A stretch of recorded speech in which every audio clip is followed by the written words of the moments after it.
стрімі Март.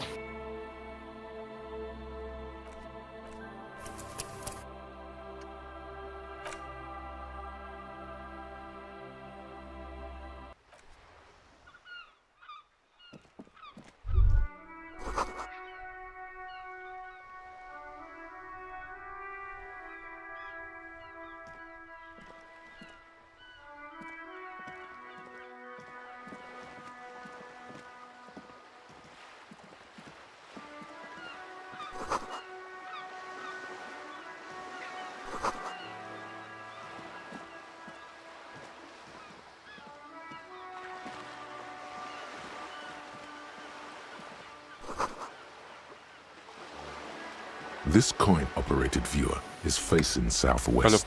Its coin slot is full of fossilized bubblegum, rendering the machine permanently inaccessible.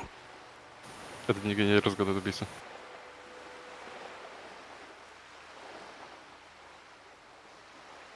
Не, чё, я неспокойно, не, нормально без задержки. Ну, это еще и задержки чекать. Это не глубоко. A thick layer of graffito covers the lenses.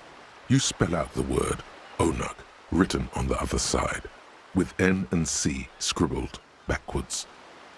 That's Kuno on the lens. Under the graffito, a sea of blues and greys appear.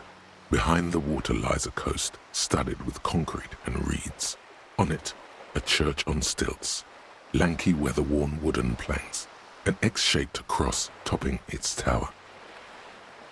You know this to be the star of Periconesus, or the Cairo, the central symbol of the Periconesian church, a star, a great moral height, to be strived. Around the large wooden building you see chunks of sea ice gathered on the beach, and a small tent set up on the ice. The metal feels cold and wet under your palm. It looks unhygienic. Probably some kids. A simple but clever solution to ruin in a coin-operated viewer. It took ingenuity.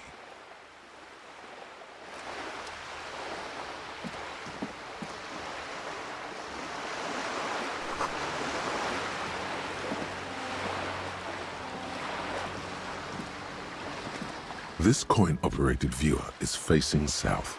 The instruction manual says to insert 25 centimes and pull the handle while looking inside.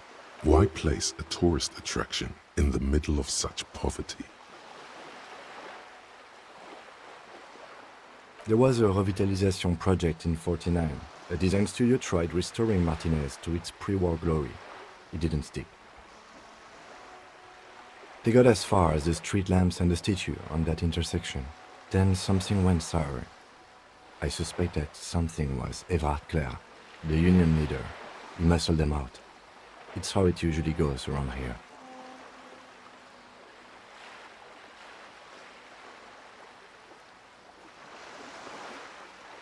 That's odd. I could swear you were a police officer. Your money disappears into the coin slot. A clunk, the ring of metal. The curtains on the display open. You lean in to catch the view. It's blurry, different blues and greens. In the middle of the shimmer stands a drab grey shape, like a ghost. The lenses shift. The ghost sharpens into an islet in the bay. In the ruins, a man-made structure is visible. A half-sunken sea fort, its concrete almost reconquered by nature.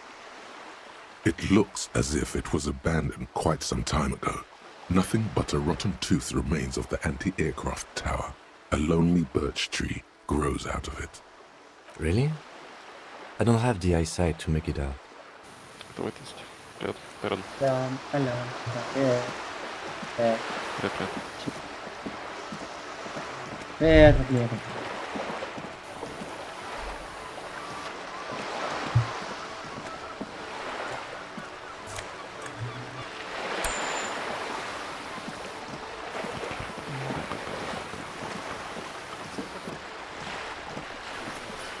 Я не знаю, его где-то нашел. Но... Ну, в прошлом прохождении, когда впервые играл, но именно где... Но именно... Он.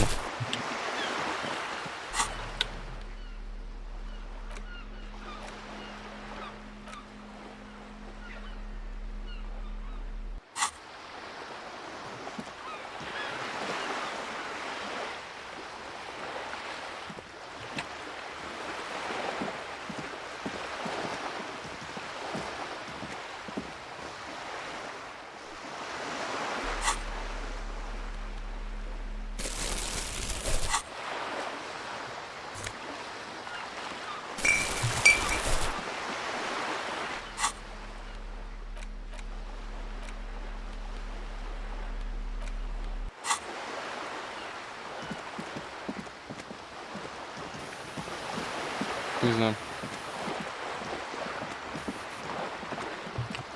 Вообще вроде бы для бутылок предназначен, нет?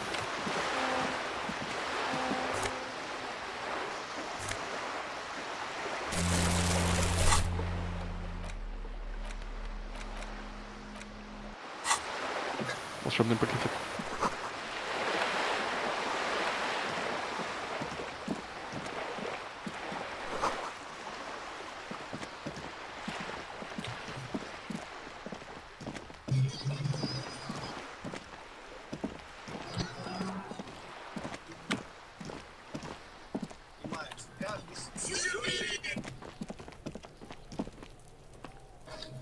Почему мужики не бреют свою жопу? Это ведь мерзко.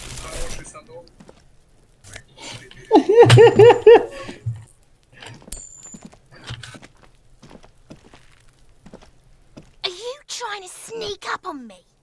Come to slit my throat in my sleep? Apparently, she doesn't like people standing behind her back. Logic error. She is not sleeping right now. Pig's come to take me out, trying to snuff me out.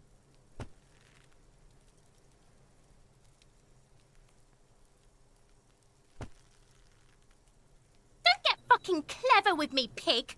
You think you're so clever. Trying to sneak up on me again?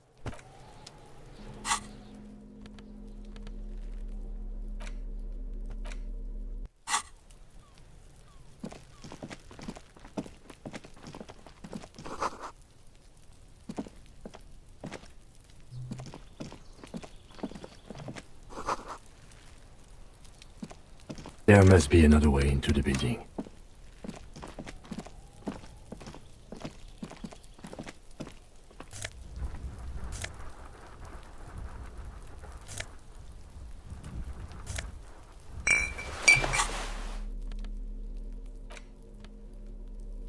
Das ist Hepschiski.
Hey, up here, Piggo.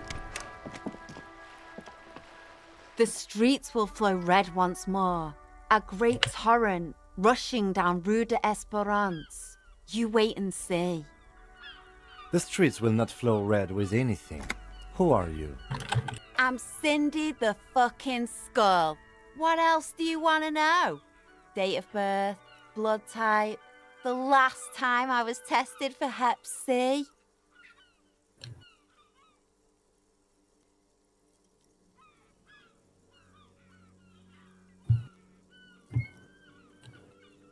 Go where?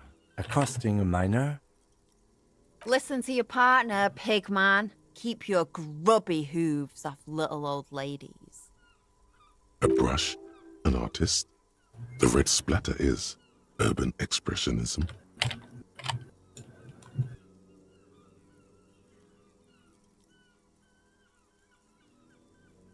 Can't you tell? I'm painting a beautiful mural, an aereo graffitio visible from low orbit. I haven't really started it yet. I'm waiting for the right words.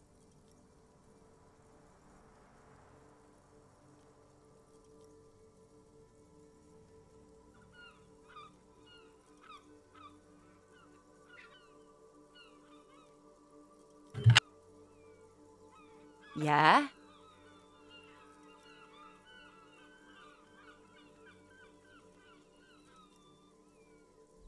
Thanks. I'm sure the inspiration will come to me now that I have an official RCM stamp of approval. She means the opposite. The lieutenant furrows his brow at another one of your eccentricisms. Hatred, disgust, it's difficult to tell which of the two is more present in her girlish features. The woman on the boat does not notice her staring. That Ozon whore. Someone's got to keep an eye on her. Ozon is an archipelago 2 days' travel away from Rivershaw. Its moneyed residents, used to posh restaurants and upscale boutiques, rarely have reason to visit Martinez. Probably the Wild Pines rep. We should talk to her. She's a professional negotiator, though. I have the feeling she will be very cooperative while telling us nothing. You should take the lead. Ask her unexpected questions, you know? Do your thing. Don't be afraid to get a bit wacky. Throwing her off is our best bet. Good idea, piggies. Run along now. Fuck her shit up good.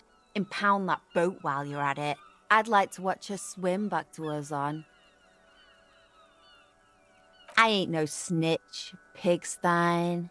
Go forth and forage in someone else's shit. Actually, there is a shortage of people who talk to us in a normal, calm, informative manner. We weren't put on this earth to make your life pleasant, fucko. Watch your back, ungulate. You've got eyes on you.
Да, ничего себе.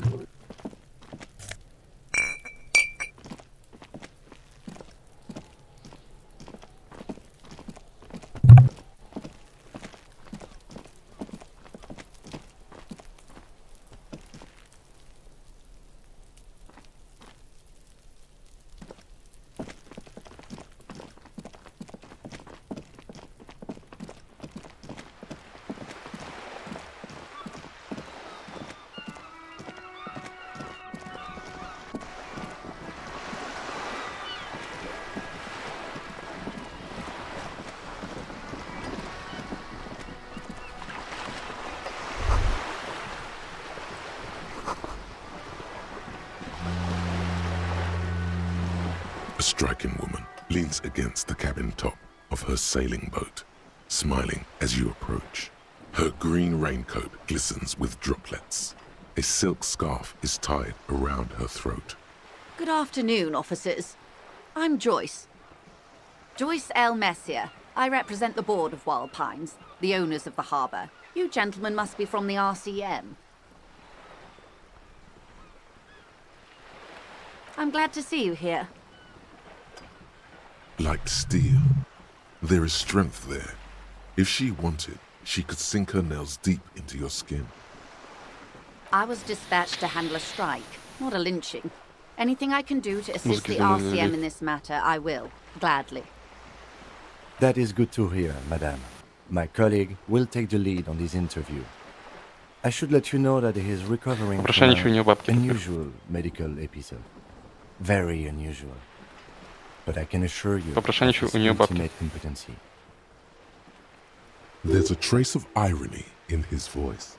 Mischief, even. This is a tactic. It happens quicker than a shooting star. But did the lieutenant just wink at you? How interesting. I wish you a swift recovery. In the meanwhile, you have my full cooperation, and the full cooperation of the Wild Pines group.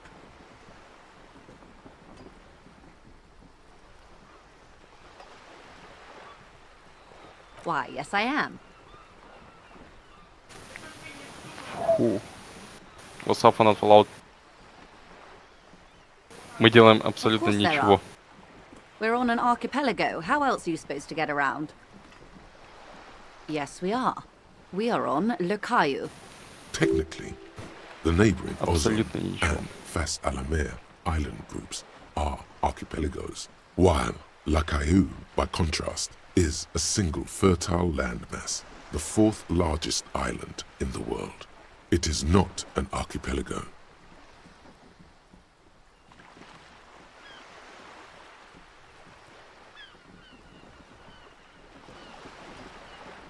I haven't seen anyone else drive a souped-up Capri Kenema motor carriage either. Actually, that motor carriage has been specially issued to serve as a patrol and pursuit vehicle. It's for crossing long distances in the greater Ravachol industrial harbor. It's not a toy. Neither is this. A toy, I mean. It's a machine for crossing long distances in the Bay of Revachol, between the city and the islands. You need to make this lady admit she's only riding around on this boat because she's rich.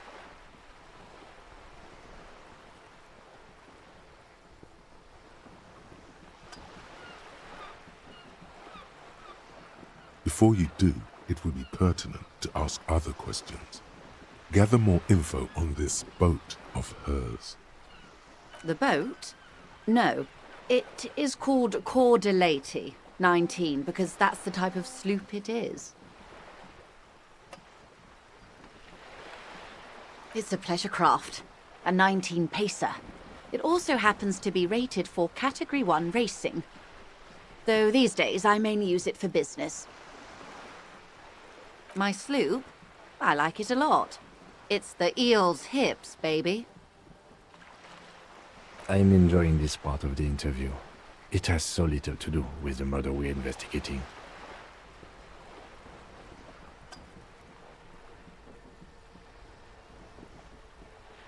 Officer, I assure you I'm a highly qualified pleasure craft operator.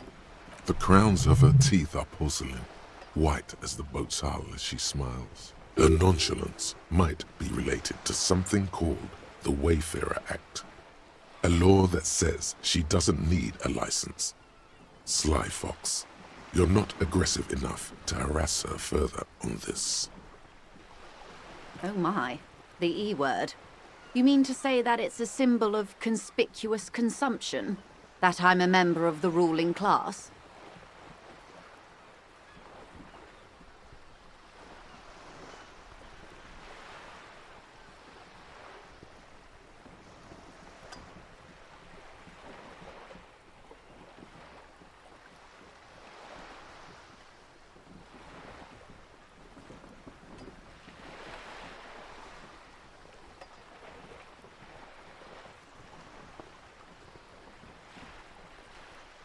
Detective, may I remind you that Mrs. Messier is a professional negotiator.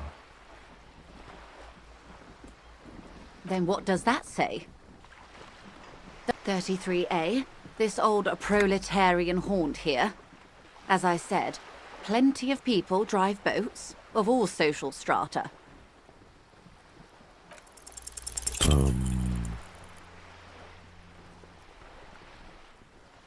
She takes a sip. Okay.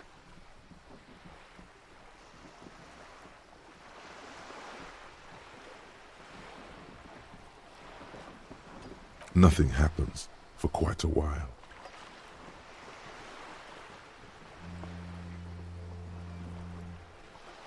It doesn't. My, it's as if there's a tiny spinner on the side of his head and he's reeling thoughts out. Except he isn't.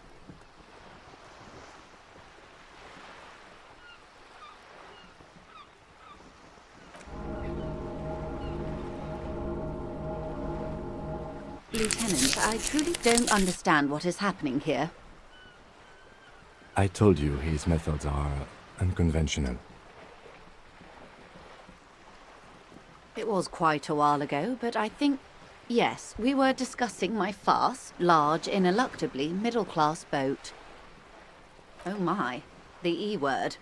You mean to say that it's a symbol of conspicuous consumption? That I'm a member of the ruling class?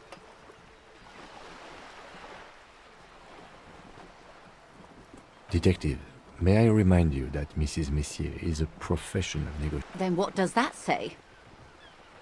Does it say, docking reserved for residents of Rue de Saint-Ghislain, 33A? 33A, this old proletarian haunt here. As I said, plenty of people drive boats, of all social strata. Yes, anyway. Oh my, the E word. You mean to say that it's a symbol of conspicuous consumption? That I'm a member of the ruling class? Detective, may I... Then what does that say? 33A? Yes. Anyway. Oh my. The E word. Think nothing of it, officer. What's a little class conflict between friends? Of course there are. We're on... I mean, we are on Le... Technically, the neighboring Ozone and Fas a la Mer island groups are archipelagos, while La Caillou, by contrast, is a single fertile landmass, the fourth largest island in the... Okay, if you want to get technical, the point is we're all on islands here, and sail is still the most expedient way to get from one island to another, especially when you're in a hurry to resolve a strike. I haven't seen it. Actually, it's for... Neither is... You need to make this lady admit she's only riding around on this boat because she's rich. Why what? Stop thinking. Take her down.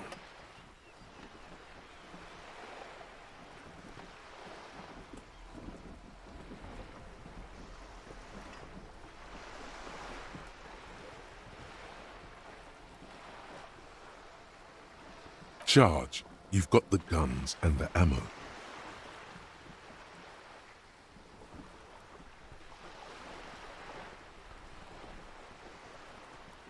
Of course there are. I mean... Technically, the neighboring Ozone and Fas a la Mer island groups are archipelagos. Why? Okay, if you want to get technical, The point is, we're all on islands here. I haven't. Actually, it's for crossing. Neither is this. You need to make this. Why what? Stop thinking. Take her down. You're not? Okay then. Just keep on admiring the boat then. Of course there are. I mean, Technically, the neighboring ozone and I haven't. Actually, it's for crossing. Neither is. you need to make. Why what? Stop thinking. Have it your way. Good. What we do. I'm afraid I don't speak for Wild Pine. There was a touch of discomfort there. She wants to merely represent. The Pines' core competency is logistics. Container shipping, freight, that sort of thing. See those airships there, blinking? Those are the shipping side of things. And that is the terminal. Another subdivision deals with energy, oil and gas exploration, offshore platforms. The Wild Pines Group is one of the original Revacholian Indo-tribes. Companies awarded royal monopolies by the king, the suzerain himself, centuries ago. The king is long gone, but several of the Indo-tribes remain.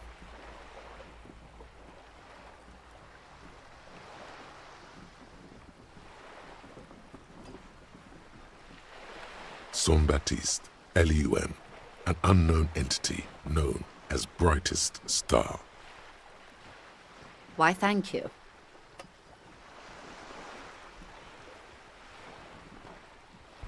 I'm not at liberty to discuss the company balance sheet, but I can tell you that last year, the company booked more than 20 billion real in revenue.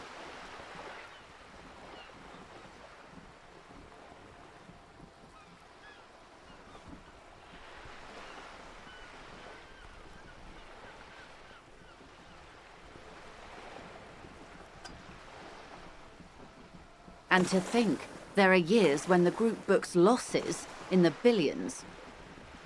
Walpines employs 72,000 people, all of whom have families that depend on their salaries. It is a tremendous responsibility. They started as an exploration and cargo fleet conducting trade between the Samaran and Insulindian Isolas 250 years ago, when pine ships explored the South Seminese and charted Lomantang on behalf of the suzerain. Centuries of care, deliberation, and madness have gone into this endeavor. Vessels pass through the great unrest to re-emerge with apricots in tow. The logic of the system is totalizing. It's taken everything from its employees to build it. You know more than you let on. Certainly it helped, but most of the original Indo tribes have failed or been absorbed. To survive, Walpines had to grow and adapt. No suzerain did that.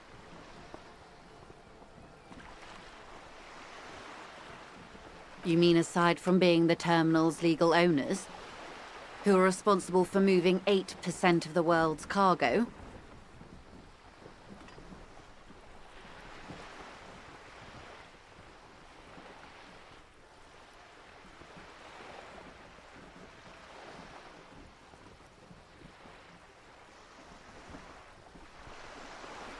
There are no minor cogs in the system.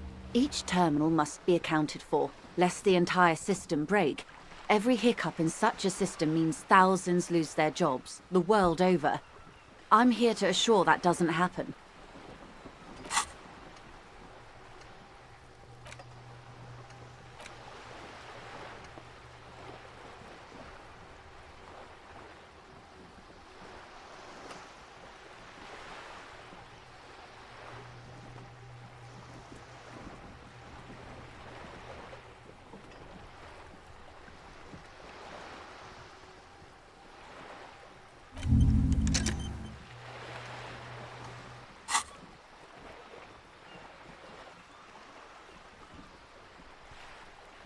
What?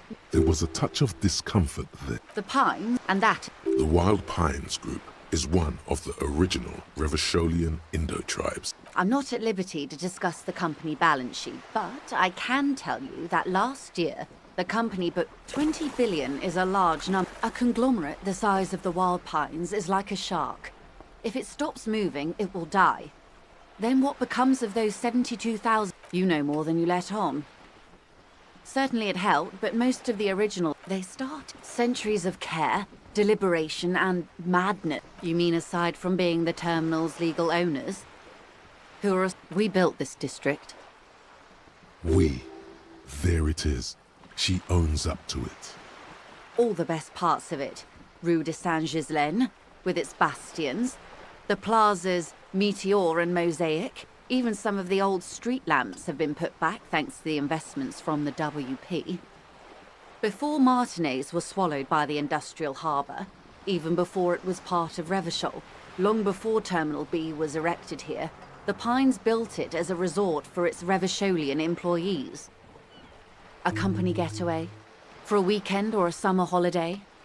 Then came the revolution. But that's another matter. I'm here to make sure the Pines can fulfill their responsibilities to the place they built. Everything. Right up to, but not including, trade secrets. I believe the official title is Senior Labour Negotiator. In practice, I'm a grocery clerk. I relay the union's demands to Wild Pines and return with Wild Pines' counteroffer. And how are the talks going? They're not. That's the problem. The union stopped all negotiations a week ago, after that awful lynching took place. Wait, she just admitted that the lynching and the strike are connected.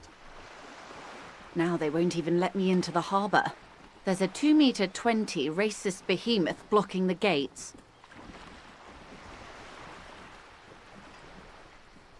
What can I say? The union employs a giant covered in tattoos. A racist giant. I guess that's part of their big tent organization now. Yes, I believe there is a connection, but that's a subject for later. Let's say I was not making the kind of progress I'd hoped for when I first arrived. And when did you first arrive? I arrived 3 weeks ago. Yes, in the middle of February. The bay was still partially frozen then. I prefer to do these things on site, like the RCM. But the strike began in December. I wasn't the original negotiator here. I took over after Mr. Gaumont hit a wall with Mr. Clare, the union boss. Mr. Clare refused to speak with Gaumont despite concessions he'd granted the union in prior negotiations. This isn't the first time the union has gone on strike? Heavens no. There have been 2 prior strikes. Both times the union won significant concessions, including overtime pay and a medical plan. This time their demands are more, I guess you could say, aggressive. Ludicrous even. It's meant.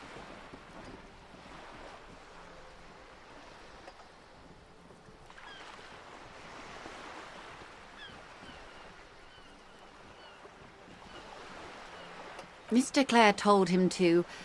how did he put it? Fuck off, midget. Gaumont is short of stature, you see.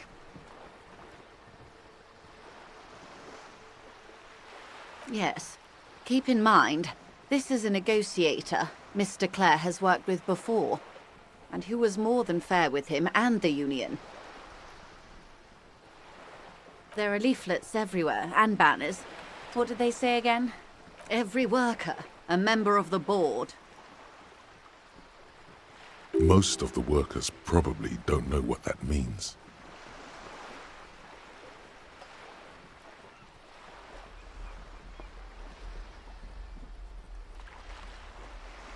In its defense, another said, demand democracy. Pretty tame stuff compared to every worker, a member of the board. Fortunately, they explained it. Every time the Wild Pines group makes a decision about anything, it needs the signature of each of the 2,200 workers in its Martinez terminal. Just so you understand, this is but one of 22 terminals owned by Wild Pines Essentially, not only are they kings of the company, they are also kings of the 72,000 employees of Wild Pines Group.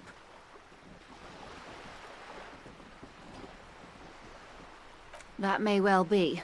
It's not up to me to decide who is king, but as negotiations go, it's not a swell start. I'm not sure.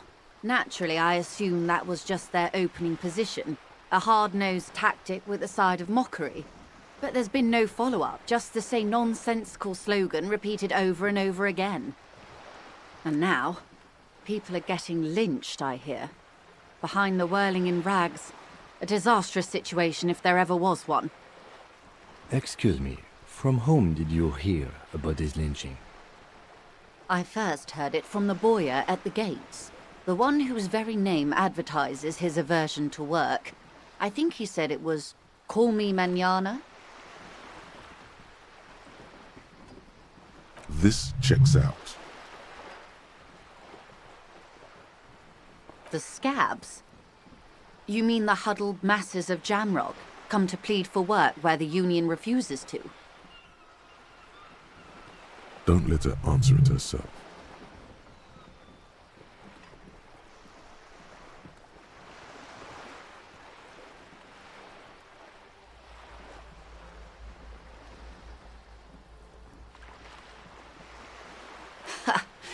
If the workers were organized by Wild Pines, then it would be a company secret. I could not share it with you. Not yet, at least. It's implied. She's open to discussing this matter with you at a later occasion.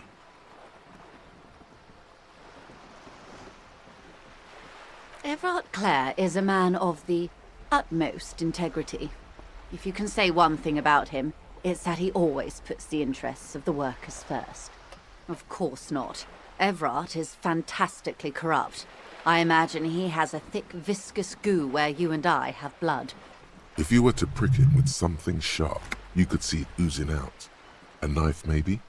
No, a rapier.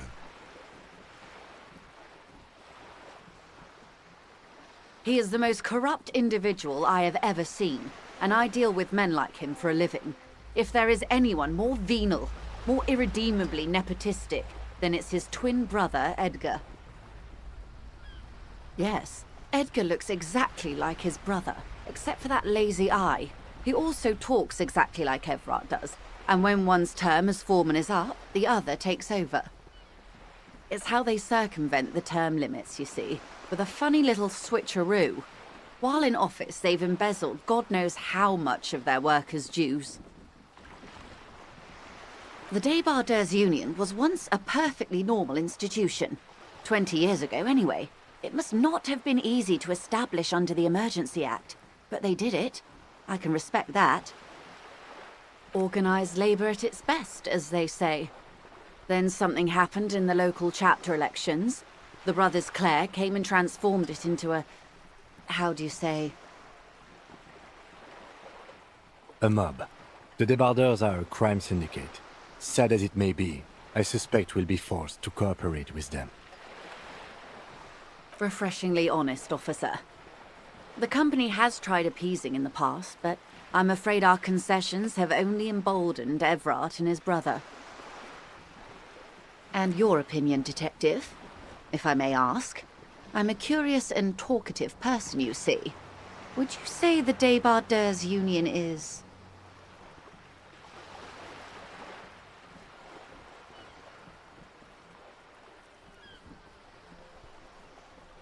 Indeed, and a hungry one. Sadly, Wild Pines have cooperated with what amounts to a crime syndicate for 2 decades. However much you feed the leech always hungers.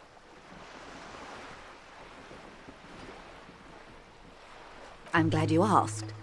There was a woman, the previous forewoman of the Union. She disappeared. Disappeared?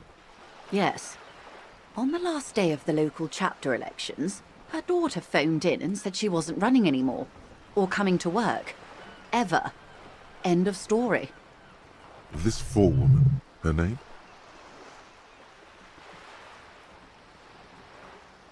Sadly, the company records do not even give a name. She's just forewoman. In private correspondence, Holly. I don't even know if it's a sir or given name, and I don't have access to the union's files. Indeed. The company suspects foul play, but there's nothing they could do. It was a union matter. The point of the presentation is, these kinds of things happen around the Clares. Watch out when you're dealing with him. Thank you for your concern, ma'am. We'll be just fine. Mr. Clare, fuck off, midget. Go. Yes. Extremely. Mr. Clare, fuck off, midget. Go. Keep in mind, there are leaflets everywhere. Most of the workers probably don't know what that means.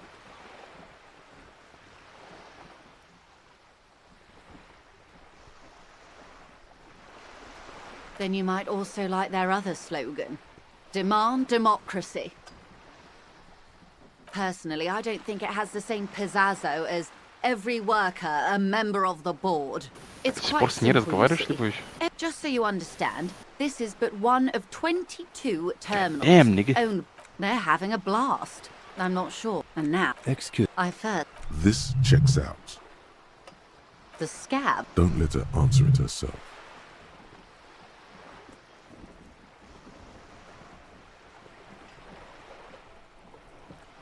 If they were It's implied.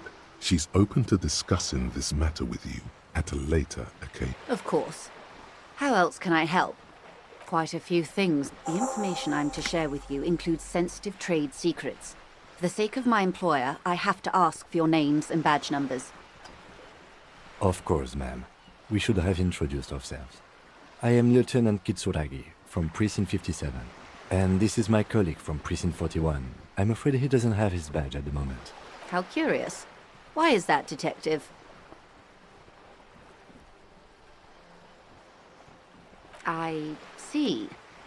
So, are you saying you lost your badge during the course of this episode?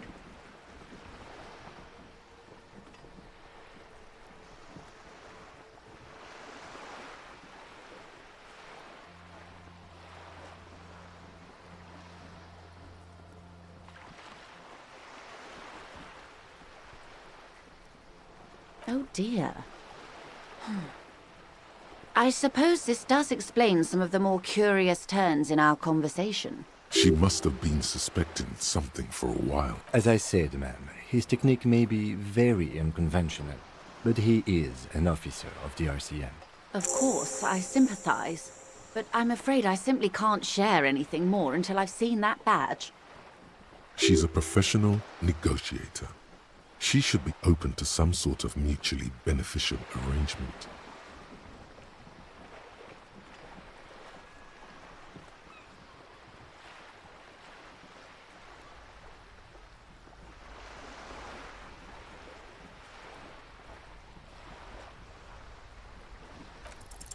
Feelings will guide the way.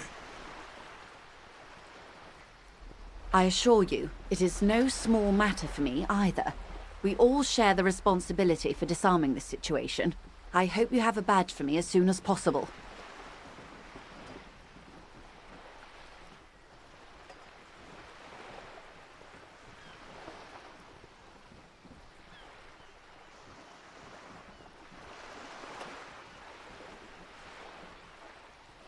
She's silent.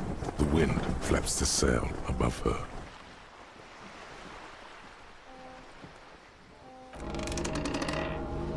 Officer.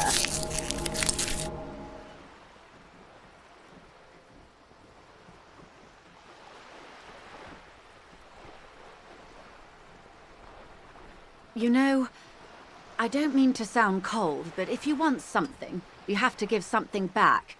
More than just guilt. You're doing it. Despite your own best efforts, you're still getting in. Somehow. I'll be frank with you.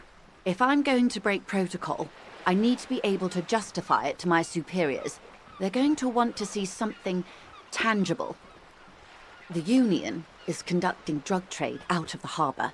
It's an open secret in Martinez. Surely it must not come as a complete surprise to the RCM either.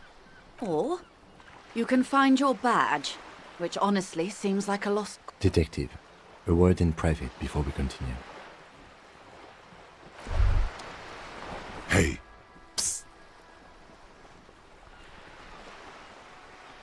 Yes, you. Word on the street is you're ready to start building communism again.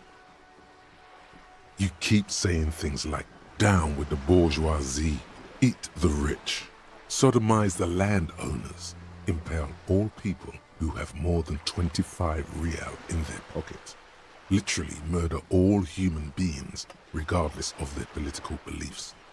That kind of stuff.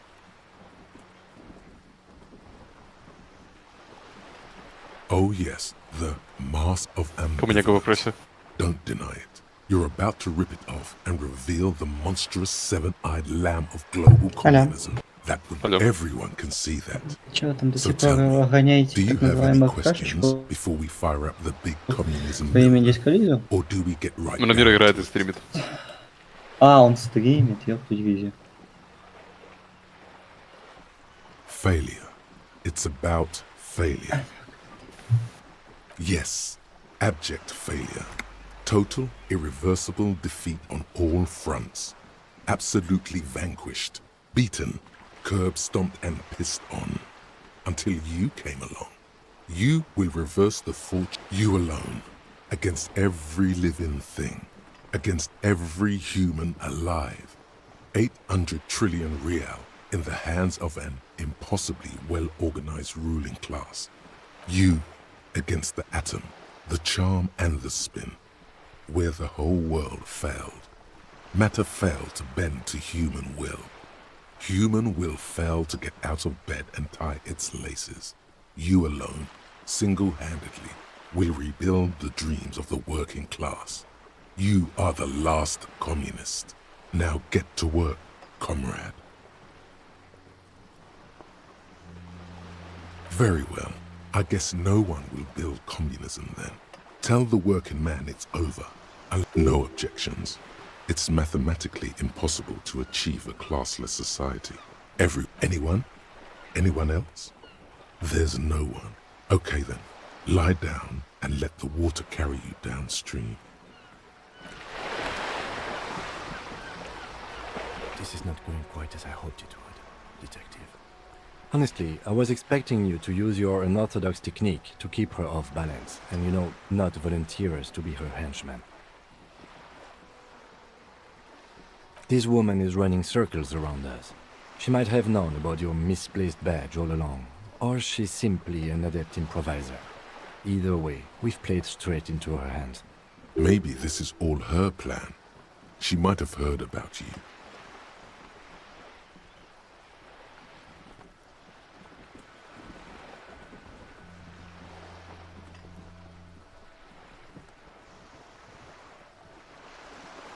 Oh, that would be fantastic, but do we have the time? The world is large and your badge is 8 by 6 centimeters. The situation might have changed drastically by the time you locate it. Time is of the essence. You could request a new one from your station, but that would literally take months.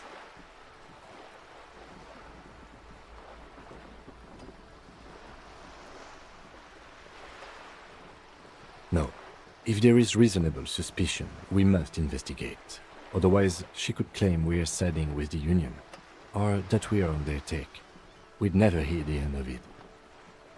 What I propose is, we ask her, then we investigate, briefly. But do not share the outcome of this investigation with her. We tell her it's done and demand for her information on the lynching. I wouldn't go that far. Her reaction did come off as sincere to me. I think she's just quick to adapt. She's a professional, after all. You're back. Good. What can I help you with? It's quite straightforward. Someone is using Terminal B to smuggle raw ingredients from the Samaran Isola into Revachol with the Union's blessing. While Ingredients for what, ma'am? meth and dextroamphetamine, GBL, and various synthetic psychedelics. Honestly, it might be quicker to say what you can't make from the stuff.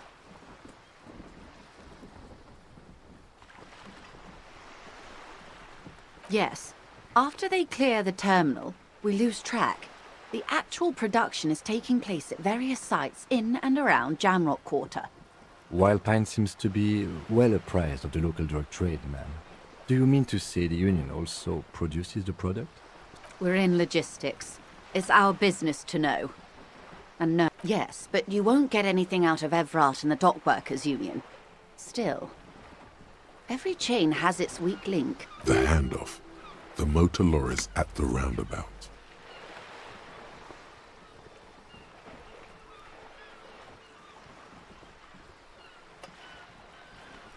Unlikely, officer. I'm talking about the lorries. Once the ingredients reach Jamrock, they're distributed to a network of local manufacturers, well beyond our grasp. But in transit they may... How convenient that they're stranded like beached whales at that roundabout. Perhaps you've noticed that a number of lorries are tangled in a traffic jam at the roundabout just now. Interview the drivers who are still hanging about. One of them might be waiting for a crucial shipment. Her irises are light green, like the river Esperance in bright daylight, upstream where it's clearer. I'll be explicit. If you find this driver, I will share company secrets with you. Uncovering Union secrets could also give you an upper hand when dealing with them.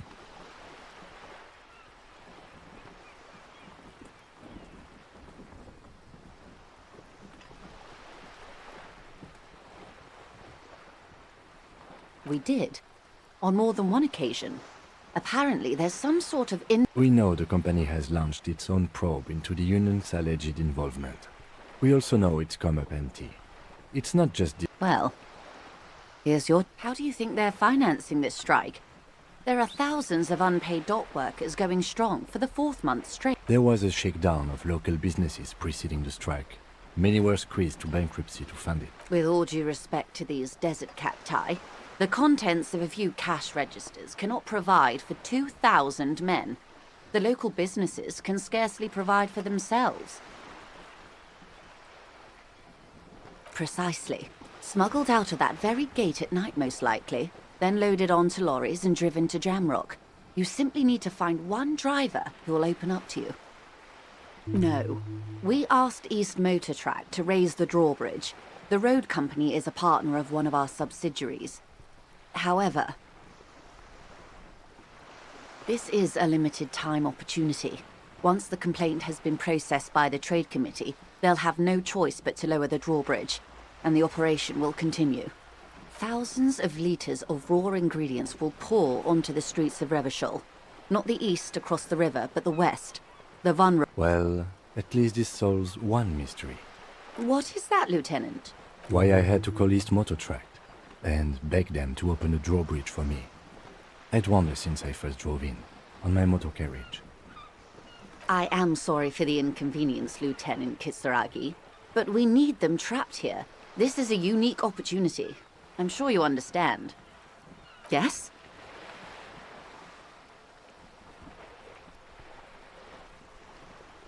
Excellent.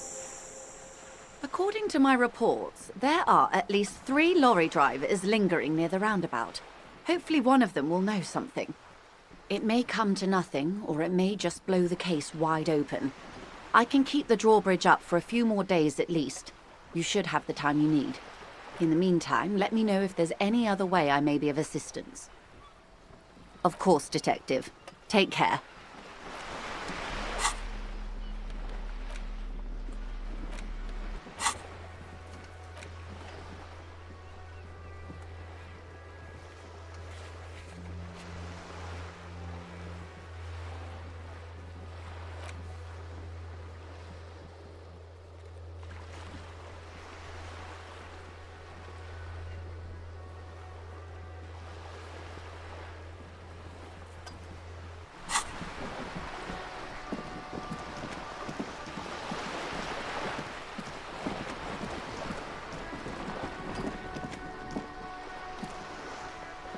A sturdy metal door guards the southwest entrance to the apartment. The door rattles against your knuckle. The door rattles again, but this time you hear an elderly woman's voice calling out from inside.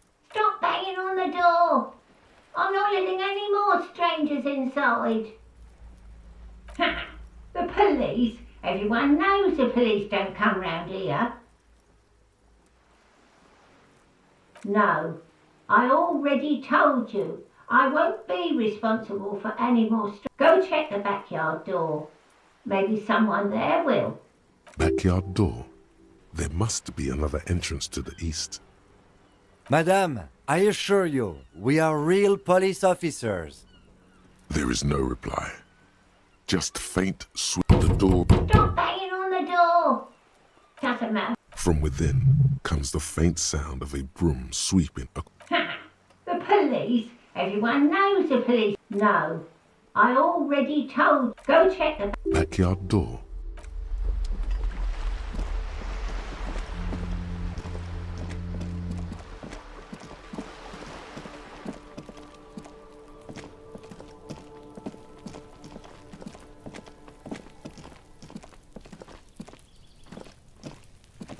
You see a young man on a balcony nursing a cigarette. His eyes have been following you for a while. Not looking for any trouble, officer. It's the voice of someone who has something to hide, my liege.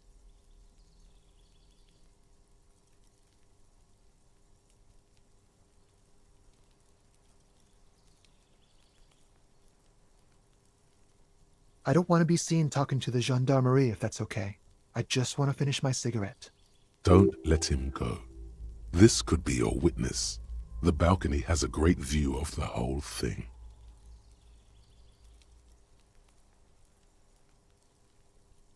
Is it really that important? Like a nervous cat, he keeps stealing looks at the neighboring windows. All right, but make it quick. Once I finish this cigarette, I have to run.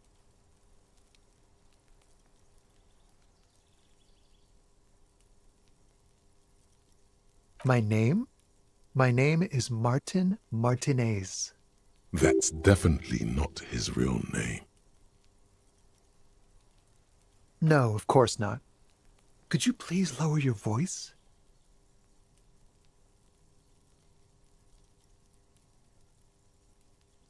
I'd even go so far as to say that the view is a little too good, my dear gendarme.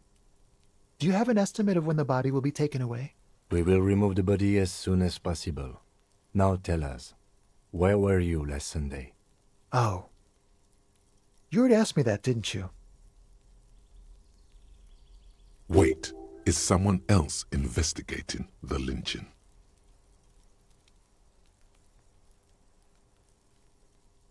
No, not you. Some more muscular type. And when did you speak to this more muscular gentleman? Last week? I don't know. Look.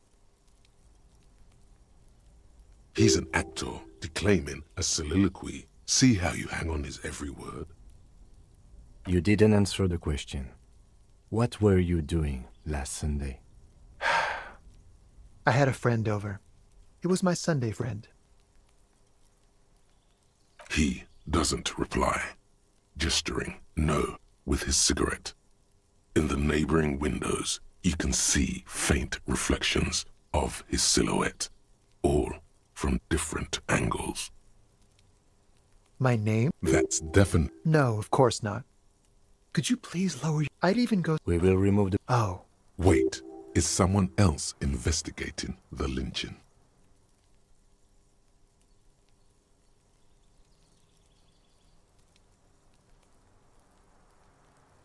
No, not you two. Some more muscular... And when? Last week. He's an act... You didn't... It was my Sunday friend. He doesn't... I'd even go... We will remove... Oh. Wait, is some... No, not you. And when? Last week. He's an act... You didn't answer the... It was my Sunday friend. He doesn't... No. We won't. Now, if you'll excuse me, I really need to get going.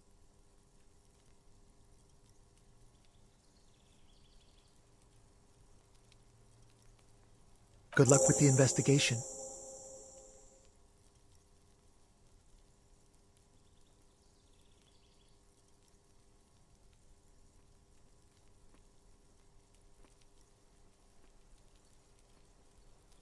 He's gone. No point in running. Tenements like these often have multiple exits. If he doesn't want to talk to us, then he'll know how to hide himself.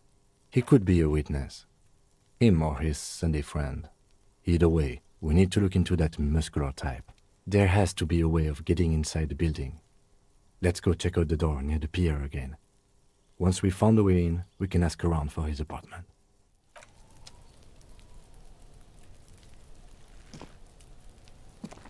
A stone, like any other, lying in a whirl of sleet and mud. Maybe there's something under it. There's a key beneath it, rusty from the dirt. This must be for the front door. Pity it doesn't have the apartment number on it. This building has hundreds of apartments. We'll just have to go in and see.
This door has been closed with a padlock.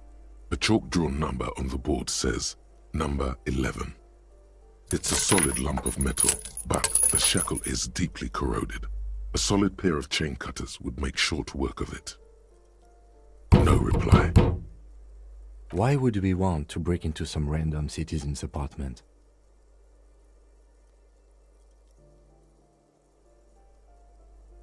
The lieutenant doesn't say a word.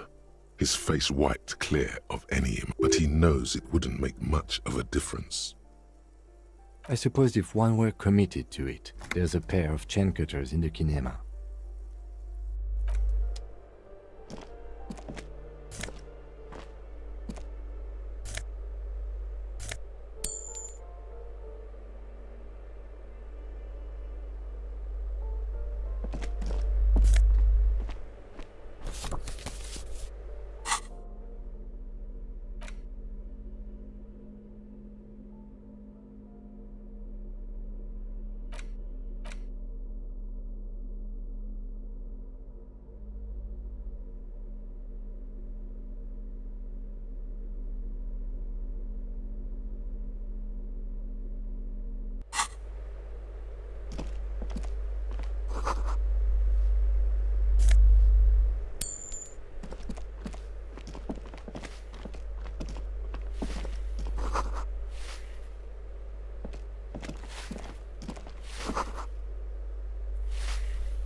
Give me a moment. The cold never does any good for my bronchitis.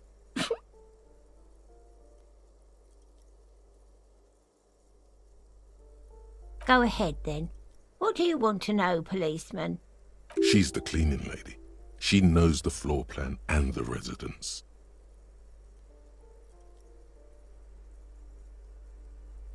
Ask away, policeman. People come and go. I don't keep an eye on everyone. They probably just moved or died, hopefully somewhere else. Oh, that one is a scientist, a future scholar. I think he studies astrology at the community college. Education's good. I always tell them to study. Something to do with all those stars around his door. He asked me to leave his drawings up on the wall. That's what I said. Astrology. The lieutenant shakes his head as though to say, let it go. The artiste? Nothing I can do about her, I'm afraid. She ruins the wall. She leaves an old lady to... She mumbles some kind of a response, then hacks something. I know. It's better. She hasn't spoken to anyone for a while. Even her sentences feel rusty.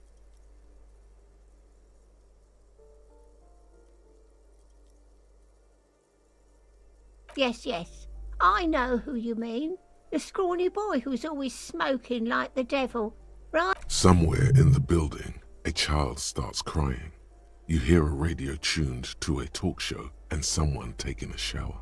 What's he in trouble for?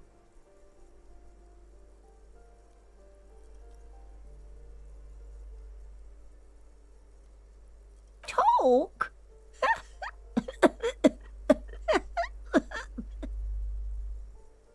What was so funny about that? He lives upstairs in room 28. Go to the balcony.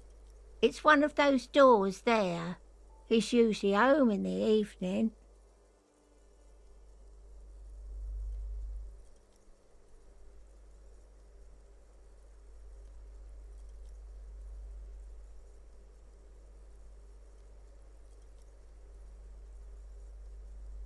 Thank you. We should go check out his apartment on the back.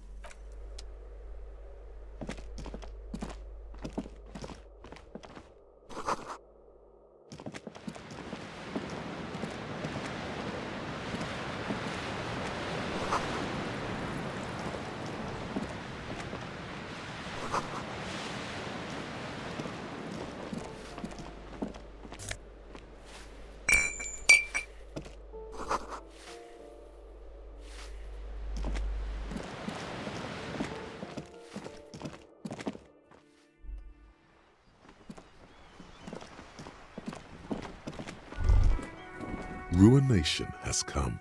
The broken arches betray the once grand history of this building. It towered over the harbor until a great force from the northeast fired into the city. Heavy artillery shelled the coastline, fired from the water, a straight shot into Revachol.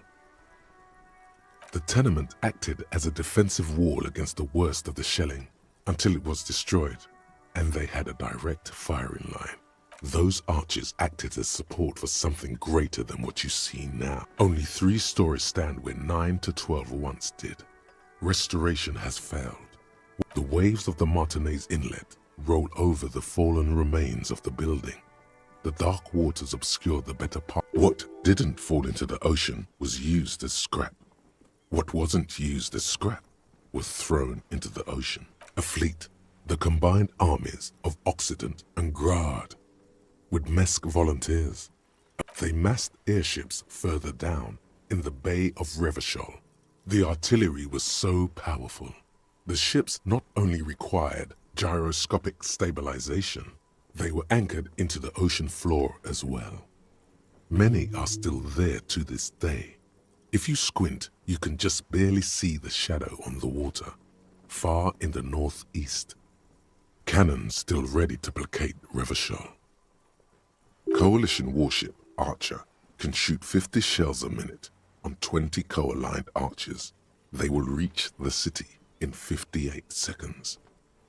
The coalition. But that was a long time ago. I think we should move on. It's chilly up here.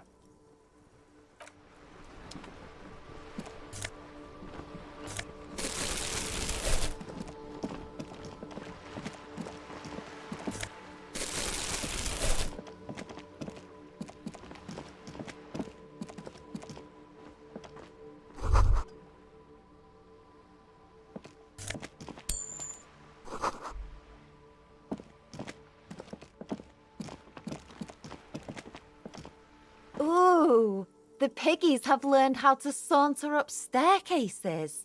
I didn't think you could do that with hooves. But here you are.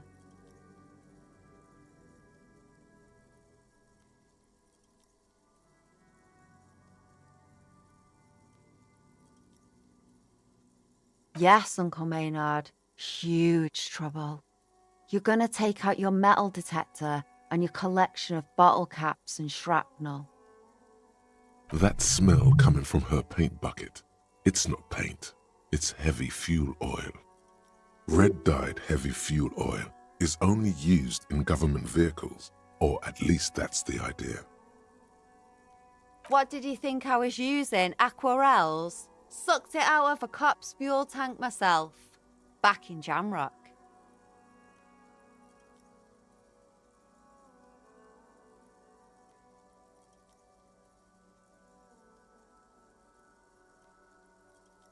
You ain't seen nothing yet, Piggy Boo.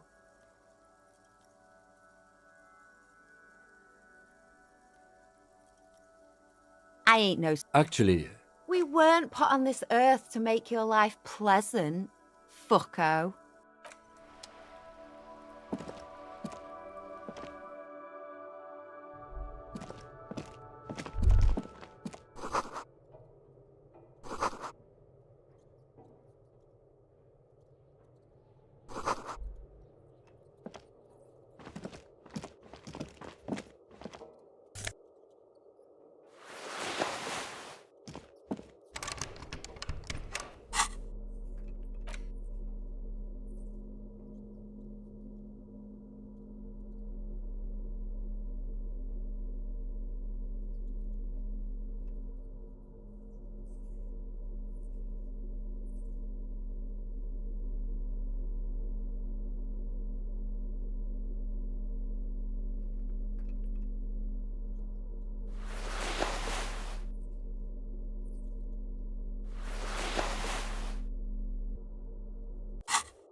You hear someone walking around inside, rearranging the furniture.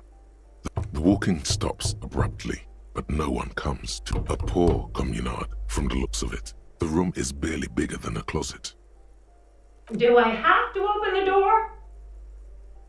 Do you have a warrant? I'm not obligated to open... let's go. We don't have a reason to get inside the... It's generally easier to do things if you have literally any reason. A poor communard.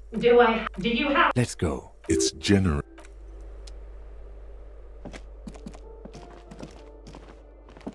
This door has been closed with a padlock. That isn't just a five-pointed star. It's an inverted white pentagram cradled in a wreath of antlers. The iconography of communism, in other words. I'll keep my armistice handy, detective. He doesn't actually reach for his gun. The star and antlers was developed in the 6th decade of the last century and quickly adopted by Mazov and the communards during the revolution. Even today, Half a century after, the star and antlers retains the ability to evoke hope, disappointment, and fear to symbolize the toppling of the old order. Also, some social democrats were already using it. The wreath of antlers represents a natural crown. It was about building a society that could exist in accord with the natural world, and at the same time above it, because white is the color of peace. Nothing at all yet. Right now, it's just meaningless shapes on a wall.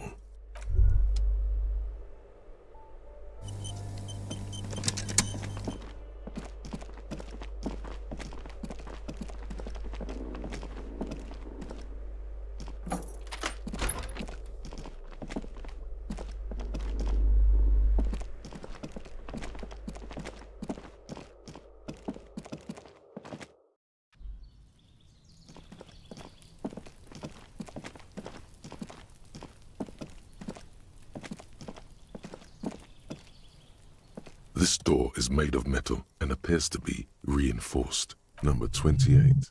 This is where the cleaning lady said the smoker. Let's see if anyone's home. No one answers. Looks like the young man we are looking for isn't home. I think our best chance to catch him is in the evening. We should return tomorrow after we have finished with our day's work. How about 9 p.m.? Sound good? Tomorrow, 9 p.m., right here. Apartment number 28. Good, let's go. Damn. Turns out it's quite tricky finding someone in a big apartment building. Don't worry. You'll get him. Remember, tomorrow. He's probably gone for today.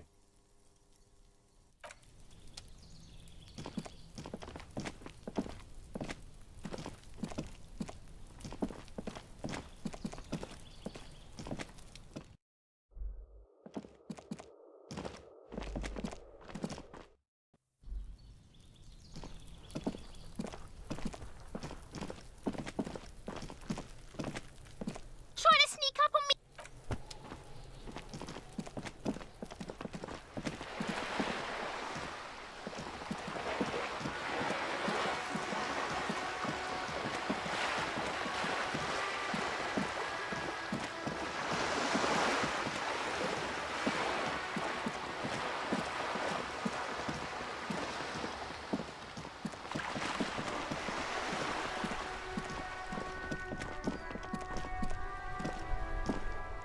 The dented yellow mailbox.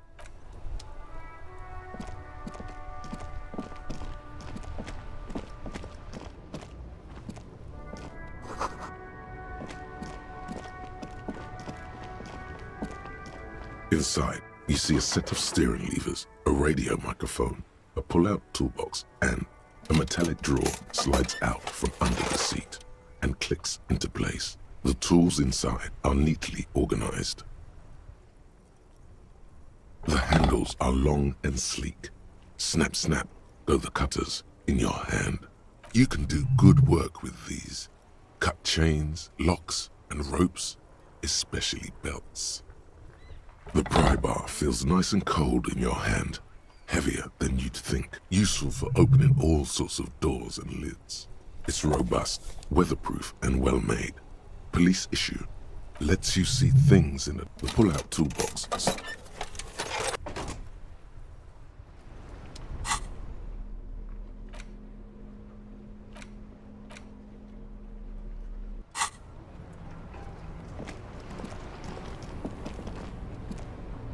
Hello again, my man. What's on your mind?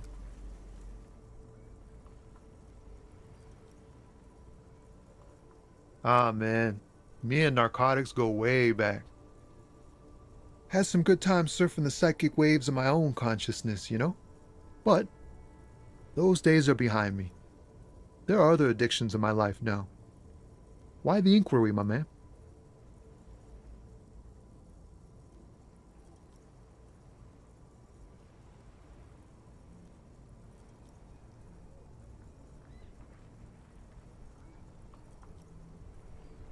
Hey, man, that's serious criminal talk. Are you trying to pull some sort of an entrapment thing on me? Entrapment is a practice whereby an officer of the law induces a person to commit a criminal offense that the person would have otherwise been unlikely to commit, usually through some trickery, persuasion, or fraud. We have a credible lead, sir. Someone on this roundabout is waiting for a bulk shipment from the harbor to load it on their lorry and drive it to Jamrock. Not me, man. No way. I don't need any trouble. Shit's bad enough anyway. This jam's got folks up in arms, and I'm afraid it's headed toward a conflagration. Look, man, I try to stay away from the criminal underbelly of Revachol. I'm a guest here. You really need to find another man to probe with those questions. We wouldn't say he's lying, sire.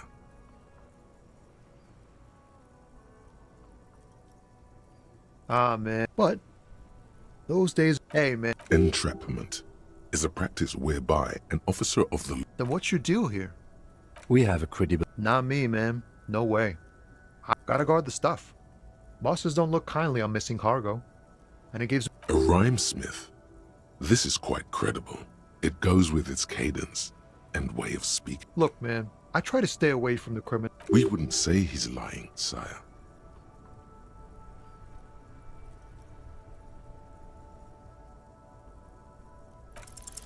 Your best verse? You don't even have a bad verse in here. Just tumbleweed and liquor stains. Wait, no. What are you doing? That's brutal, man. But you know, time will... No, stop. He's already mortified. That's, In the name of God, what are you doing?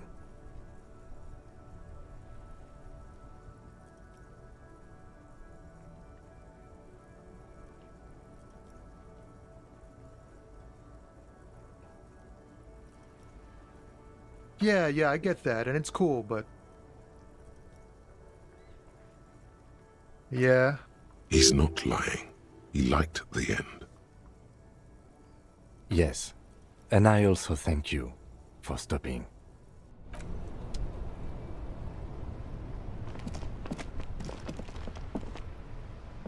Hello again, officer.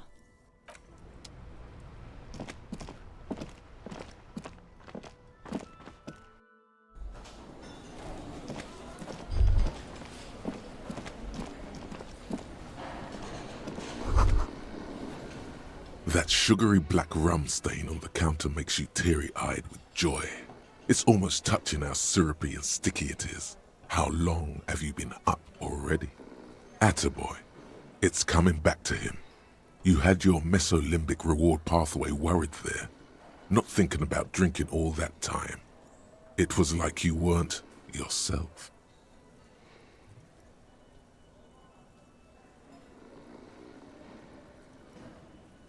Maybe you haven't turned out well for your drinking. Have you thought about that? Get a goddamn rum and lemonade to yourself, boy. Or better yet, lick that stain off the counter. What happened, man? You used to be cool. Go get your boring normal person drink then. Get your drink on and your act together.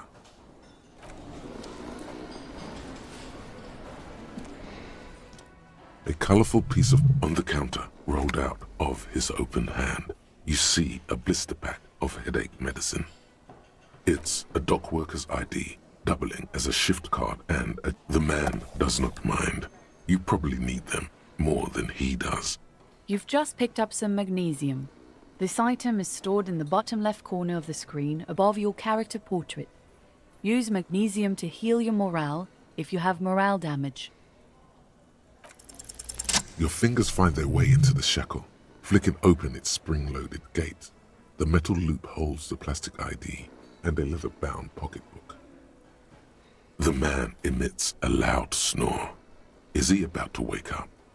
Doesn't look like it, but you never know. Better know he's looking the other way, perhaps purposefully.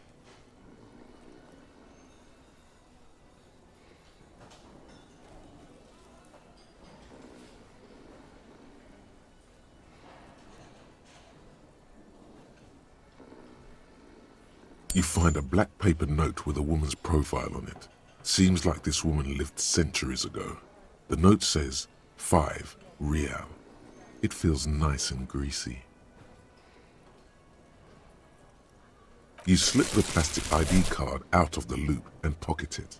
The man continues to snore. Just for the record, you look nothing like the man on the document.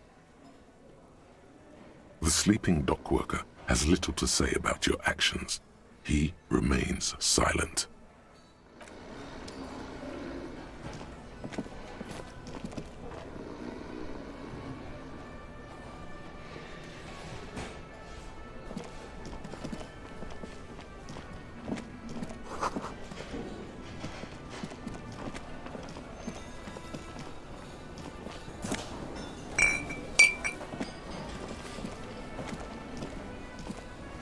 The man with the unimpressive beard notices you. Mr. Gart. Yes? I am Kim Kitsuragi from Precinct 57. This is an inter-district investigation, so joining me from Precinct 41...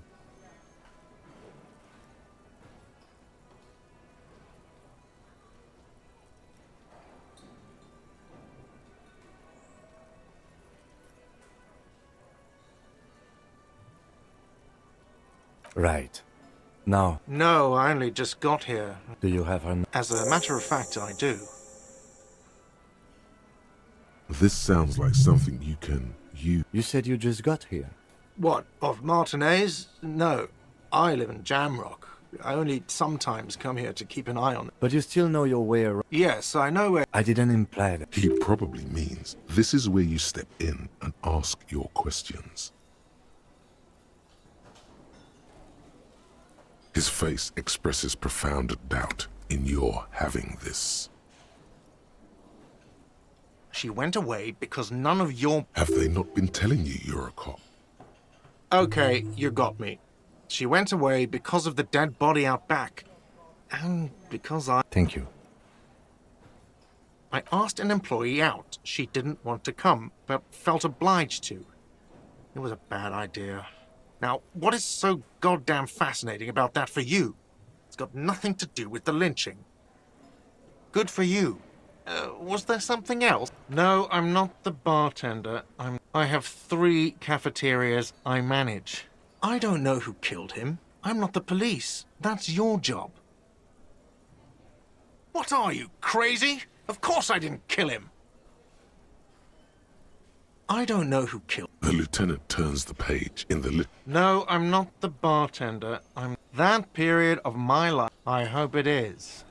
No, I'm not the bartender. I'm the I could if I were a bartender, but I hope it is. Let's go.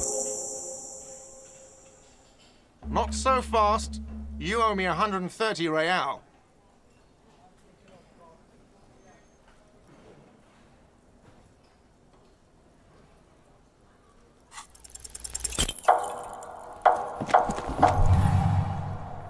One moment you're running like the wind, then you've suddenly turned around and are giving him the finger, furiously, with both hands. Why?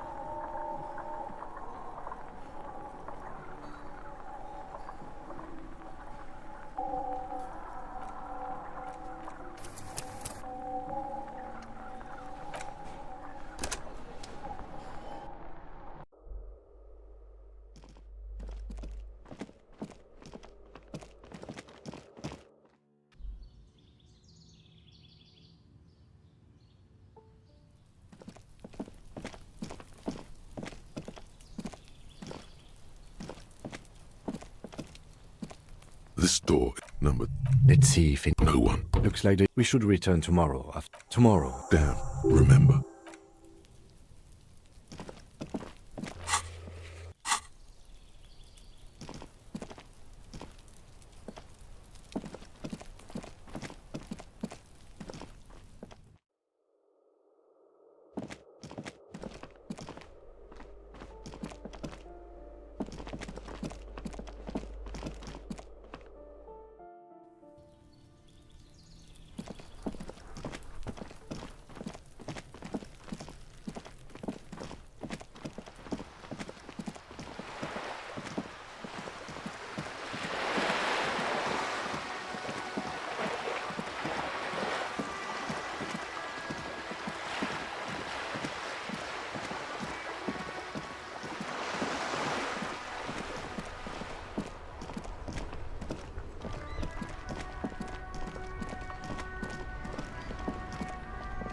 Inside, you see a set of steering levers, a radio microphone, a pull-out toolbox, a metallic drawer, the pry bar, useful for open the handle. You can do good. It's robust, weatherproof, and well-made. Police issue, blue.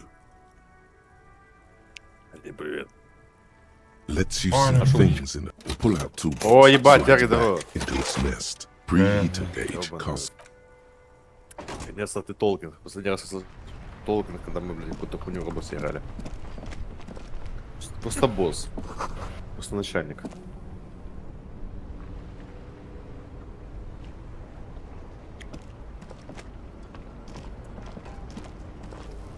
Hello again, my man. What's on your mind? Улыбайся.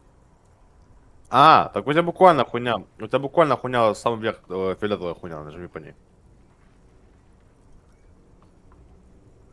Ah, man. But those days are behind me. We have a credit. Not me, man. No way. Ну, буквально там, Look, где man. там We где пишут, wouldn't тебя say Братки he's 20 нет lying хуйни, да? inside.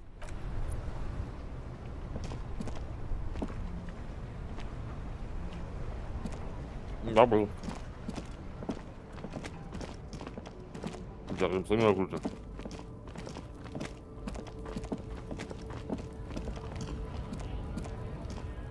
А, блядь, Диана.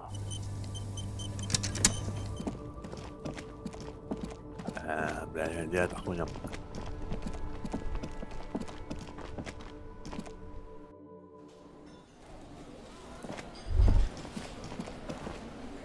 The theme on that pinball machine is a будет standard royalist theme, clinging to a picture book version of the past Именно century, во время диалога ты не можешь, waiting ты for the перед делом king можешь to come сохраниться back and и cast тапать out хуйню. all the profiteers and Типа да, вот так, homosexuals. по-питерски. Basically, imagine a yellow plastic crown with a liquor brand emblazoned on it. The content. Это хуйня, блядь.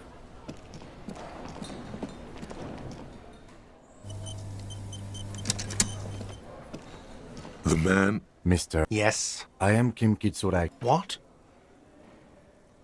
Right. No, I... Do you have her? As a matter of fact... This sound. You said you... What? Of... But you still know... Yes, I didn't... He probably means this is where you step in. His face expresses profound. She went... Have they not been telling you you're... Okay, you got... Thank you. I asked an employee out. She didn't want to come, but felt obliged to. Good for you. Was there something else? Let's go. Not so fast. You owe me 130 real.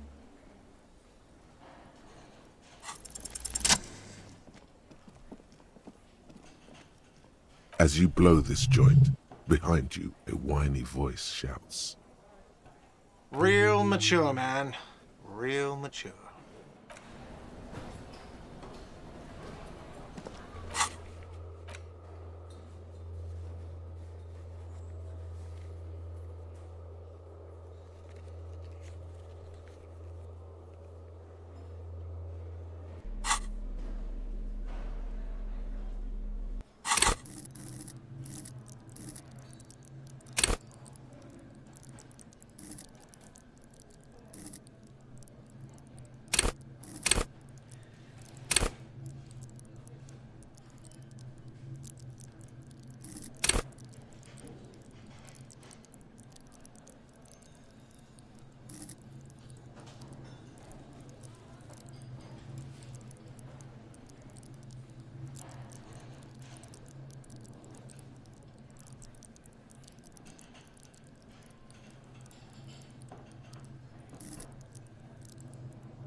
mature, man. What exactly were you trying... Damn, your feet thought we got away.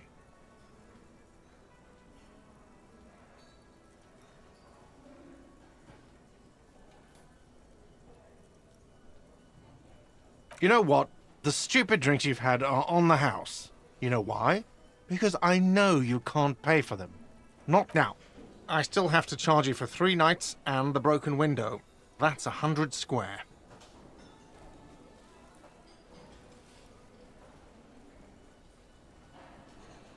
Not entirely cool. You still owe me 100 real. If you don't have it by tonight, I can't let you back up there. Now, what the hell did you want? I assume you wanted something to come... Mine? No, it belongs to the world. Thank you for clearing the debt. Why do you keep the container? Why? To keep the hobos and drunks out. That's why. And the neighbors too. I thought as much. And are you the only party with access to the trash container? Well, yes. Us and the garbage disposal company. It seems a little callous, doesn't it? Something stirs in you. Prod at him and find out.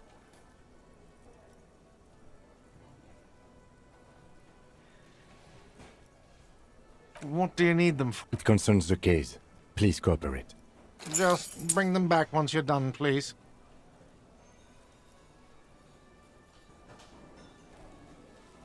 Absolutely out of the question. Absolutely in the question. First we find a sad banger. Then we sing this place to shit. Your body is ready, sire.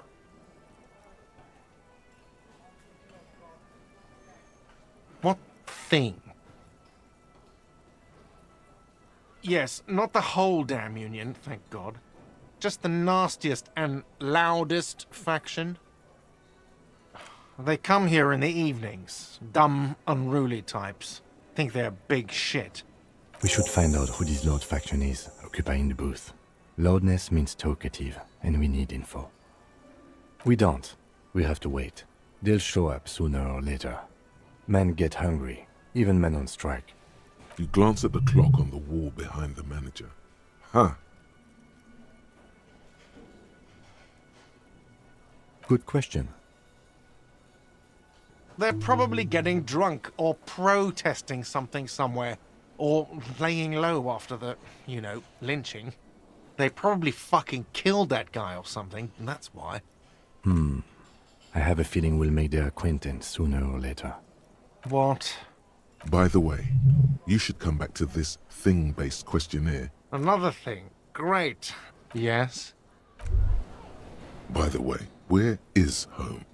The address is coming up blank, and this place sure isn't it.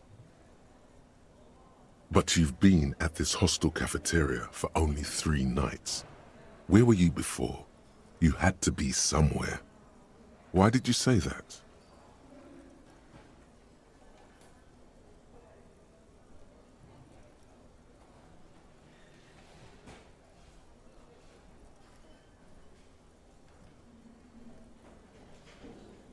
No. But isn't that an expression, not a place? A saying. Up on Marvel Hill, a great high place. One that is impossible to climb back to. That doesn't sound like somewhere you can stay if you run out of money.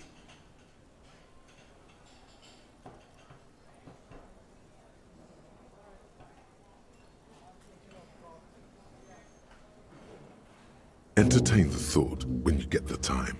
Maybe being a hobo and a cop has its advantages.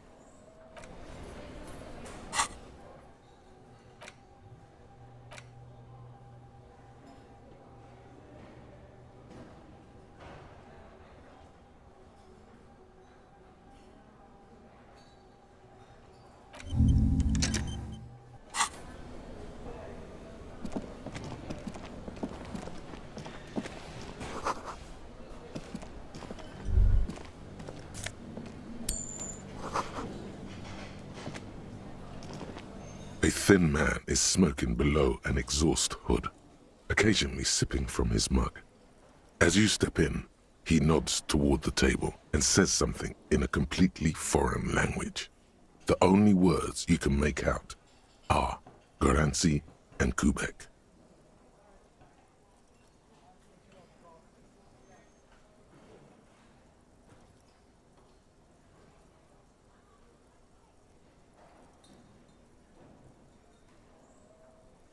Okay, it's definitely not his name. Whatever you do, please don't call him Garancy Quebec. Please. It's not funny.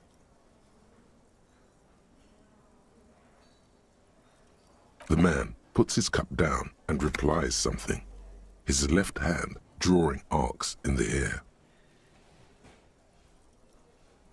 He smiles and bangs his ladle against each of his pots. It's almost like music, especially with the sounds of assorted dishes boiling and simmering on the stove.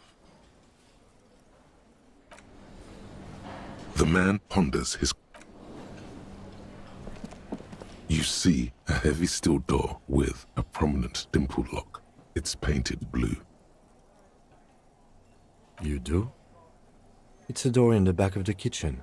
Why do you care where it leads? The winch. Outside. In the backyard. Remember? No? Your fingers do. Well, if there was a winch, I suppose we could look into it. It's hardly a side investigation. You already have a name for it. If you say so, Gart is the person to ask about. The cobalt blue surface feels rough to touch. The stainless steel door is flush with its frame on every side. Old cobalt paint, rough on the fingers. 40, 50 years since this was painted, maybe. It leads to a side building. The door does not budge.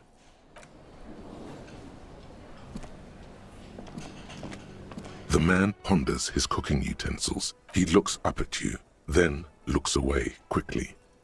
Shrugging is an international sign for, no, I don't know what's behind that door.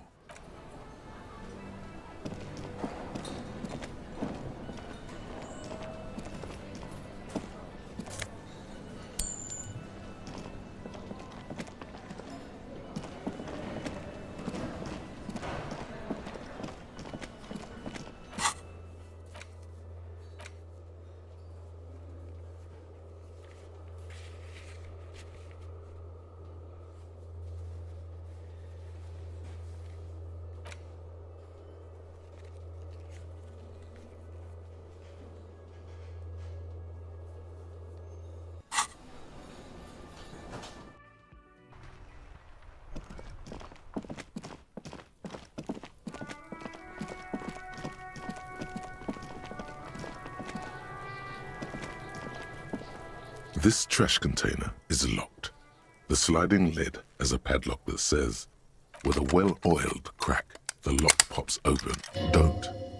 Maybe you shouldn't. Of course you should. This is your time to shine, Hobo Cop. Dive into that dumpster for extra content. Just a feeling. A warning from some part of you. The smell of rotten food rises to greet you. You see soggy cartons, dirty rags, and organic waste. We're just in time. This hasn't been emptied for over a week.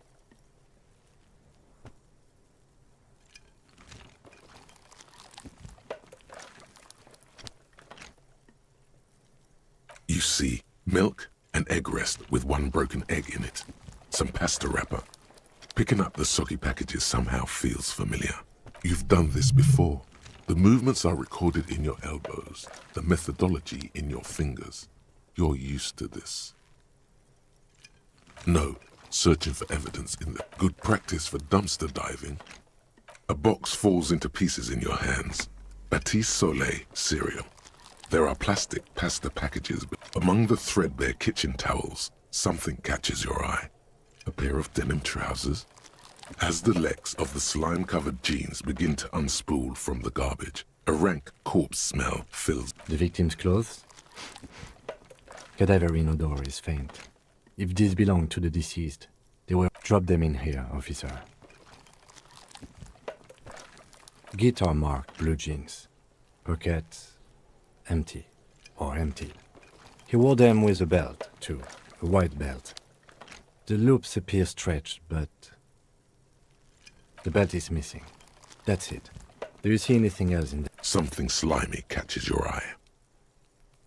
A drab, long-sleeved shirt, olive-colored, appears from the food waste, dripping with pus. This is a military-type overgarment. No label or serial number. This is the kind of rib-knit shirt that's worn over light armor to conceal it in an urban scenario.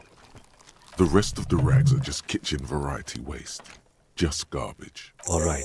We should go to Gart again and ask if he knows who put the clothes in the trash. It could be as simple as someone from the hostel cleaning the yard. Or not really. All we know is the victim's clothes are in the trash, the lid was locked, and his establishment... The fuck's he on about, kids? You hear that, Kuno? He thinks you're an infant or something. See? The lieutenant nods, then looks back into the trash container. It's just organic waste, cold and slimy on your hands. Apple and potato peels, mostly. Unidentified sludge, and the occasional chicken bone thrown in for good measure. What's this? A blue piece of plastic sticks out from the apple peels. It's shiny. Looks like the corner of something. Something larger. A clipboard. A blue plastic clipboard with moist papers hanging from it. They look badly damaged, but you can still make out forms and notes, written in a man's handwriting. Officer, is that your paperwork? It is. Look, the plastic has the RCM street grid on it. You've even got an autopsy form in there. If you don't mind me asking, how did this get in the trash?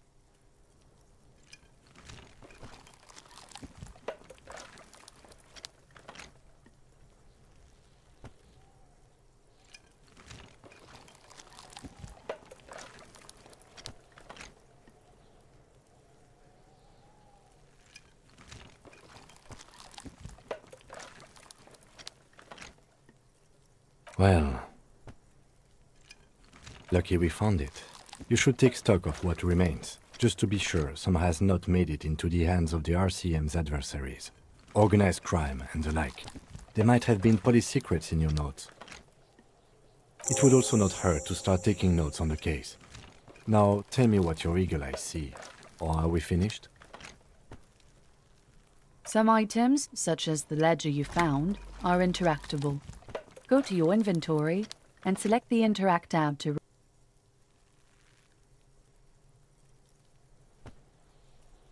The container sounds a muffled gong. That's one thing off the list.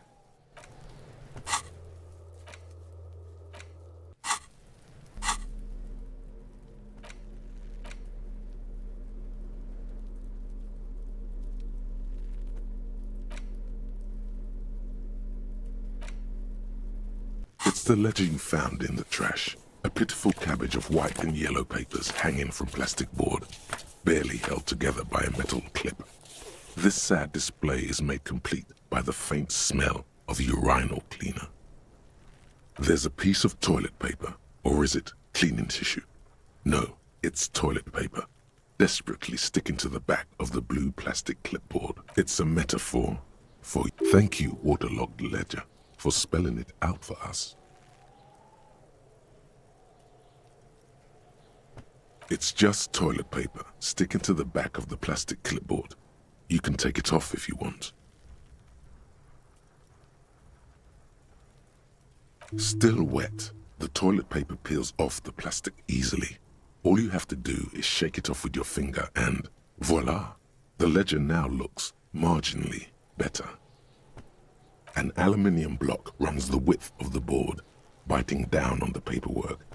Its crocodile teeth are the only thing keeping the papers together. A regular pencil, the tip worn down to nothing, has been attached to the clip.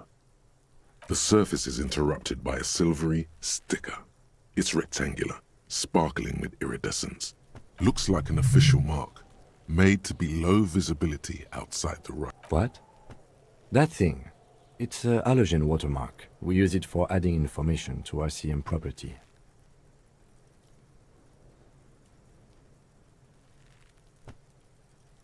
It depends. Aside from an anti-counterfeiting stamp, mine has my station number and address. The information varies by date of issue. Maybe yours will have how many cases you've solved. Any capable light with the right wavelength will do. All RCM vehicles have headlights designed to reveal halogen watermarks. Mine too. This means you can read the watermarks if you just turn the lights on. Okay. While a bunch of sodden papers sag from the clipboard in your hand, they're not exactly white. They're yellowed in patches by sunlight and alcohol and covered in dense blue handwriting.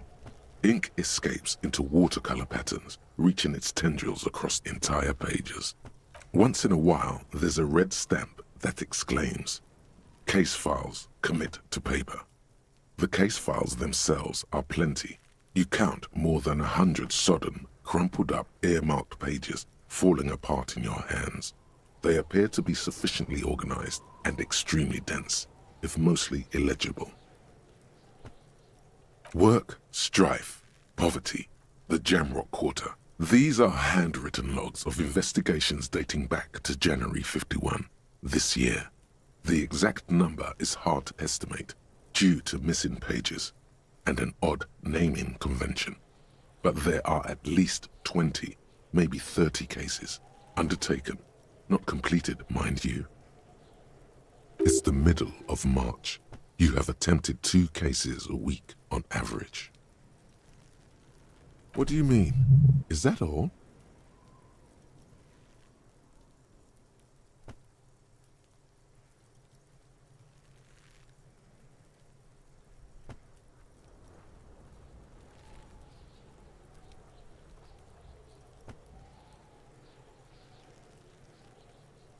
Yes, it appears you employ a, shall we say, robust yet literary system. Each investigation has its case number written on the margins.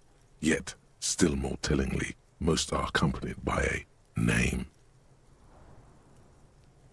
A title, one might say even. One that draws inspiration from snoop fiction and vespertine cop show staples. Yes, all caps. One is called The Next World Mural. Another, The Square Bullet Hole Murders. Another yet, The Unsolvable Case. Others appear more light-hearted. The guys on a couch in an unexpected location, and The Murder at the Hookah Parlor. Even the rare article-free collapsing tenement.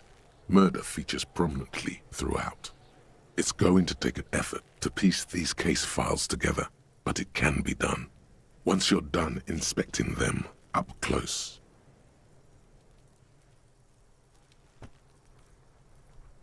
Huh? 2 complex cases to undertake is a lot, yes. You really have to push yourself. I would not suggest it, lest you start making mistakes. 2? That's a lot. I didn't mean to say you are making mistakes, by the way. That was presumptuous of me. That's okay.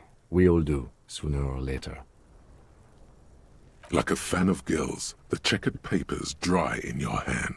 The handwriting is extremely dense, if mostly illegible. You mean the alphanumeric? Officer, precinct, time of arrival at the scene? Oh, you mean the titular? Yes, well, so do I. In our defense, almost everyone in the RCM does. It's a holdover from the early days of the RCM, right after the revolution, when the organization had little idea how to do things. It persists in an unofficial capacity. Officers use these titles to refer to their work among themselves.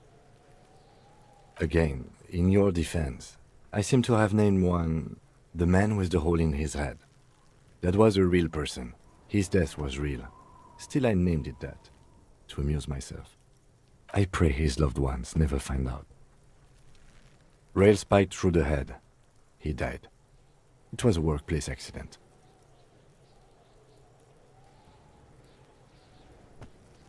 There is, for precisely one more. 15 pages near the end remain untouched by the damage. The checkered grid forms a structure of passages, breaking the case into subtasks to accomplish. Once all the tasks are accomplished, the case is complete. Sadly, the ledger only comes with an old, worn-down lead pencil. It's unfitting of this monumental event. The ledger only comes with an old, worn-down lead pencil. It will do, barely. But the lieutenant looks at his blue notebook. 2 fat, shiny pens. He is not really saying anything, just standing there, looking at them. Nor did I give this to you with resentment.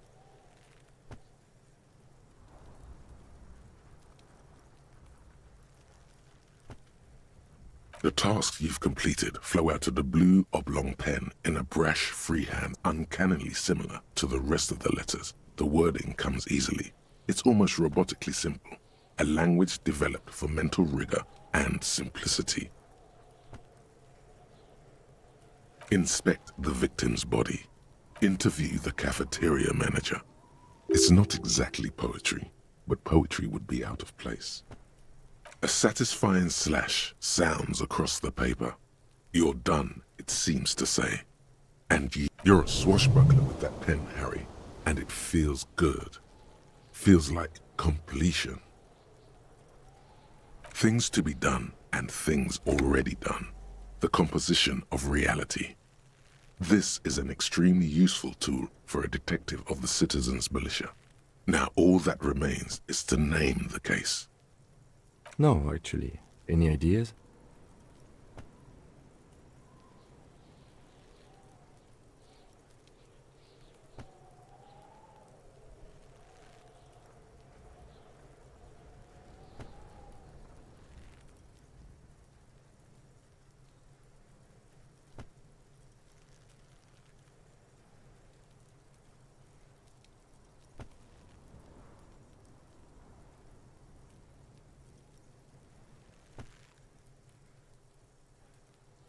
Great. That's great.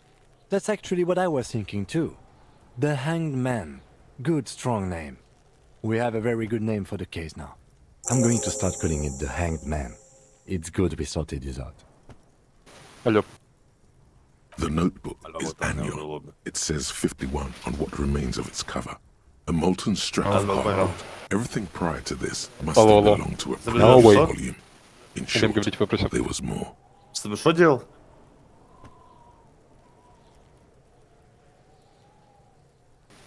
Я не знаю, бро. На палке. Вас Я не знаю. Что называть вас? Я не помню. А, ебать, не помнишь, что это было говно на палке? Был никакой выпад. Там было говно на палке. Я не помню, я помню, что такое было, но не помню выбор.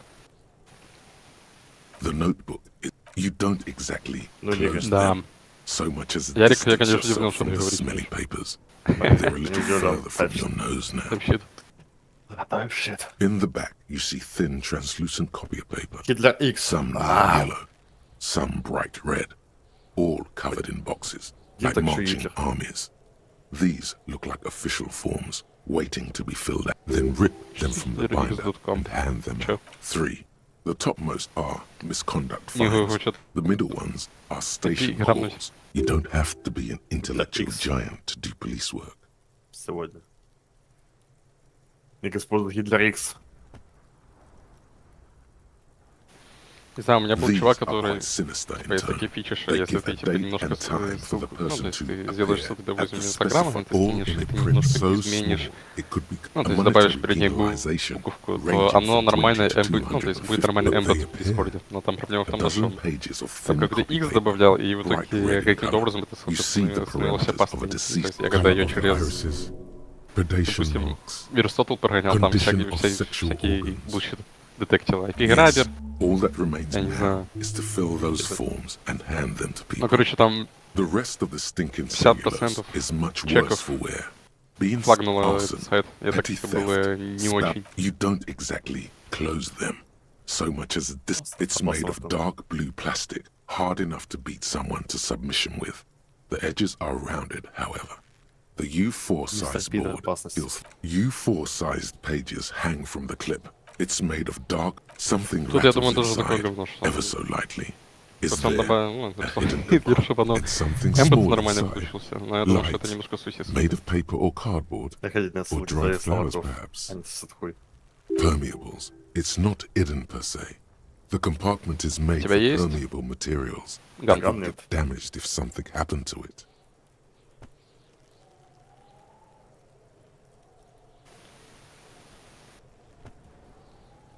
Топган Маврик. Есть ган. Есть ган. Окей, можно дать? The plastic shimmers like lapis lazuli, but it is not see-through. With your hands, U4-sized pages hang from the clip screwed to the top of the board. The acidic stench of rotting food is rubbed off on the cellulose. It now forms the base of the experience. You know, like the bits they put into public piss bowls, probably called Fermi Discrete, or Axel, or something. Remember when I said the smell of the upstairs bathroom was so rank they should have sent a poet to describe it? Why, yes it is. Among many other things, the acidic, you know, like the... Your nose does not understand.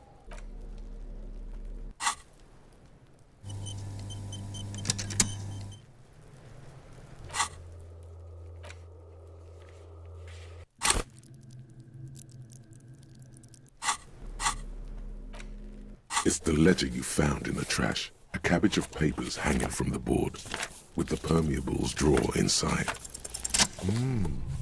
The two sides of the board appear slightly misaligned, like a drawer that's come off its slides. If you bend the plastic on your knee, the slides snap back into place. It should be possible to just, you know. Without resistance or sound, the two panels move against each other. The compartment is now open. 2 ticket stubs and a handmade postcard.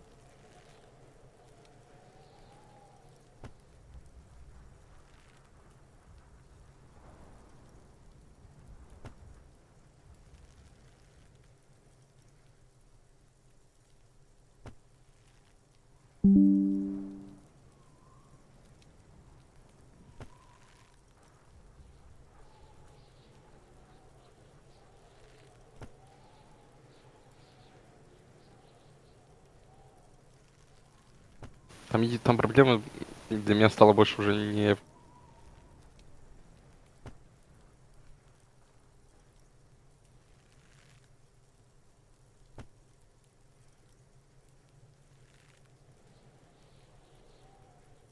Two octopuses are smiling, reaching their tentacles toward each other in the colored pencil drawings.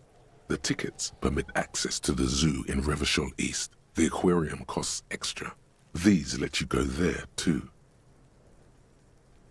Thin wax paper has been glued to a piece of cardboard. Sounds like leaves rustling when you pick it up. You see violet flowers, floral patterns, patches of glue. It smells of chewing gum, apricot flavored. A touch of cinnamon, the end of summer. You think the label says tutti frutti. Familiar handwriting lines the inside of the card. Looped, round letters in a woman's hand. A young woman in her 20s. There is care, effort, and a smile. Harry, it begins. You're already reading. I wanted to write you a letter so you can read it when you wake up. Your hand shakes, holding the card. Every morning when I step out and you're asleep behind me, it says, I find a little piece of sadness in me. I carry it in my chest, down Voyager Road. Every step I take, it grows. By the time I reach the fuel station, it has filled me entirely. I step onto the light rail and look back. Sparks fall from the bow collector. I know it will be like this until late afternoon. You. Every step I take will get lighter. It almost makes me run. Sometimes I do. I can't believe I met you. I can't believe the happiness I feel with you. You have a vast, vast soul, and I will always, always, always come back to it. Kisses, kisses, kisses. You feel the air sucked out of your lungs and the blood sucked out of your head. Everything around you gets dark. Small white dots appear. Sparks fall like snow from the bow collector. A streetcar distancing. You feel the ledger slip from your hand. No, no, hold on. To what? There's nothing. Detective, is everything all right?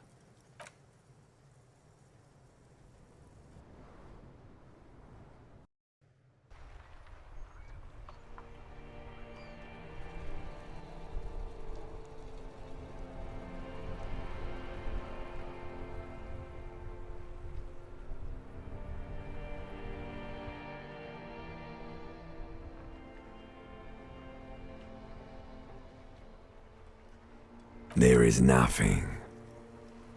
Again. Nothing sad, brother. No treachery, just blackout. Well, almost nothing. There is the ground below you, that's still there. And the small light that's on, fluttering, somewhere in the basal ganglia. That's me. Blue eyes, that's me.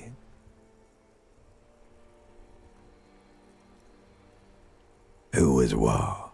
He speaks of the sickening longing, the unwell emotion.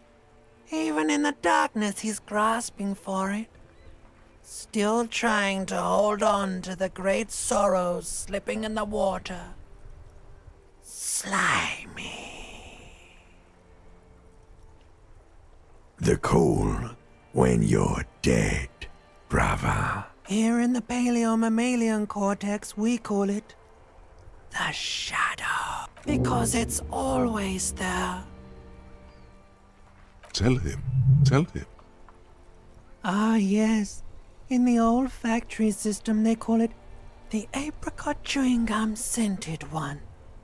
It's unhealthy of them to linger on it so. But as they say, what do you do? Yeah, man. Fuck everything. Total blackout forever.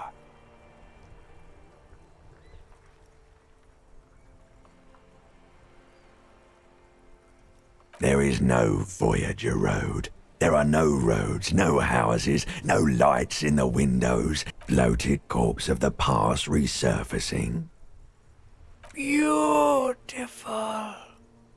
Believe me, stupid ape, its lack of beauty was not the problem. Yeah, man. What was that about? You think they would let you? Until you disintegrate into biomolecules? No. Someone is breathing on your face now, inspecting your pupils, stupid idiot. Yes, they're pouring something on you. It's in you. It's delicious. Glowing lights on a dashboard emerge out of nothingness. In the upholstered cabin of Lieutenant Kitsuragi's motor carriage, seated in the driver's basket, the air is thick with leatherworks and heavy fuel oil. Cold water runs down your chin. Drink. Water. The water is cold, silvery, the stuff of life itself as it pours down your parched throat. The pounding in your head recedes. The darkness parts. Drink. You haven't drunk water in 2 days. Did you know the human body is not made to survive on alcohol alone? You need a secondary form of hydration. With greedy gulps, you down half a liter of cold water. Some of it spills on the driver's seat. The lieutenant pays no heed to it. What happened?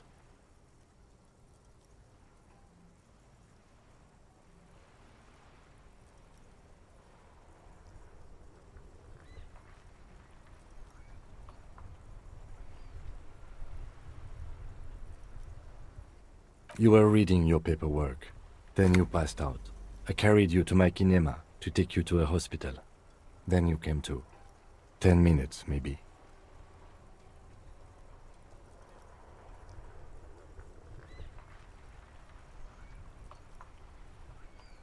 That does sometimes happen. He replies with such understanding, it's as if the burnt-out ruins of the past were an occupational hazard. Athlete's foot for cops. You dropped these. Are you okay to proceed? Good. The Ledger of Failure and Hatred is a special item that can be used both as an interactable and a tool equipped in your held slot for skill bonuses. Find it under the Tools tab in your inventory.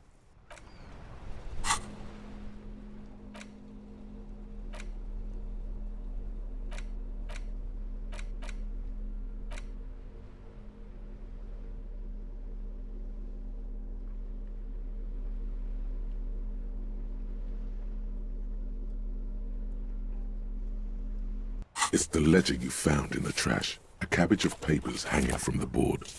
Without resistance or sound, the two panels move. It's slightly, ever so slightly.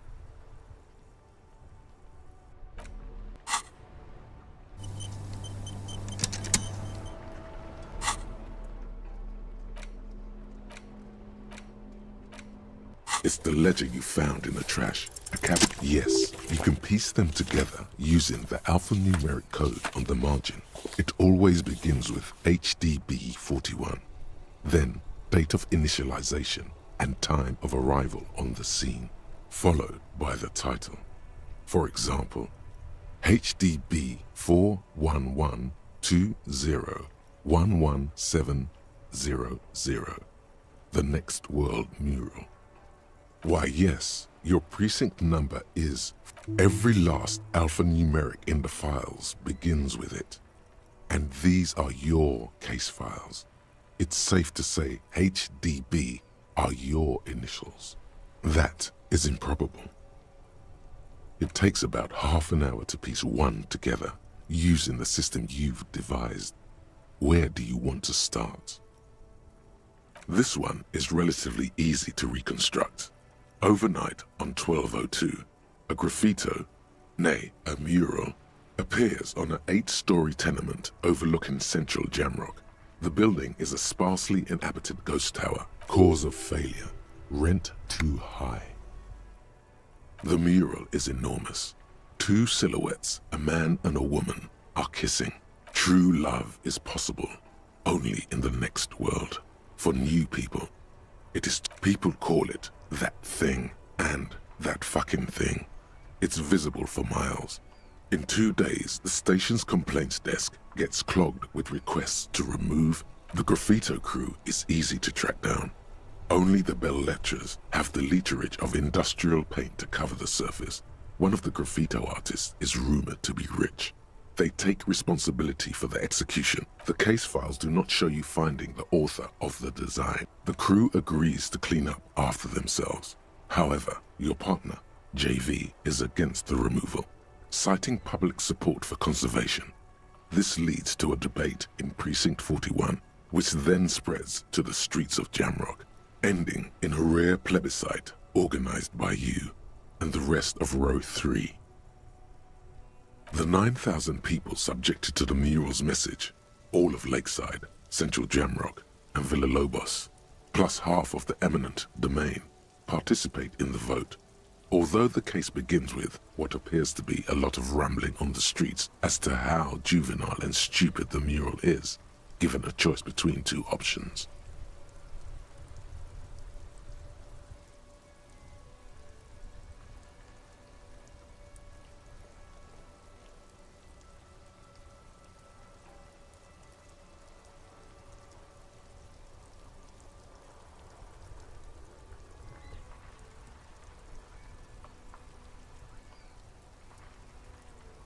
A staggering 78% of voters choose to keep it. Turns out the opposition were a loud minority. And that love truly is possible in the next world for new people. And it is too late for us.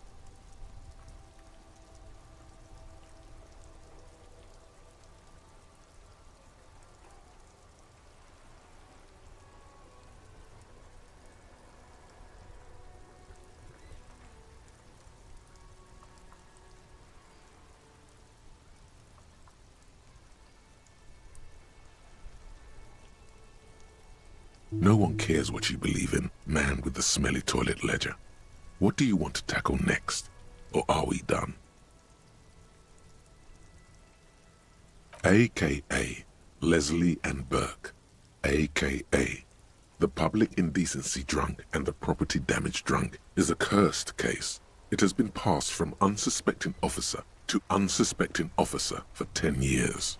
On January 29, the unsolvable case made its way to you. Why you accepted it, it is unclear. Leslie will always take his pants off when he's drunk. Burke will always trash everything. It's just what they do. It is their nature. You cannot change the nature of a man, and you can't lock them away because public indecency and small-scale property damage are not punishable by incarceration. The only way for Leslie to stop flashing his genitals to bypassers and for Burke to stop dismantling signage and rear-view mirrors would be for them to stop drinking alcohol, which, in their 40s, you would think that, but you're wrong. Where's the fun in exposing your genitals or breaking stuff in your own home? No, Leslie and Burke are on the corner of Main Street, and can you keep yourself off the streets? Threatening fines, dragging them to the station, locking them up in the hellholes they live in, locking them up in the station, hypnotherapy, even trying to get the local gang of Zemyaki to take them out. The Zemyaki gave them ethanol, so Burke and Leslie would expose and rampage even harder. You tried it all, and still the complaints wouldn't stop. It's plain to see from the files that you, Satellite Officer JV, and Special Consultant TH had more important cases to attend to. You uncover cross-reference to several ongoing investigations, each brought to a standstill every time you drive down Main Street. Because there they are, on the corner of perdition. And what is Leslie doing?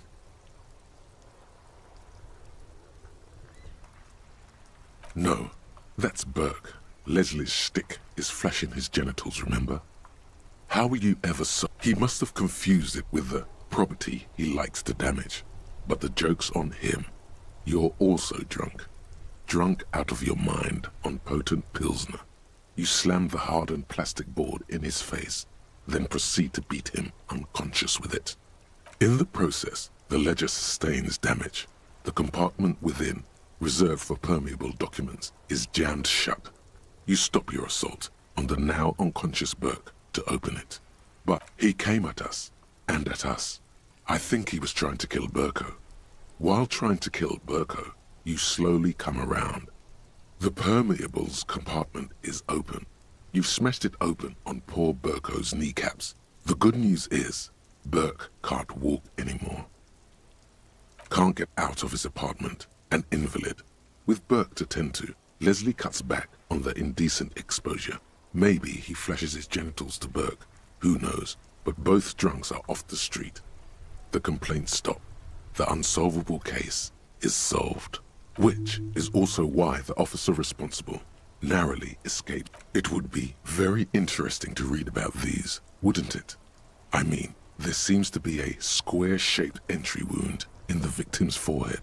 She's been sitting there for weeks, on her rocking chair, with a square hole in her. That's all you got. From the half hour you spent piecing it together, all you know is the entry wound was square-shaped. You never found the bullet. And then another body showed up. Also, who knows? Those pages are missing. What? One day you may still catch the man with the square gun. Some assholes brought their couch outside and hung out on it. In the middle of the street, on the roof, on the hillside by the motorway. You know, at an unexpected location. They were young, and they thought they looked cool on it.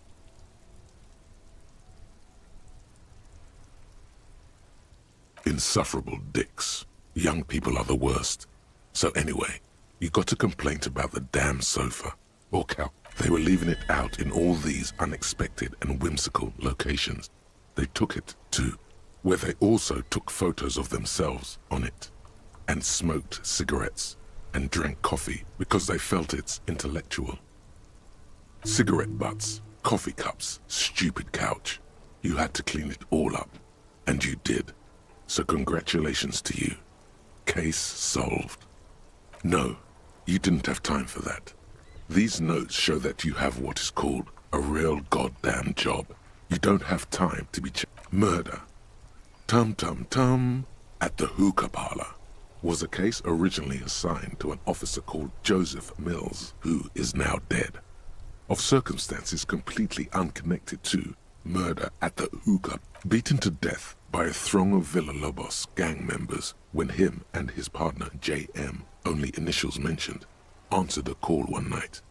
It's a sad story, and it isn't really represented in your case file. Joseph Mills was on this case that he just couldn't solve, was doing it solo, said it was a real nutcracker, a real brain twister, was on it for, like, a month. The captain got impatient. Mills didn't get off the pot. Not yet. He kept at it for a couple of weeks more, racking his brains, running with every theory, as outlandish as they seemed. Still couldn't solve the murder at the hookah parlor. No, he was awful. Awful sense of humor, too. The worst jokes you've ever heard. Really rapey. Still, he'd been on it for months now. Said it was the final case. Said it was uncrackable. That murderer vanished into thin air. That god... Okay, so the case is handed to you because Mills isn't getting anywhere, and you look into it. Here's the setup. A young man is found dead in a hookah parlor. You know, those places where you go and smoke bubblegum-flavored vapor all day.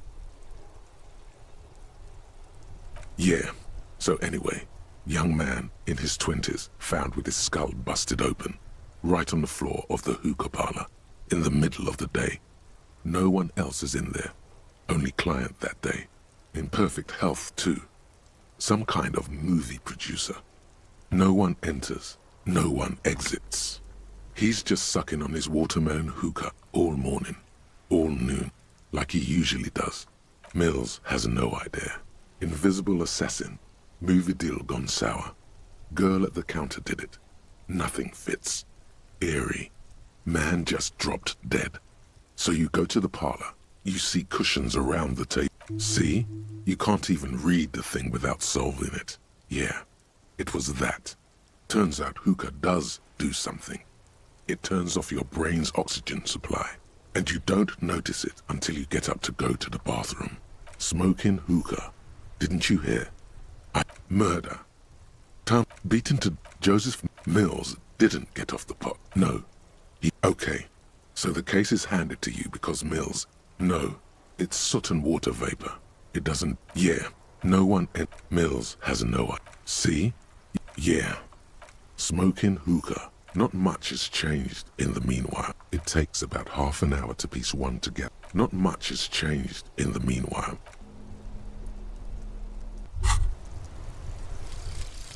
The 15th Indo tribe.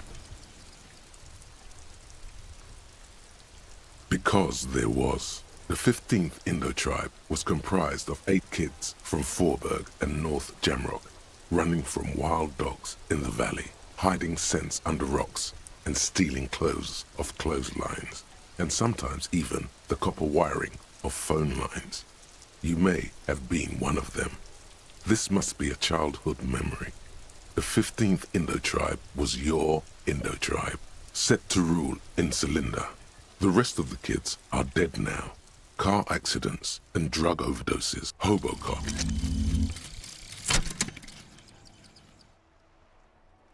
Technically, you wouldn't be a cop anymore, but a hobo. That would mean game over for the cop chapter of your adventures. But who knows where the hobo part takes you? To the bar?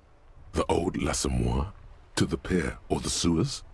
To Le Royaume, where for 300 years they interred the dead. You could plunder royalist crypts for long-forgotten triple malt bourbon, then fight.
We should think about calling it a day, maybe. The nights are still miserably cold this time of year. You should take care of that, then.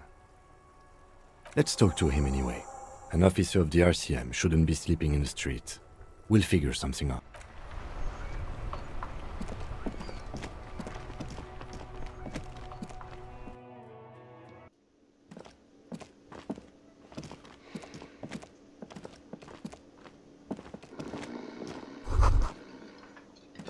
That sugary black rum stain on the counter makes you teary-eyed with joy.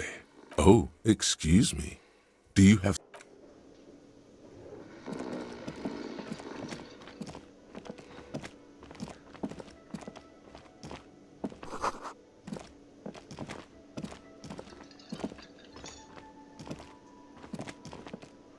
Can I help you?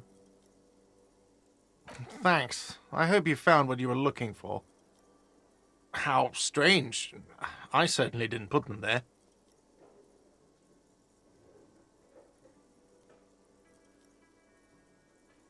The trash collection service? CS Municipal. I don't see why they would put anything in the trash, though. Ah, the elusive CS Municipal. I doubt we'll be able to track down who was sent here last and when. This will have to be one of those little threats that solves itself down the road. Thank you anyway.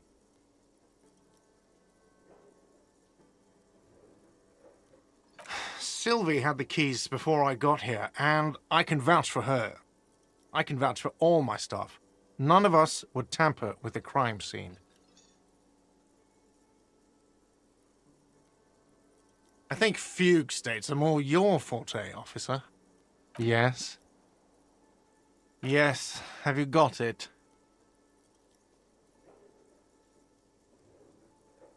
Does that arrangement include you paying me what we already agreed you owe me?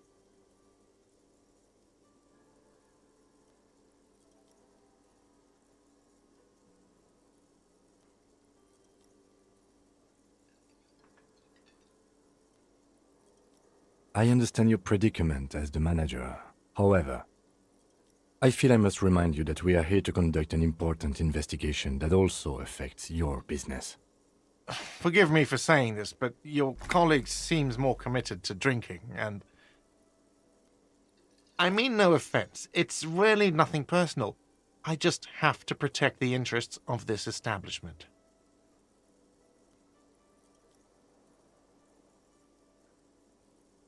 Not until you bring me the money. Okay. I might have something in my motor carriage we can use when you're done here. Oh, Lieutenant, we're done here.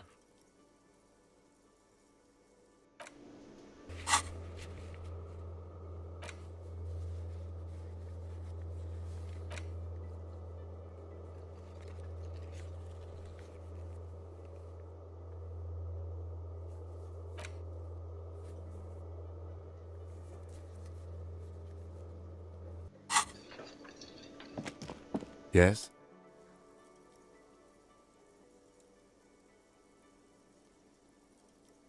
What about me?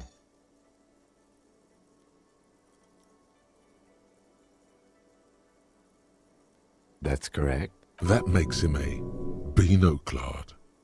Completely uncopped material, if you say so yourself. Are they? They are mostly just cumbersome. No. Your brain sends the signal to your lips, but they refuse the order. It's like you're locked down. Something to... What's going on? It's like you're a puppet in his hand. The lieutenant relaxes his eyebrow, and you seem to regain control of yourself. What do you mean? I have no idea. The lieutenant's conceptualization skills must be rather... What? Think? The lieutenant... We all have our different mediums. His is written. That's because I'm half Seolite, or quarter. I don't speak a word of Seolite, and I've never met either one of my grandparents. There is nothing ethnic I can tell you, or any... That's correct. That makes him a Binoclard. completely uncopped material. I can assure you, Detective, that I've passed all the required physical exams. You may not remember taking any little tests, but you're strong as a goddamn ox. Anyone. The thing is, the RCM employs relatively few oxen. It's clear that what the lieutenant may lack in musculature, he makes up for in other ways.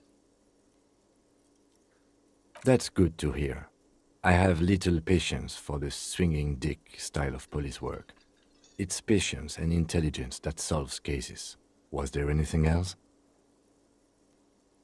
That's correct. That makes him a Beano-clad. I can... You may not. The thing is, the RCM employs... Just because your precinct has a reputation for cracking skulls doesn't mean that's the only way to solve a case. That's because I'm half sale. It's a part... Sale is a protection. I can see you're disappointed.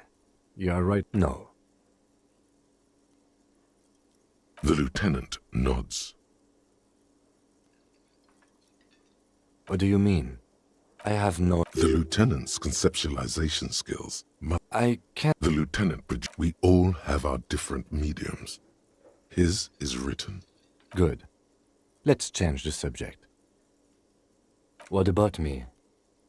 Good. Let's change the subject. What do you want to know? No, it's not a particularly... The deceased is a security guard for a corporation involved in a labor dispute. It doesn't take a DeLorean pot. I can assure nothing like that will happen. Do you know why not? Because it's not part of... The gesture resembles an orchestra conductor bringing the choir. So desperately mundane. There's something the lieutenant isn't seeing. The universe is too irrational, too morally complex. You should convince him. No, it's not a particular... The lieutenant adjusts. You mean like a brief? Do you want... There's no rape 3 days... During that time, the victim had been... They didn't identify... There's a strong prejudice. Okay, well, we are police... Good.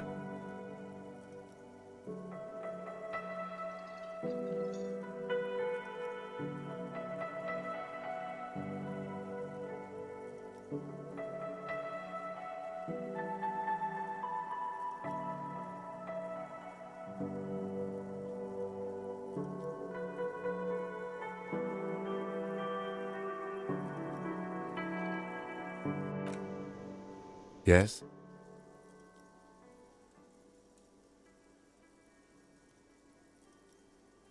No response. He's having trouble processing. Have you tried concentrating on... Focus on other people's... A moment passes.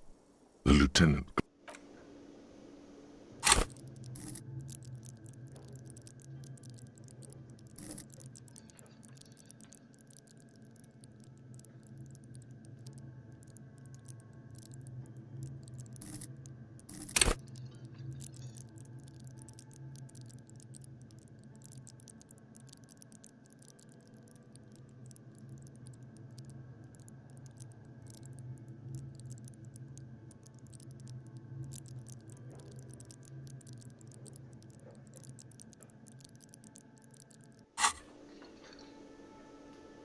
Yes?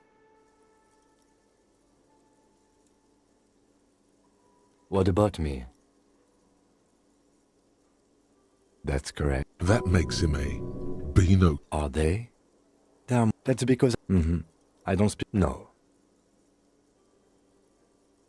The lieutenant nods. What do you mean? I have no... The lieutenant's conceptualization skills. I can't... The lieutenant, we all have our different mediums. Good. Let's change the subject. Yes? Excuse me? Frankly, Detective, you're in a deranged state. I can't let you proceed without close supervision.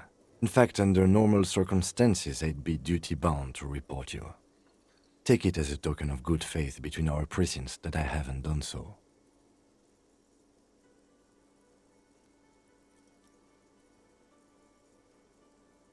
That's good. Some you time? This is a police investigation, not a journey of self-discovery. You'll still have your evenings to yourself. A moment passes. The lieutenant... Excuse me? Detective, if I may be frank. Some you time? This is a police investigation, not a journey of self-discovery. You'll still have your evenings to yourself.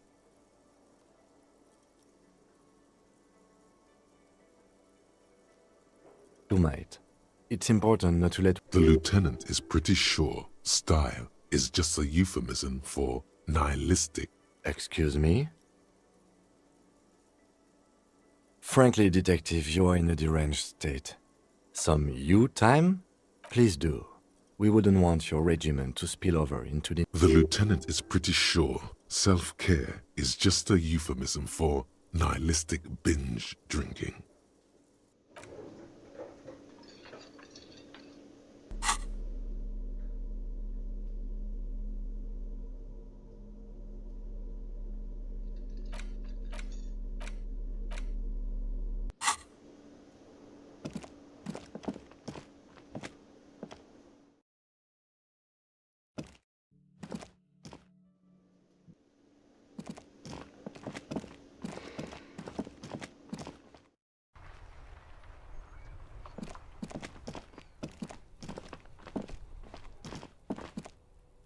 An old call box with a matrix.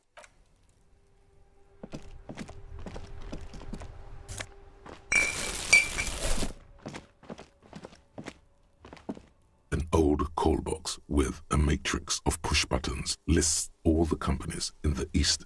An off-key melody starts playing after you ring the door. Kuno, please stop calling here. Grown-ups don't have time for your stupid game. She thinks you're the gremlin child.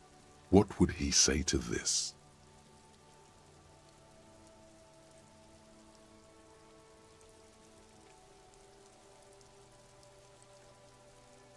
Oh, I'm sorry, officer. I thought you were...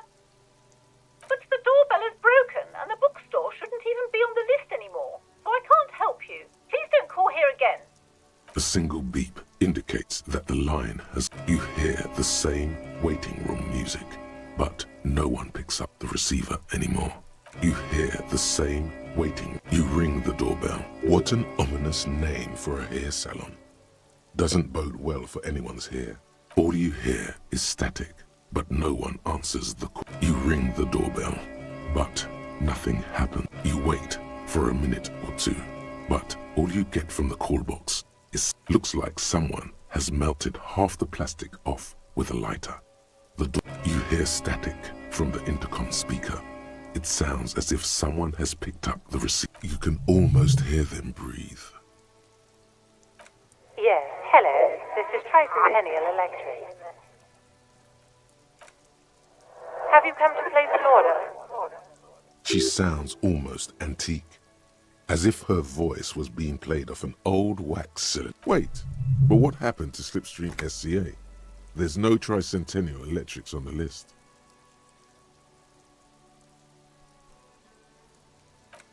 My God. The lieutenant exchanges a look with you. It's you. My God.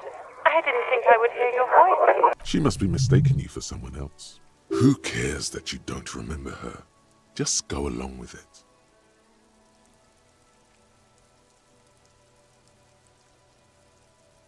Michelle, just please. Why did you even call? I don't understand. You've been gone for months. I thought you didn't care.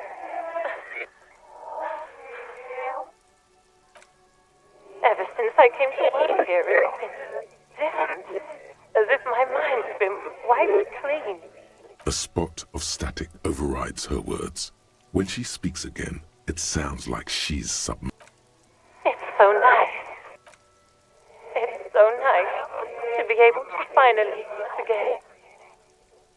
She sounds like she's about to cry. She doesn't answer. Silence. The only thing you can hear now is static and waves washing ashore on the bay. A Another seagull passes by. It's getting cold. It must have been some kind of faulty wiring. We should maybe stop playing with this doorbell. It looks ancient.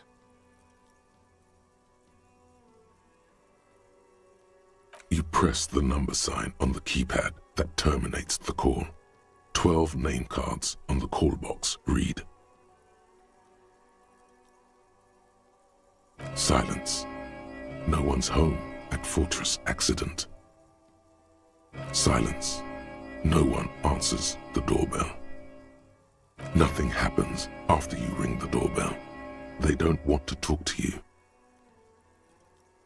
Silence. No one answers your call. This button looks new, but someone has removed the name card. Nothing. Huh. This button looks new. It's probably not connected yet.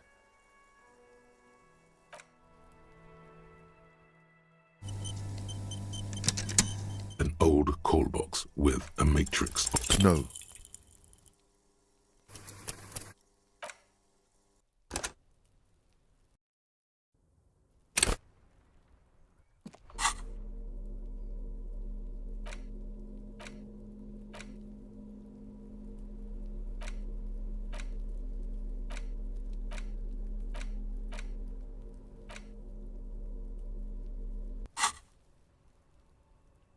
An old call box with a matrix of push buttons. No.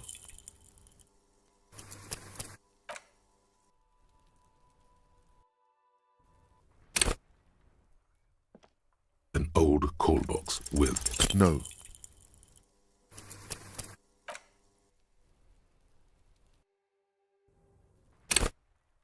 An old call box with a no.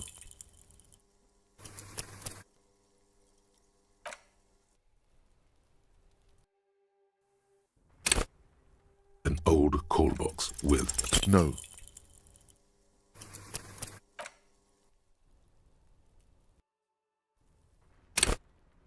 An old call box with whatever she says, it can't hurt you. You're a different person now. Stronger, healthier, and alright, maybe not healthier, but it's a bonus that you've drunk so hard you can't remember any of your past relationships. Oblivion's the ace in your corner. There's a light buzz as you press the doorbell, waiting for her to answer the call. It's cold outside. A strange metallic taste fills your mouth as you stare at the intercom. There's the static again, whispering like a seashell pressed against the air. Yes, hello. This is Tricentennial Electric. Have you come to place an order?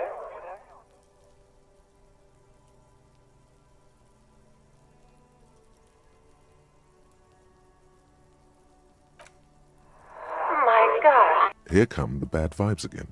Relax. Distance yourself from it.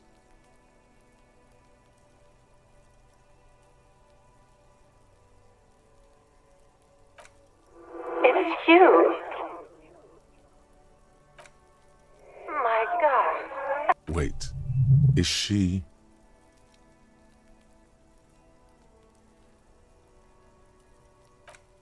Michelle, just please.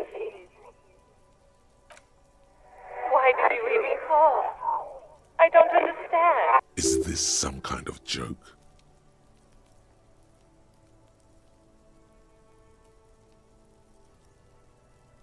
The voice from the intercom doesn't answer, but you can hear her breathing.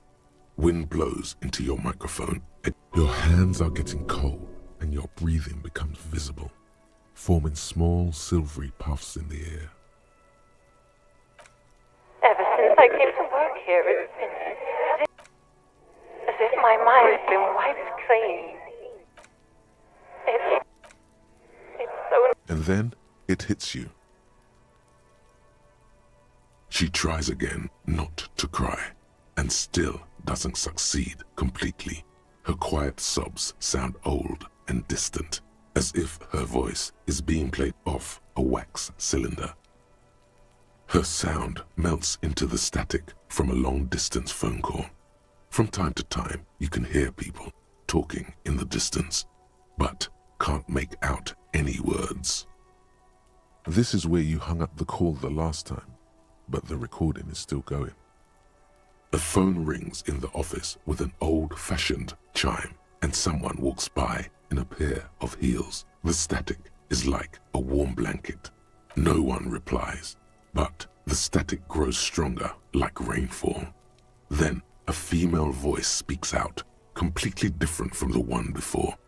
Glorious and total somehow. Her words are too cold to comprehend. She smells of sodium lights and rain streaks on car windows.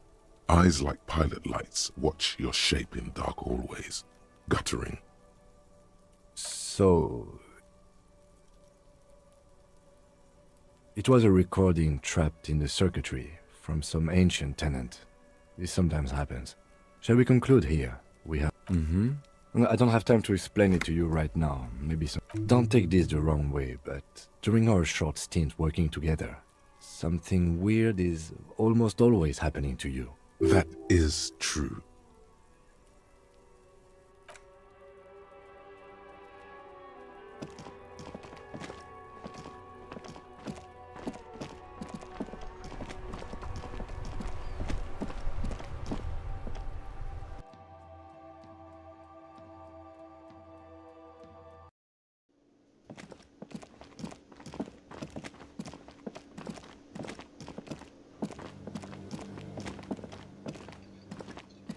You see ahead the cobalt blues old coat. It leads to a side building. The door does not.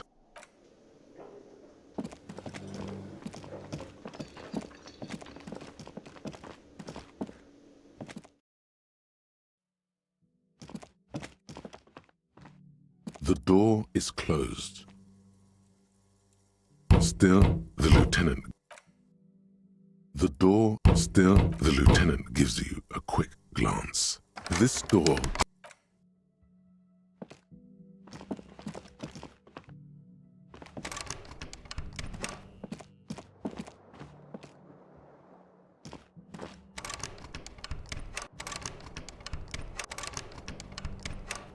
Yes?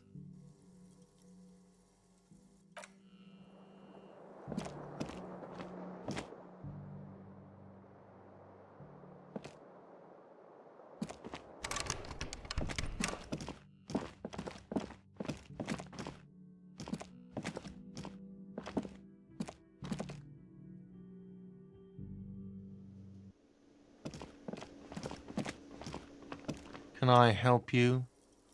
Yes, have you got it? A lot. For the room and broken window? Like what? I was really enjoying another thing. Great.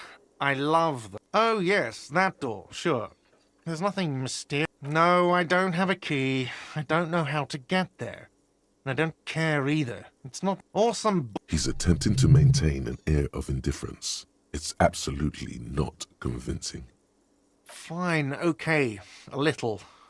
But my job doesn't leave me time for wondering about one locked door. So I haven't opened it. I have cleaned the whole place 100 times over, though. After the animals. Yes?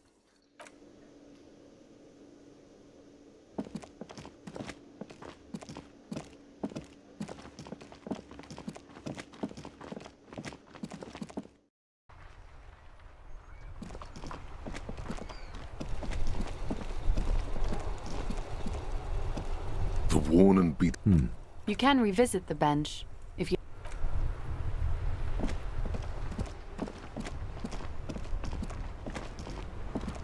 Inside, you see a set of steering levers, a radio mic. I have something... Transport enclosure. Regular people just call it the cage. All right. The dashboard lights up like a leopard. The lights unfold with a little click, casting electrical light. There you go. I'll turn them off from the remote once you're done. We just need to stand in front of the machine now. The cage at the back of the motor carriage looks rather uncomfortable. 4 shiny hubcaps are stacked against the... I confiscated these 4 a little while back. We can take them to the pawn shop down by the Martinez Canal. There are spinner hubcaps, frivolous things you put on your wheels. When the wheels come to a stop, the caps keep on spinning. There's no... Honestly, that sounds like an amazing physics demonstration. A couple of weeks ago, I stopped a young man for going slower than the speed of traffic. Turns out he was some coalition official's son and high.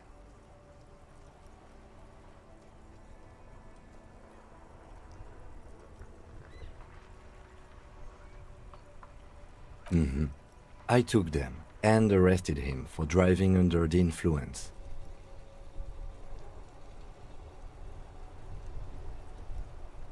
That they are. I was going to take them into evidence, but they weren't necessary for conviction. He never asked for them back. No, that would be silly. I just... He flashes a smile, barely visible in the dark.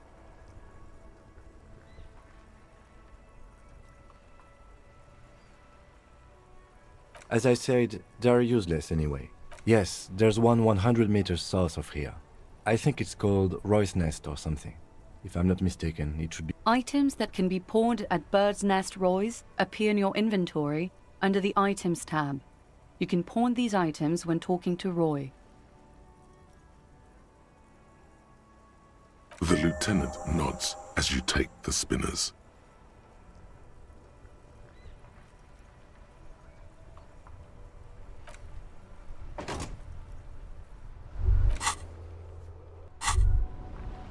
Hey, so we've been monitoring you internally, and now we know your Copo type. Guess.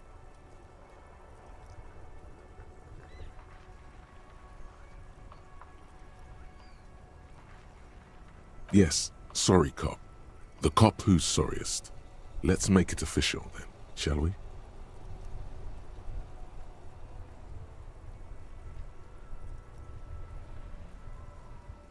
Oh, you know, Apocalypse, Superstellar, the advanced interesting cop, Liquid Shadow cop. But you're too sorry to say those things. So, here we go? What?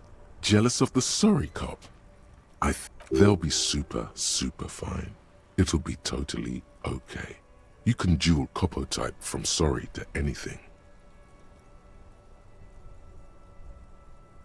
No, you don't. Come on. You'll be back to saying sorry in 2 minutes. Stop wasting time and begin the repentance. Wow. Okay. Fuck off. Maybe we were wrong about you then.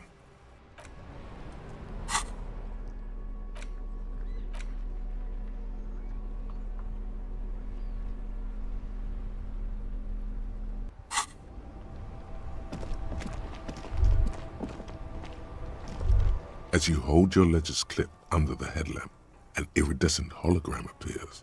A street grid and the veins of a great river. There she is. Revachol West. Around the borders of the watermark are dozens, no, hundreds of micro-perforations. There are many of them, and they are divided into 3 separate rows. Right. The meaning of the perforations remains opaque to you. The rectangular watermark is overlaid with the logo of the RCM, and yet the major arteries of Revachol are all recognizable. They shimmer in the Kanema's headlights.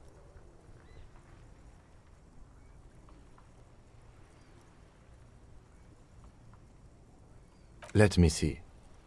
Right here.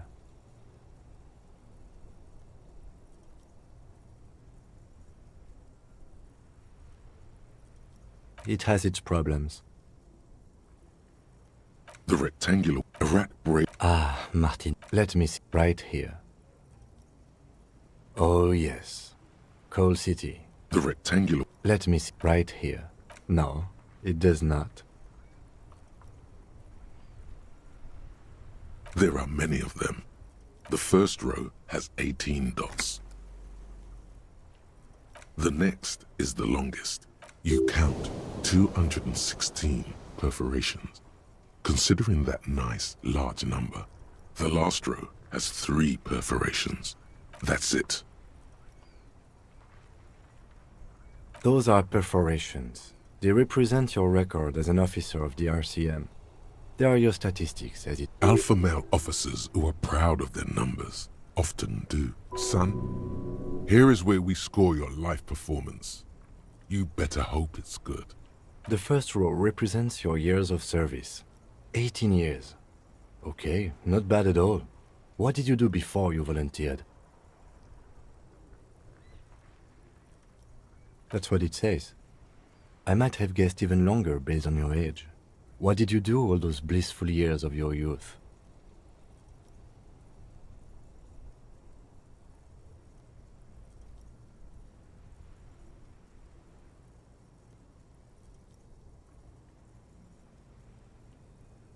Fair point.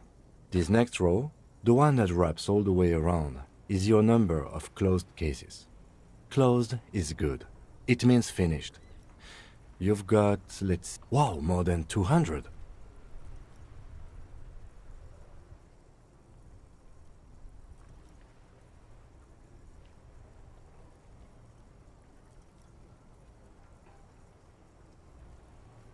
It's quite a lot, even for someone who's been on the force for nearly 2 decades.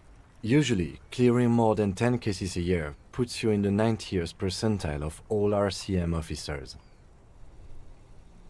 Call it what you want. You are a valuable member of your... Right. Those are your confirmed kills. You've got precisely 3 perforations there.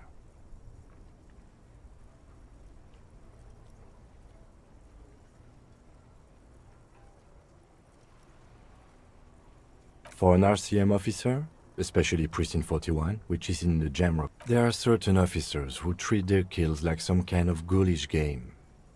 If they do happen to solve a case, it's usually by accident. But it seems as though you are, or at least were, one of the good ones. So, yes.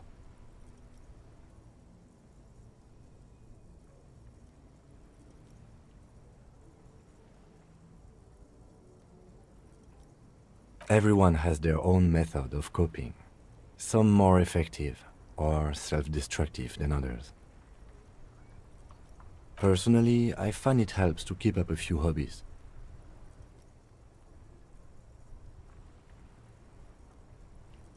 Oh, this and that. Let's not get into it now. Why not gardening? You've already got the gloves.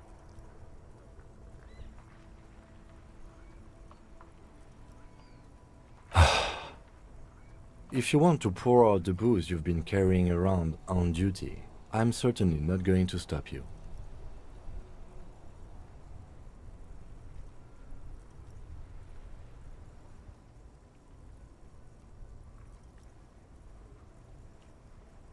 As you will. The lieutenant nods. Right. I'll go turn off the lights. You can now see your statistics on your journal page, to the right of the task description.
Buddy betrays your degeneracy. Yeah, Measurehead. His body totally betrays his degeneracy.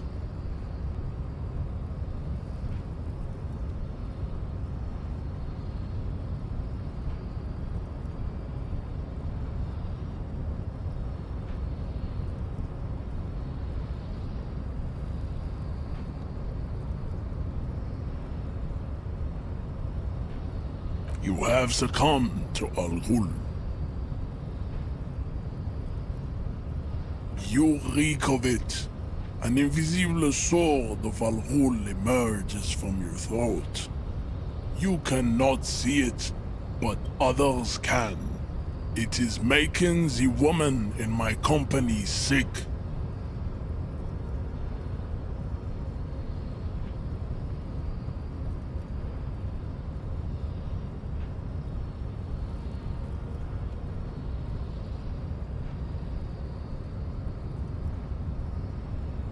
Your mouth moves, but the one who speaks is Al Ghul. You are but a vessel for the Ghul now. Ver Occidental Haplogroup B4 is done giving orders around here. The influence of the ham sandwich race is waning.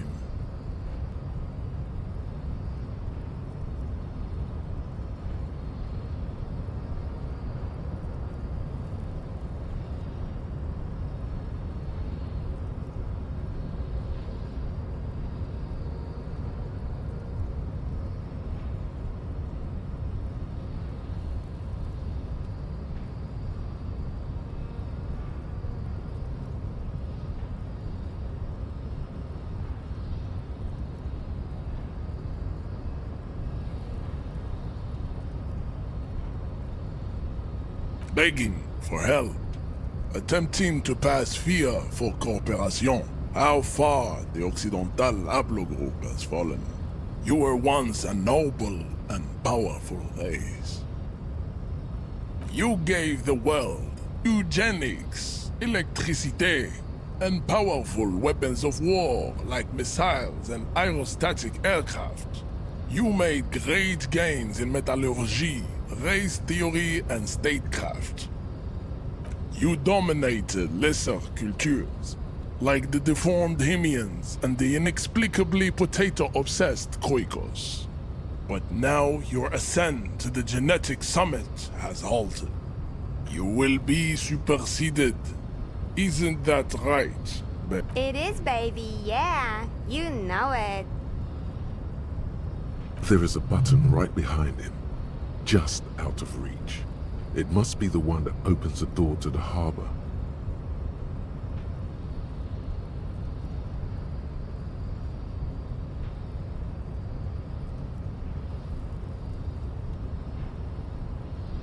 It is my task to keep the degenerate drunks from entering the harbor.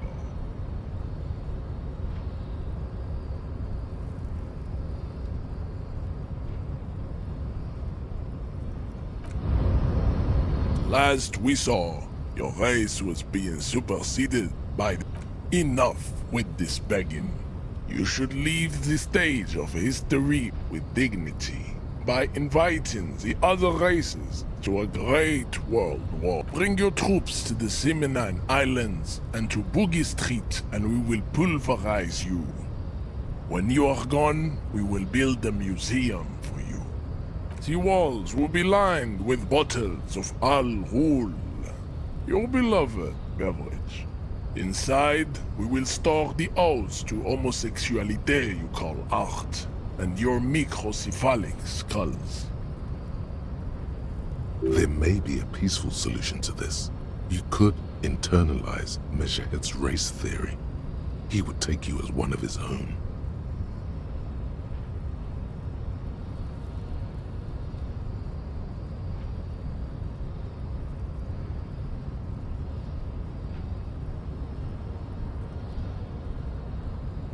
Well, not as such. What you do with a mastery of advanced race theory is up to you. You could reject the findings, sure, or accept them and become an advanced racist. Racists are generally not very good examples of their race. Welcome to Revachol. You hear him yell at a redhead woman visiting the fritter nearby. He must think redheads are immigrants. I am not like them. I am craniometric perfection. I have taken the trouble to permanently draw a phrenologic grid on my skull and features. The drawings are precise and look true to their pseudo-scientific ambitions. One thing, however, it is not entirely free of throwbacks in the phylogenetic tree. His large jaw, for example, could be a trait indicative of criminalism. Also, his earlobes could be small.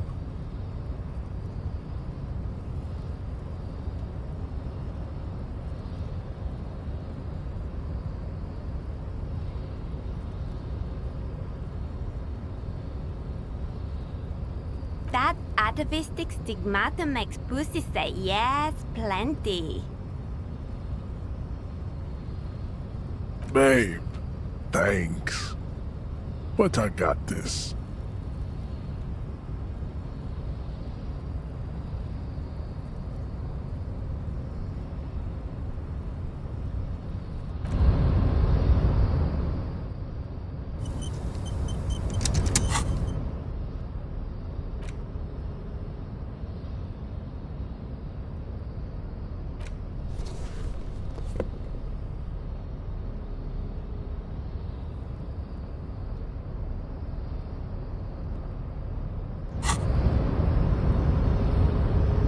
Your race descent has only worsened since I last saw you.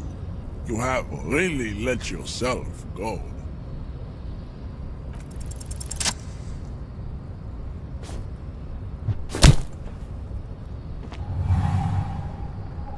Just like that, instinct took over. A solid strike straight into his throat, into the cartilage. You could swear you felt the soft palate break. The man is reeling, gasping for air. Time stands still around you. In the distance, the sounds of the harbor are falling silent. All you hear is a small gurgling sound as a trickle of blood appears on the man's lip.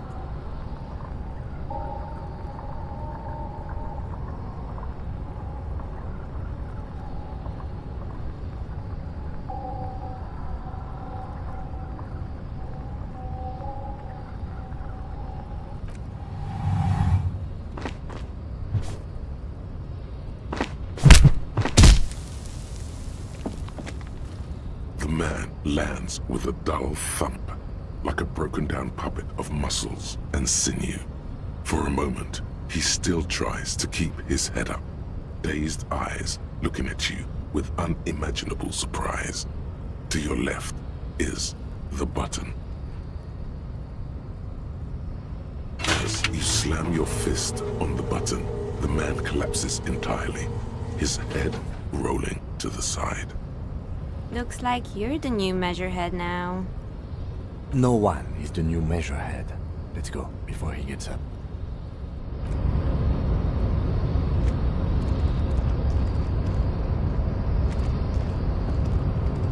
The man is still knocked out.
On second glance, someone has forgotten to properly close one of the drawers. It's unfortunate for the Union to just leave their paperwork lying around like that. The drawer opens smoothly. Hundreds of documents containing logistical data. Two kinds of transactions stand out. and the same materials being handed over to companies inside Revachol. Cool. It's hard to make sense of this thicket of company names, dates, quantities, and percentages. You try to focus, but the lines are getting blurry. The drawer slides.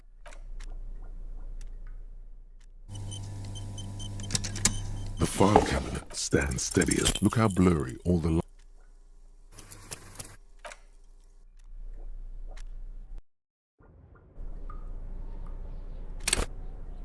The file cabinet stands steady. Look how blurry.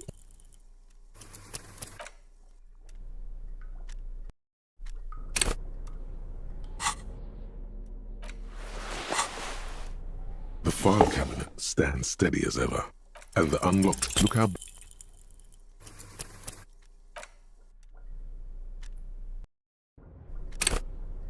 The file cabinet stands steady as ever. Look how blurry all...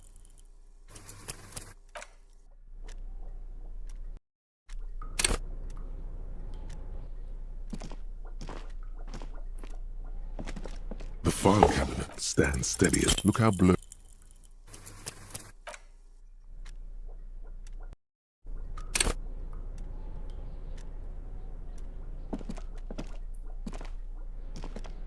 The file cabinet stands steady as... Look how blurry...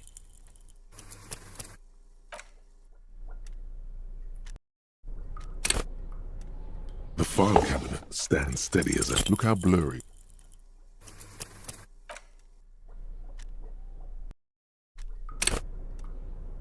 The file cabinet stands steady. Look how blurry...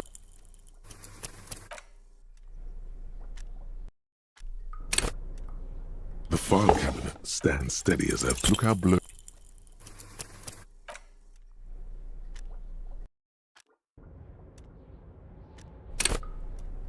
The file cabinet stands steady. Look how blurry...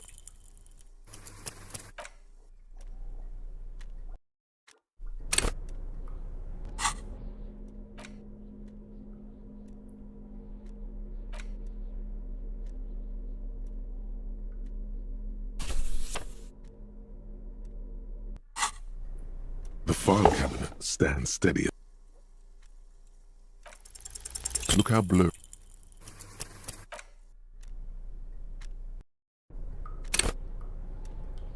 The file cabinet stands steady. Look how blurry.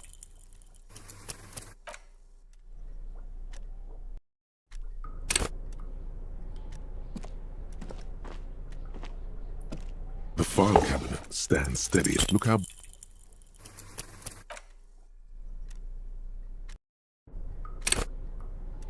The file cabinet stands steady. Whatever's hidden here is hidden well. Concentration isn't enough. Only a trained accountant with a background in logistics would be able to really make sense of it. However, there is a little handwritten note stuck on the side of the drawer. It appears to be a to-do list written in large, uneven capital letters. Remember, Leo, Everard's shoes, special whirling borscht, water Everard's plants, sweep office floor, more banners. All items on the list have been crossed out and the note itself is crumpled. Everard Clare, probably. The head of the Debarders Union. One of his aides must have left it. Nothing incriminating here. The special borscht seems a bit odd in the list. Remember, Leo, Everard's shoes, special whirling borscht, water Everard's plants, sweep office floor, more banners. All items on the list have been crossed out and the note itself is hundreds of and the same material you already went through the drawer slide.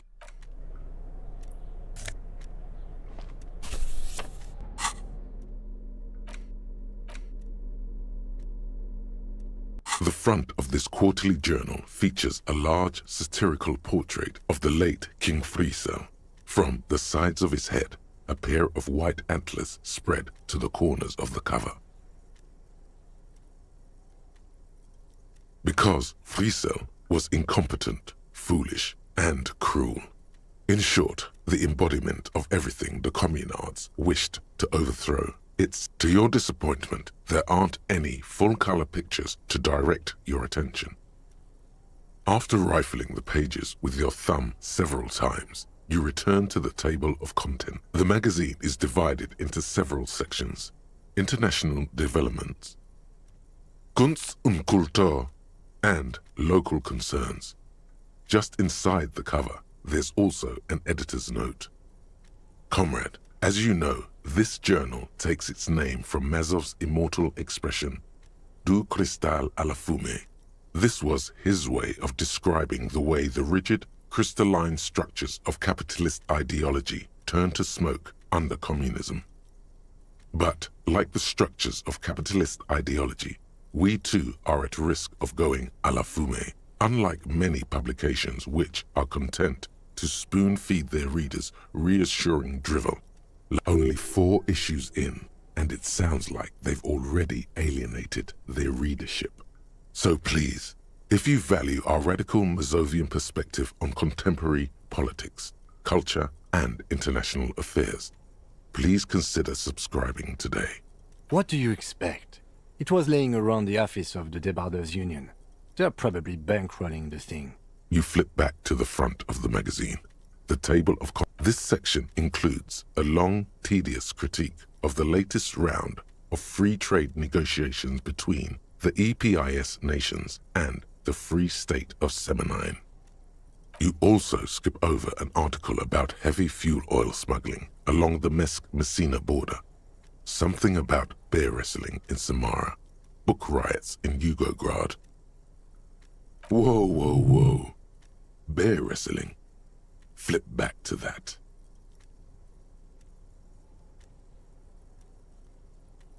It seems to be part of a new public fitness initiative in the People's Republic of Samara, SRV, devised and promoted by none other than President Kanajinsky himself. According to this extremely credulous account, Uncle Sport, as he's affectionately known to his people, has recently decreed bear wrestling the national sport of the SRV.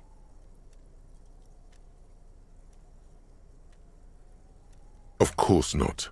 The article makes plain that this is man on bear, or in some cases, woman on bear competition. According to the SRV's, this is the SRV we're talking about. If you think those are the real numbers, there's probably a guy who wants to sell you a bridge in La Cherte.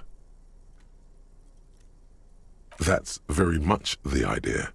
President Kaczynski has long maintained that a strong body is the best defense. The Samaran People's Republic? No, I should expect not. Why do you ask?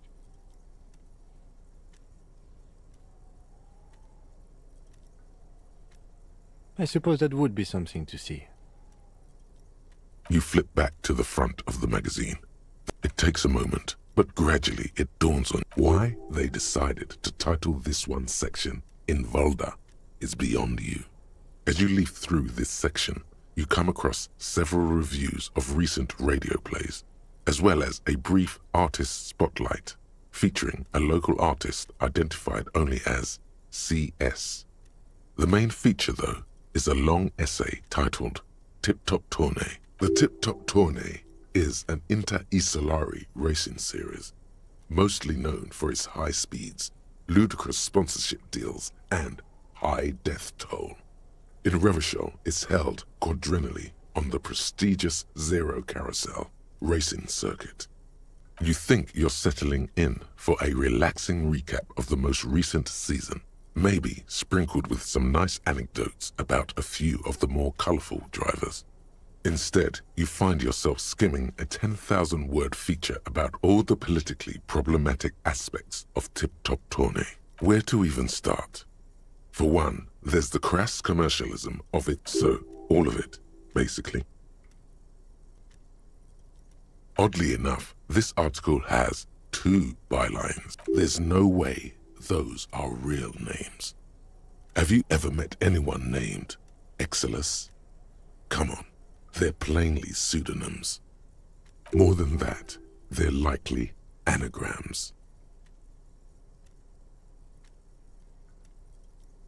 Under capital, thus, the so-called, and that precisely is what's problem. At the end of the day, it's the destruction of these 750,000 real races that you're really watching for.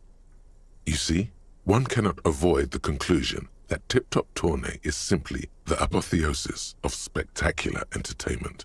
I can safely say the thought had never crossed my mind, Detective. You can still like it. If I had... You flip back to the front of the magazine. The table of contents. Unsurprisingly, much of this section is taken up with articles. You skim the headlines. Paint the harbor red and white. Finally, there's a brief article by the writer, G. Martin, accusing the owner of the Capeside Apartments of illegally attempting to evict. One of the editorials proclaims that the more the forces of reaction attempt to crush the body, you flip back to the front of the magazine. The table of... Unsurprisingly, you skim the... Finally, there's a brief article by the writer, G. According, it goes on to... You flip back to the front of... Unsurprisingly, you skim the... Finally, there's a brief article by the writer, G. Martin. The writer, G. Martin, remarks dryly that capitalists love wealth. It's true. The rentiers have been bleeding you dry. You flip back to the front of the... Unsurprisingly, you skim the headline. Finally, there's a brief article by the writer, G. Martin, accusing the owner of the Capeside Apartment. According to these editorials, there can be no accommodation with the forces of... Judging from the context, it's something very large and fundamental. You flip back to the front of... Unsurprisingly, you skim the head. Finally, there's a brief article by the writer, G. The eternal Thus, they tend to experience their own oppression as though it were happening to somebody else. You flip back to the front of the...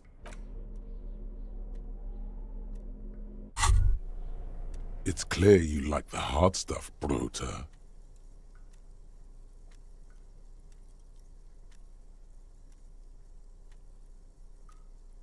Lower intestine? The term is metabolic and circulatory system. Fascism, Bruta.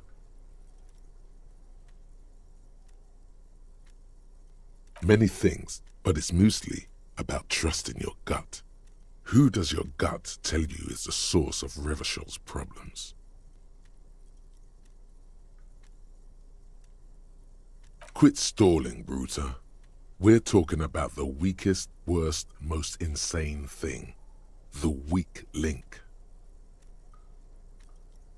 Yes, them, but also women. Women, men of war. You don't like them. They're insane.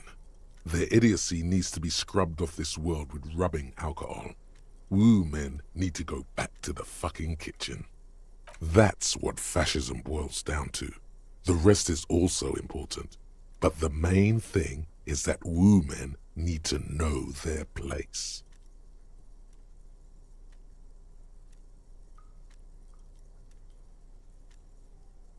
Stomach truth.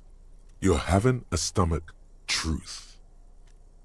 Because you've said the hard things that others won't say, the good things, you've said them many times.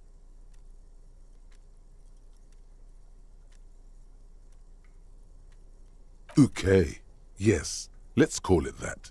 Good thinking. That sounds much better. Traditionalism. You like the sound of that. You're going to keep your views, right? Keep your views, Brota.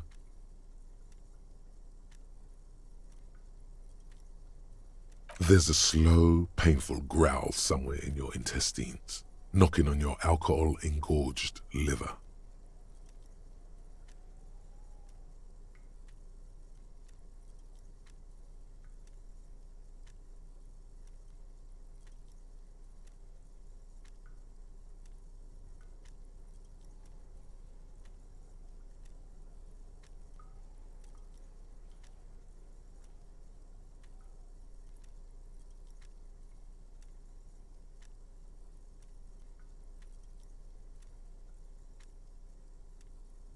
It is one of betrayal and disappointment. Wow, you work hard. Oh, yes, you hustle. You're a provider. It's tough out there, but you keep it real and provide. Look at yourself. You're a human pedometer. You must have walked 200,000 steps down cracked asphalt, mosaic, sand, and linoleum after you re-emerged. That is the sign of a hustler who never gives up. The world is harsh and people are evil. You didn't make it that way, and you won't let it break you. You ride. That's just what it's like, life and death. But you got gills on your side, baby. Got those black papers with the faces of the innocents on them. You bring in the Franco-Negros and the Solas. It ain't easy, but you do it. Day in and day out. You didn't make the rules, but you won't lose. You're a cop, and a sprinter, and a money printer. Sure. And has it been easy? Is life easy? Have you not gone into cardiac arrest? Are you not about to have an anxiety attack or shoot yourself in the mouth? But are you rich? Get out of here. You're a pauper. You work harder than anyone. Almost rode yourself to the grave, and you're still practically a hobo. Why is that?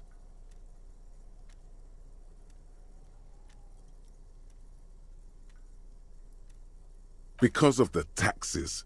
G-Man's got his jam-covered sticky fingers in your pocket, stealing from you every time you buy, sell, walk, talk, fart, so much as sneak. Aren't taxes almost non-existent in the Gossamer state that is Revachol?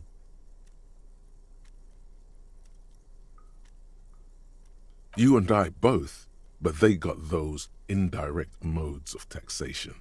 Sales tax, excise duty, extraction tax.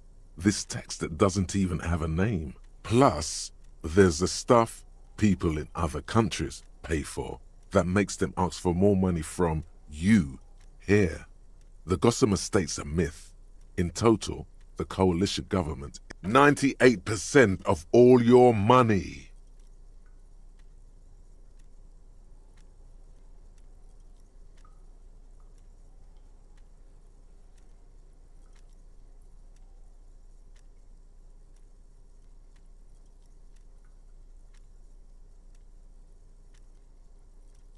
What are you not sure about? They're milking your nipples till they bleed. Can't you see? Aren't you sick and tired of having bloody nipples?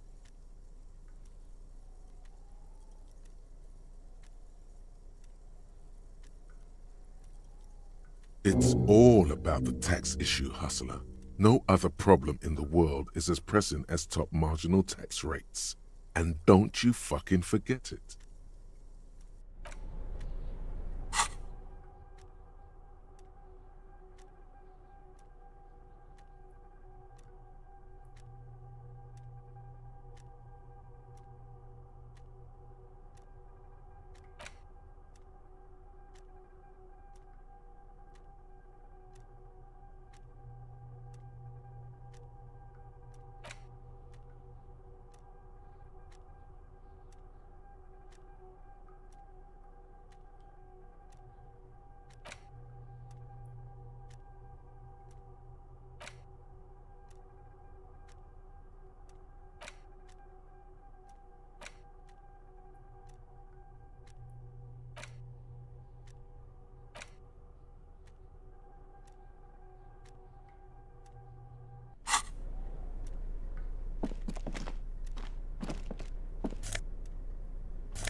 An imposing combination of a punch clock and a payphone is looking down at you from the wall.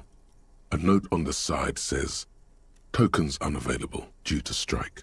Use change." The machine swallows your coin and seems to be waiting for your next move.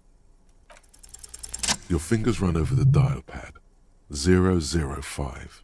That's the dialing code for Revachol. 4952, and a moment of hesitation before entering the final numbers. Calling. Calling. Still calling. Video Revachol, 24-hour video rental. We rent 8 and 10mm film for home use. This is Lamy. How may I help you? The voice of a youngster on the other end sounds as enthusiastic as that of a man walking towards the gallows. Video Revachol is a 24-hour video rental. We rent 8 and 10mm film for home use. This is Lamy.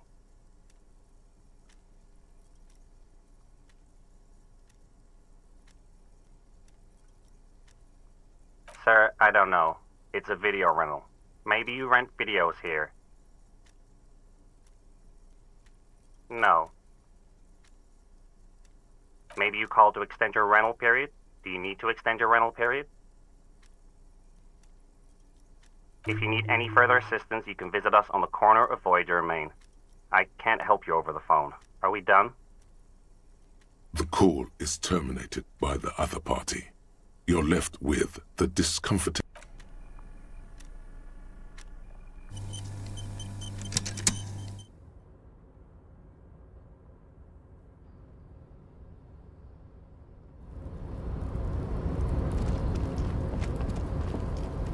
Looks like someone left his tarpaulin cloak hanging on the railing here.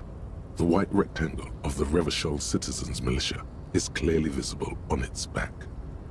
Yes, it was probably you. It does bear the RCM insignia, after all. The service cloak issued to you by your station? Yes, I do. As your fingers touch the tarpaulin, it almost feels like the cloak wants to deliver a message of comfort through your fingertips.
This is the night watchman's booth.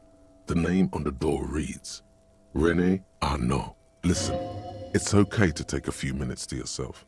Sit down and have a breather. If you must. But please hurry. We are pretty easy to spot up here. Nothing incriminating catches your eye. The cabinets are clean and their sparse contents meticulously organized. It's a black and white photo of a young couple out in a street fair.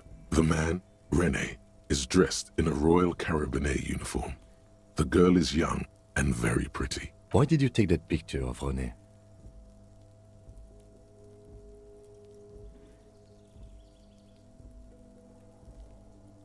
You're really interested in that old soldier. Not sure I understand your fascination, but sure, as long as it doesn't take up a whole lot of time. The chair is not as austere as the rest of the booth. A thin grey pillow is attached to the seat, secured to the stiles by black ribbons. The drawers are empty, save for old timesheets and receipts. One small box, however, does hold some cheap painkillers. They are slightly out of date. Oh boy, where to start? Elevated risk of dementia, mini strokes, prophet's disease, sudden death, hair death, erectile malfunction, critical flatulence, watery blood, black mucus, uncontrollable weeping, increased sensitivity to la opera, inoperable joint disorder, total spinal collapse. Don't think about that. Quick, think about something else.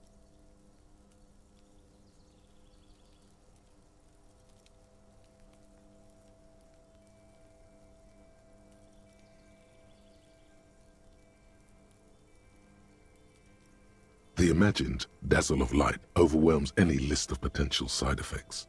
Any negative thoughts are drowned out by the fantastic blast of disco. I'm not here to tell you what to do, detective. You take the painkillers. They are yours now. You stand and exit the booth.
Rusting control panel with several knobs.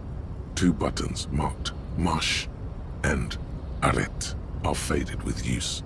It seems to control the large crane above.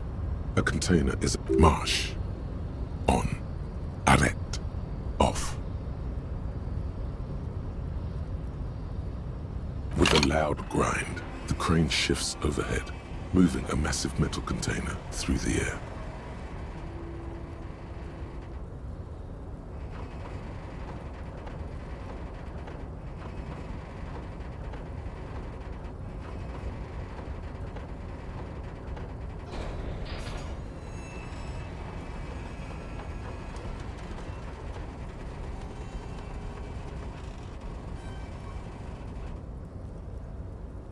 With a surprisingly quiet thunk, the harbor sleeps as the strike rages in the distance. The crane can rest again, now that its purpose has been fulfilled. Moving this container, of course. For this purpose it was built. I can't see how that was worth the wreckers.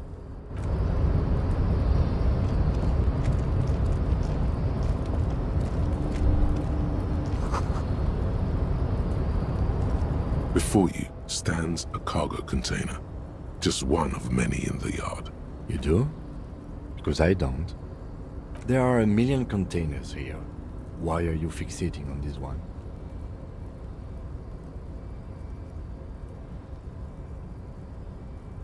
There may very well be, but we are not here to look for that. We are not here to interact with containers. No reply. The knock produces a hollow ring of metal. Doesn't sound like there's anything. You attempt to turn the handle, to no avail. To your left, the lieutenant considers your actions with some puzzlement.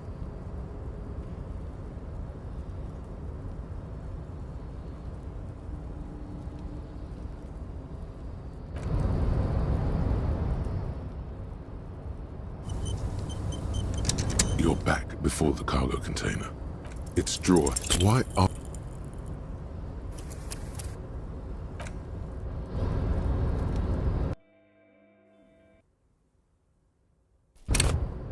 You're back before the cargo container. Why are...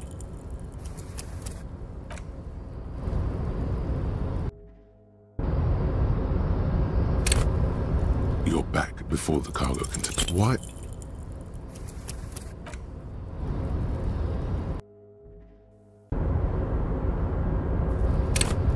You're back before the cargo container. Why?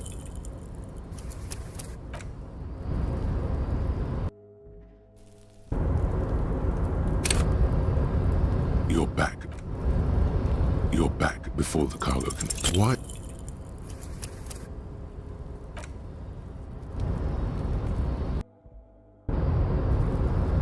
You're back before the cargo container. Why?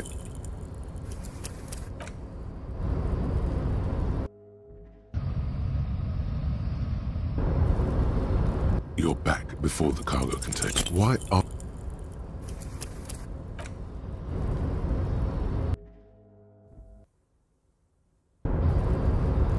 You're back before the cargo container. Why?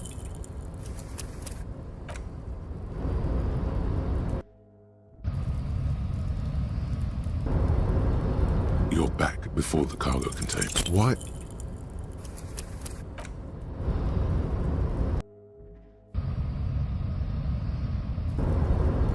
You're back before the cargo container. Why?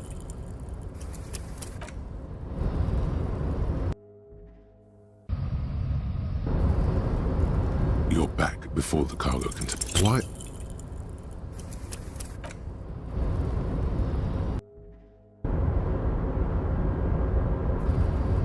You're back before the cargo container. Why?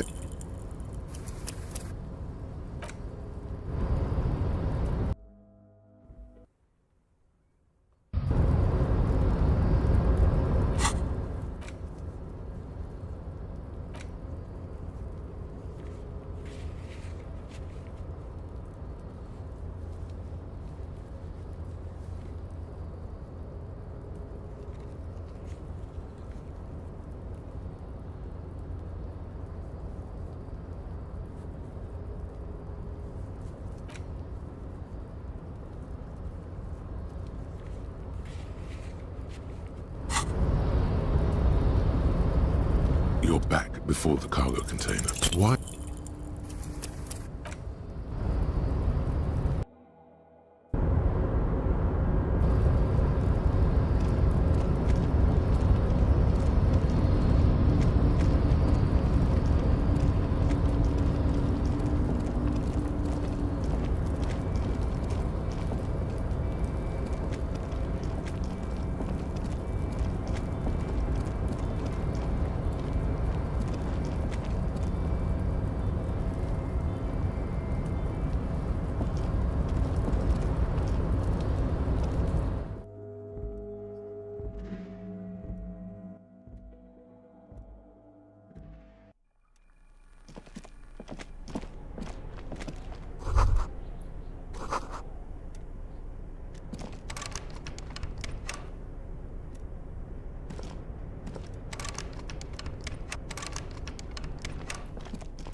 Container, I'll turn you nice and red. Container, container. The lyrics to this container song are being made up. The accent is so thick, it's impossible not to notice he's Ubi, from the vanishing peninsula of Ubisund.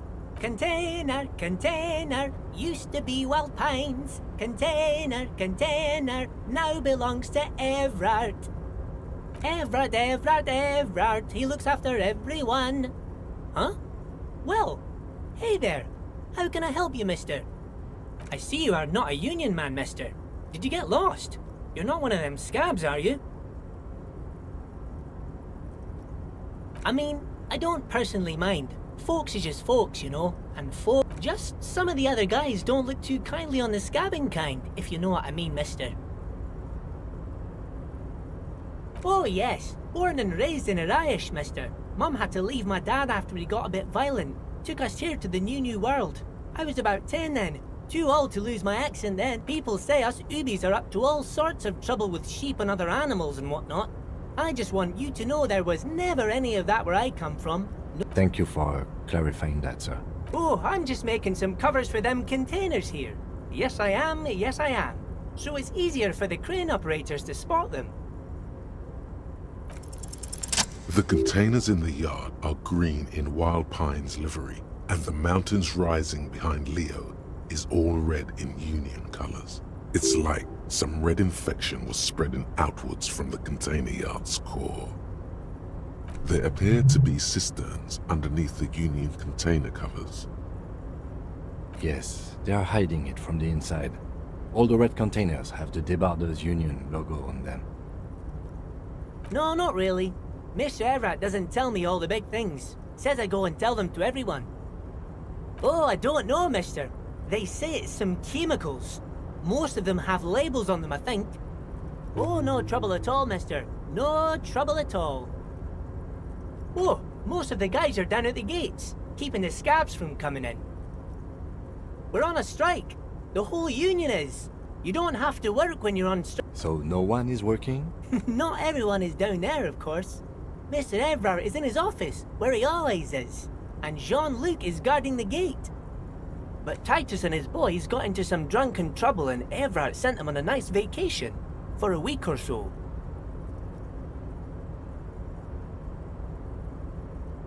Oh, I'm not really supposed to talk about that.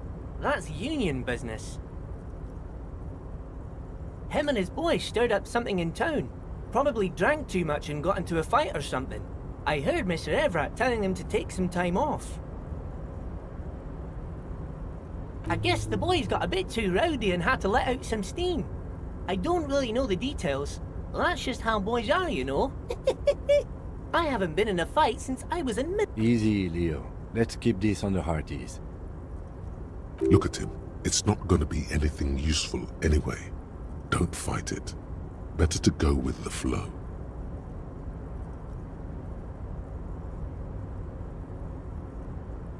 I remember I was the runt of the class. The bigger boys always used to pick on me. You see, I had a bit of a temper back in the day. Flew off the handle like nobody's business. But Mr. Everett and his brother always came to help. Once they beat old Noel Becker so bad he needed stitches on his head. Mr. Everett and Mr. Edgar are real... Oh, most were on a... So no... Not, but Titus and his boys got into some drunken trouble and Everett sent them on a nice... Like what, mister? Oh, we're on a... So no... Not, but Titus and... Oh, him and his boys stirred up... No, I don't... He probably doesn't know anything anyway. Yes, yes. Everybody needs a job, and this is mine. I'm Leonard, by the way. Leonard Bellick. But everyone calls me Leo. I'm like Mr. Everett's right-hand man when Mr. Edgar is out of town, and Mr. Edgar's right-hand man when Mr. Everett is away. Actually, Miss Beaufort is the right-hand man, but she's a lady. Who is this, Miss Beaufort? A real pretty lady with a skin like those Douai Sucre candy bars my missus likes so much. Them are real nice to suckle on once the dinner is done and me and the missus sit down beside the radio. But I can't listen to the radio all the time. There's so much to do around here and I'm always busy keeping things running. Oh, Lizzie, she is a real sharp tool. Mr. Everett put her through some fancy school and everything, east of the river. 4 years she was gone, and when she came back, she was all fancy and lawyerly. He respects that word. But she's a real nice girl.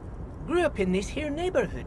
Knows everybody and gets along with everyone. Real pillar of the community one day. I'm sure if me missus and me was to have a child, I'd be real happy if she turned out like her. But she can't have kids. Dr. Lemaitre said so. And she knows about such things.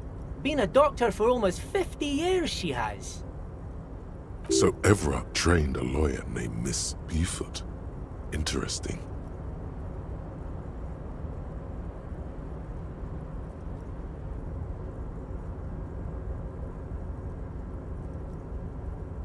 Yes, this place really seems to run like clockwork. Keep it up, Leo. Well, thanks a lot. Coming from you, it means a lot, really. Sometimes I feel some of the guys don't really get how much I bust my ass for them here. But you guys... Oh, yes, yes. I leave all kinds of notes for myself. That old head of mine ain't so good at keeping things in no more. I almost forgot about the borscht. Oh, yes. I've been taking special whirling borscht to the men every day since the strike started. It's very, very good. Makes a man feel so warm and happy. I feel like I could take on Mr. Renadan's boar dogs every time the lunch is done. Yes, yes. I'm taking it to them.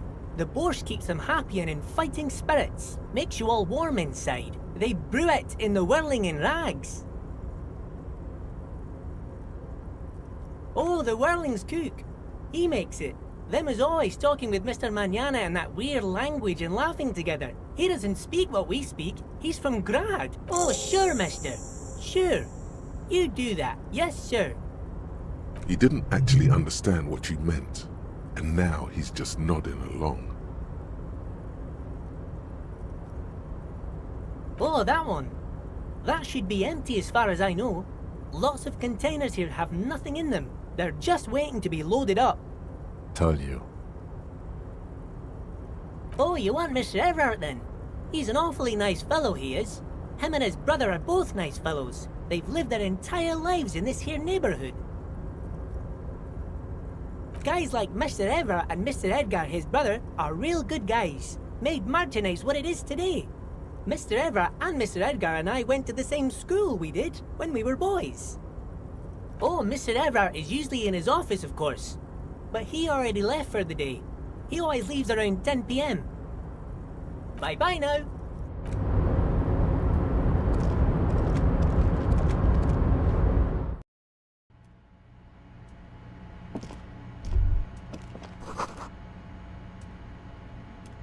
A large table with 2 huge vacuum-insulated thermal coffee dispensers.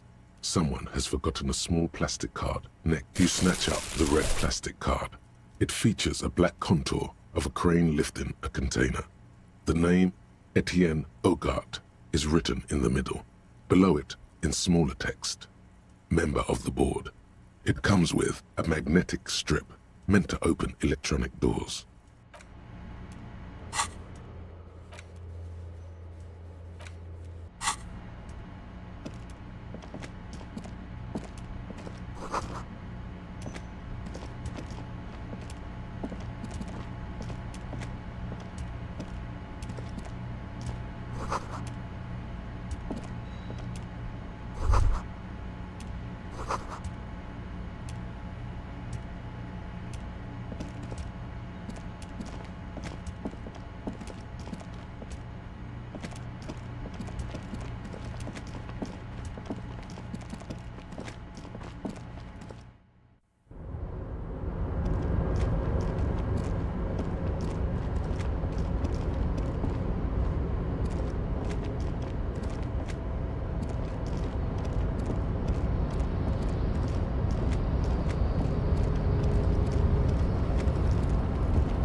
You're back before the cargo container.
woman still.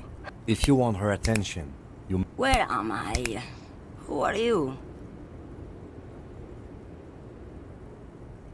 Never mind. I remember now.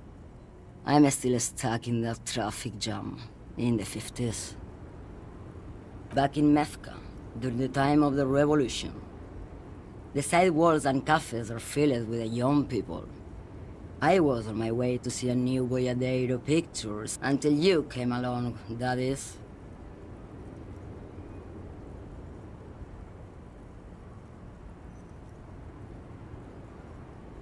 This is Gabriel Buenguerra. A strikingly handsome man looks straight at you, his head crowned with a wide brim hat. He was the biggest star of his day. Girls used to faint in the aisles of cinema whenever he came on the screen. And schoolboys used to memorize all of his lines. In all likelihood, it's a world that's only ever existed in her mind. Someone was. They are someone's memories, boy. They're beautiful. That is all that matters. Beautiful and true. All of what? The world? The present? Why not, Harife? It's not like I have anything better to do in this hellhole. Diamonds? Of course not. But wouldn't it be marvelous if I was? Whatever stupid things they put in the lorry, I imagine.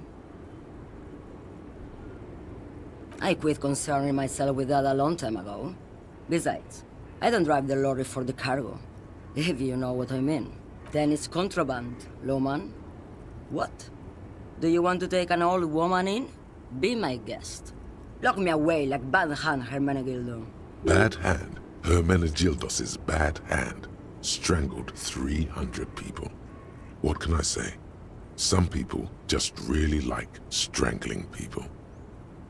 Of course not. To truly understand the Boyadero, you need to listen to on the Western Plain.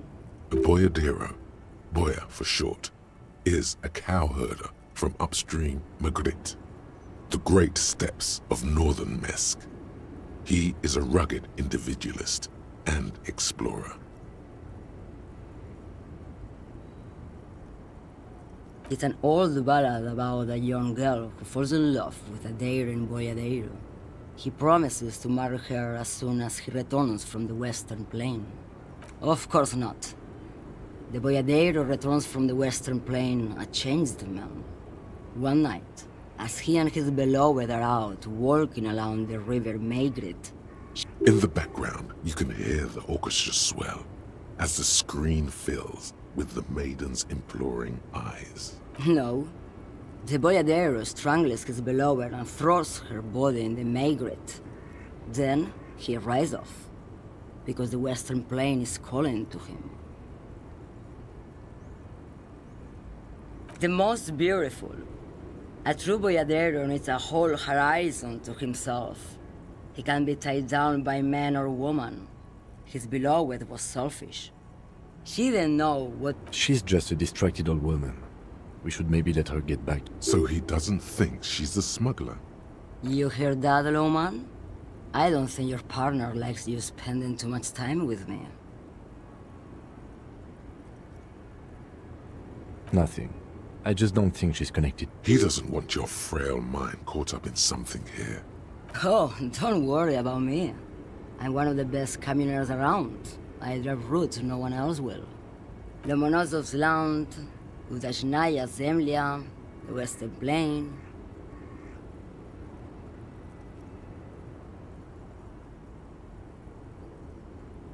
The Transcatolia Magistral. You for 1A. At Estradas do Mirador. All the good ones. The deep trenches. Where the bluebirds fly.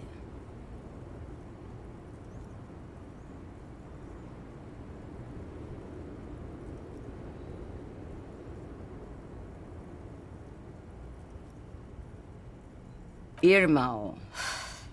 I already am dust. What do I need drugs for, Lowman? What I see, what I feel. The great adversary, no drugs can compare. Yes, there is a protagonista and an adversario. I am on the side of the adversary. There's no coming back from that hole. Those epithets are familiar somehow. The great adversary, the great unrest. I don't like the sound of any of that. Sounds like a horrible drug. The worst one of them all.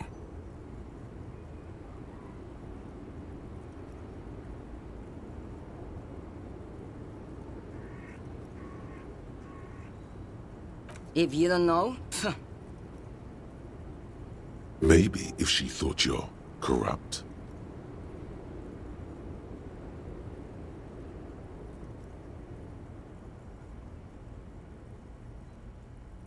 why would I want to do that?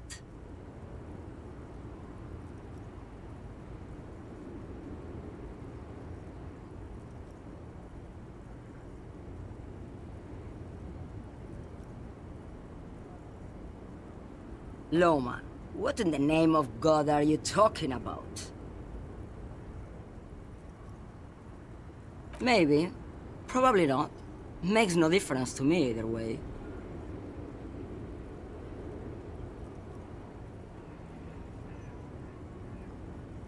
Just this month, I made half a dozen trips from Saramiriza to Grat, on the U41A. What do you think they take from Saramiriza to Grat, Lowman? It's diamonds, Lowman, obviously.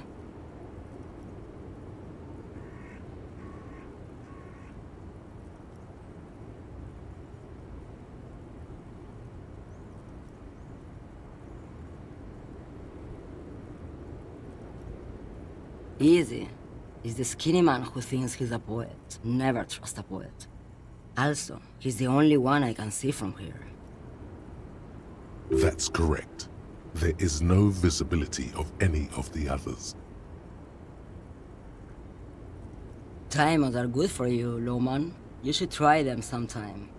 Make yourself pretty like Eva de Zoras. Where do you want me to go? This isn't so bad. I can listen to music, or the seagulls. Look at all the colors and the features of this world. It's a good palate cleanser, this jamboree. Or I can just relax and let my mind carry me back where it will, to the Great Plains. I think we're done here, no? Diamonds? Of course not. Whatever stupid things they put in the lorry, I quit concerning myself with that a long time ago. Besides, I don't drive the lorry for the cargo.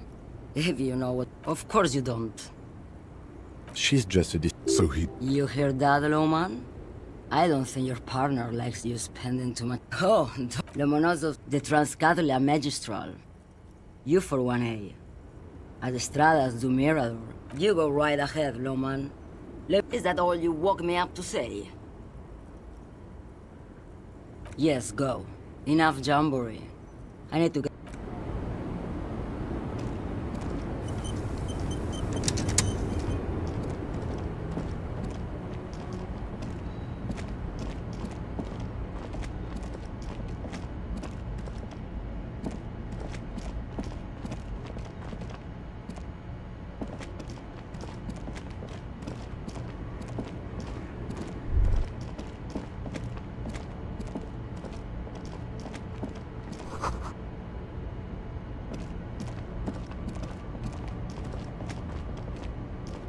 An old monument.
Yes?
A crumpled billboard reading, Samaran butter soaks in the canal.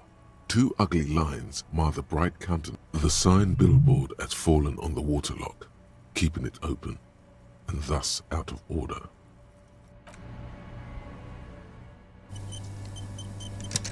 A crumpled the sign billboard has fallen. Judging by the size of the impact and the parallel lines of burnt rubber, the cause was probably a motor vehicle.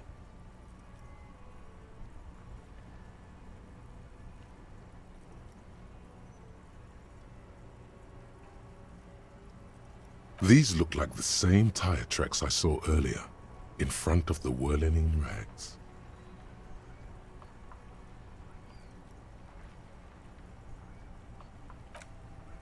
Side slip marks indicated that the vehicle was traveling up the crater at 35 kilometers an hour. The black marks on the roof indicate that the vehicle vaulted from the crater to the roof of the shack. The panel served as a takeoff ramp.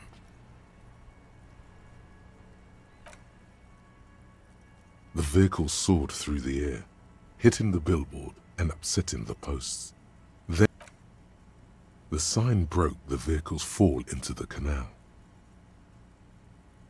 The Samaran butter billboard still looks freshly painted, suggesting it took the plunge recently, within the past 72 hours.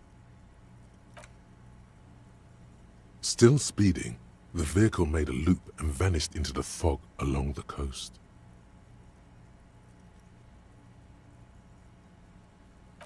There are two good candidates, the Caprice 40 and the Linear G22. It's about the right size, and the tire marks look like they came from the skinny tires frequently found on that motor carriage. The Caprice 40 is a very popular model, with bank clerks, topping pie delivery drivers, secondary school teachers, cops, strippers dressed as cops, undressed strippers. Very sturdy but light motor carriage. More likely than most to survive that jump. The Linear G22 is not a particularly popular model due to its peculiar proportions, which the manufacturer's design team probably thought about for too long. You'd have to follow the tracks to be sure.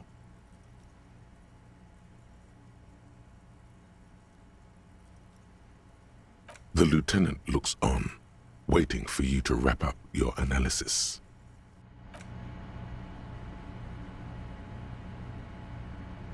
Any theories about what happened here?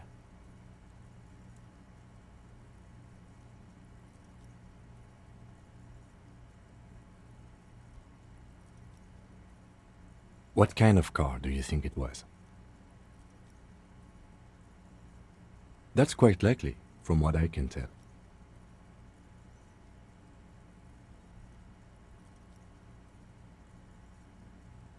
Oh.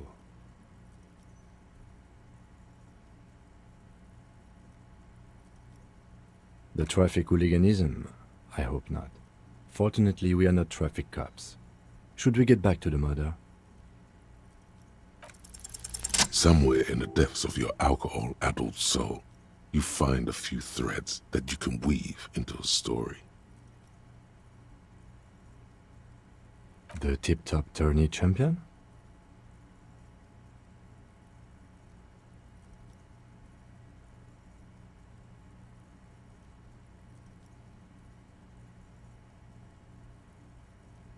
The lieutenant patiently listens to the words coming from your mouth.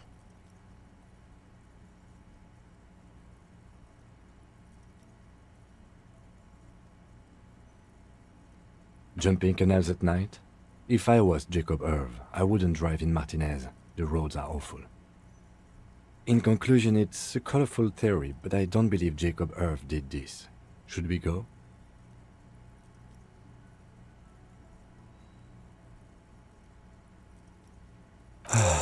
If we must.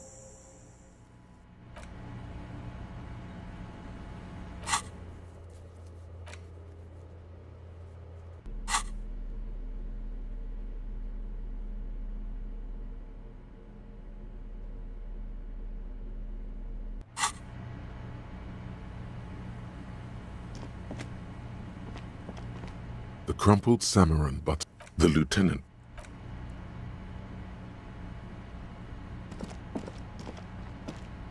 A couple of indicator lights are missing from this control panel. Loose wires dangle from the now vacant holes. In the middle is a lever. Beneath it, a small metal plaque. This panel usually closes the waterlock, turning it into a bridge that lets you cross the canal. But there's a crashed Samaran butter sign in the way.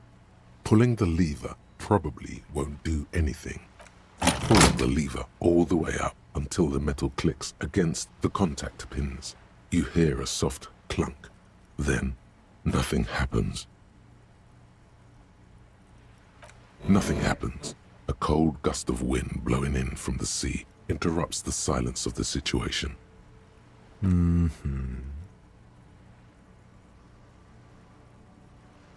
Nothing happens. Nothing happens.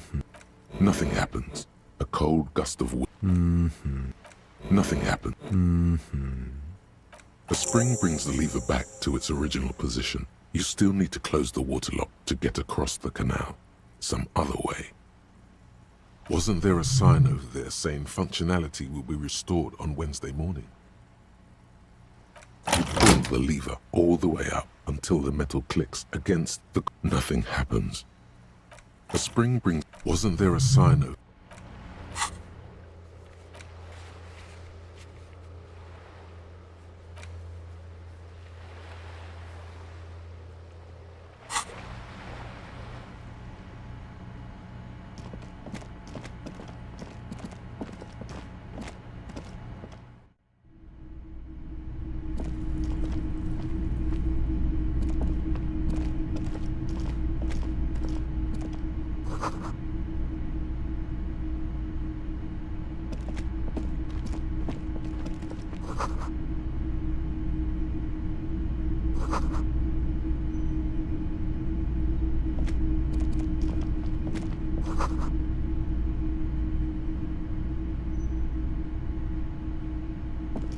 Wow, a very large red t-shirt with an impressive print stands out from the other garb.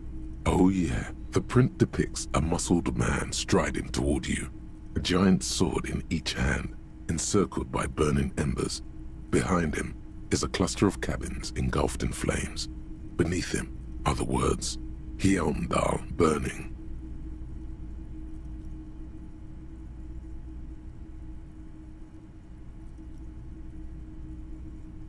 Hell yeah, man. I don't usually carry printed tees, but this one was just pure exemplar.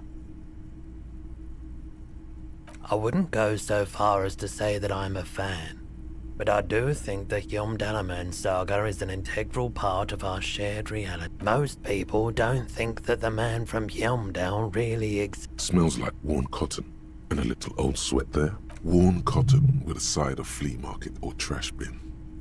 Sniffing is okay, but please don't try anything on. Can't have you leaving your photon emissions in the fabric of things you're not going to buy. I mean, even if the man from Hjelmdal didn't exist before the adventure novels, the stories have made it so that he has. Okay. You sound skeptical. It's not that complicated. Besides, I've been to Kotla, though not quite as far north as the Hjelmdal. It's for the best, because Hjelmdal is not a real place, and thus he could not have gone there. His theory isn't exactly incoherent, but its logic does suggest some unusual neural activity. 2 real. That's dirt cheap.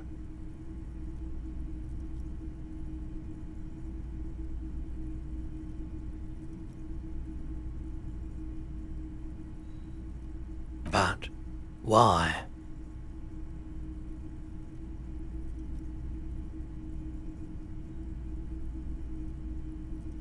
You'll just have to buy it then.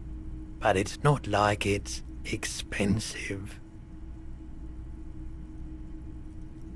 Welcome to Hjelmdal, officer.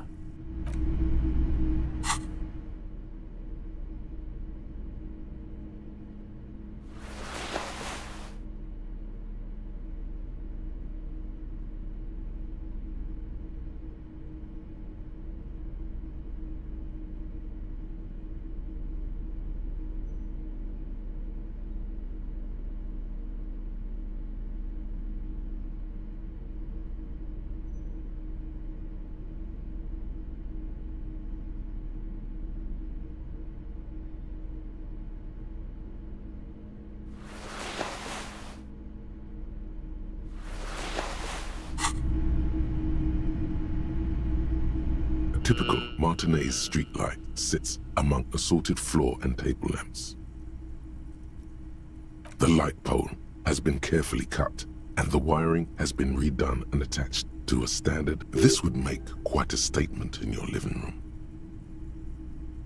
Yes, officer. As you see, it's in perfect working order. His manner is casual, but his speech is careful, measured. It was brought to me to be altered. We are not here to investigate the theft of city property. You have to admit it's rather clever what he's done with it. 700 real. A bargain, I dare say.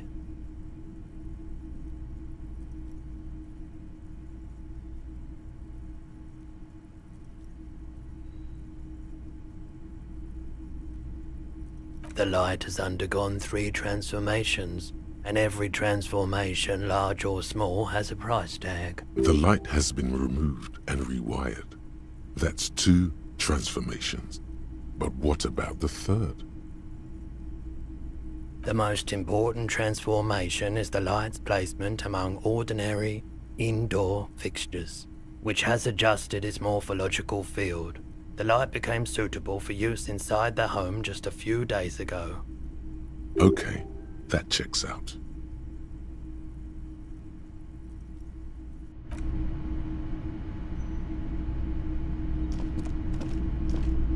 The boomboxes on the shelf, one especially catches your eye. Deep gold and amber plastic with a big old handle on top. A classic boombox that says Stereo 8. Just make sure it works before you buy it.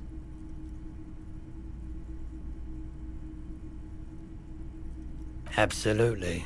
I've tested each one myself with recordings of speech, found sounds and music from a variety of genres. Even is the Harman Welsh W2, made in Vespa, designed in Seoul, plays all reel-to-reel formats, 2mm, 8mm, 12mm. If police work means playing tapes, sure, you can use it for that. Or any other time you'd need to play a tape.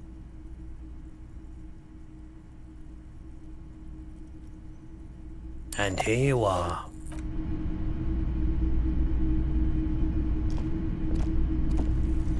You see rows of toy soldiers guarding the rest of the trinkets displayed on the table. Some on horseback, others.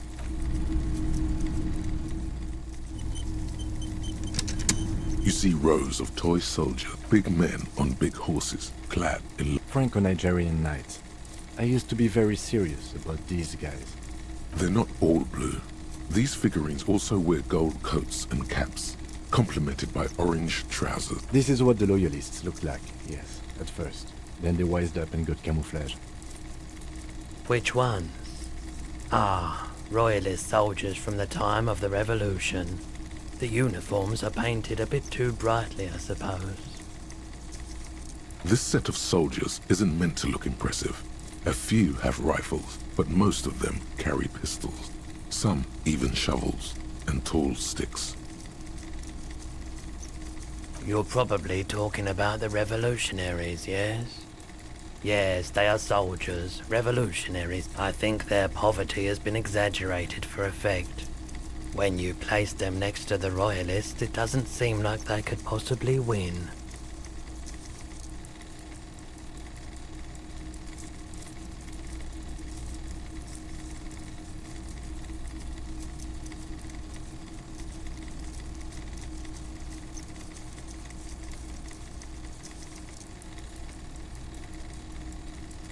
I don't like either set very much, to be honest.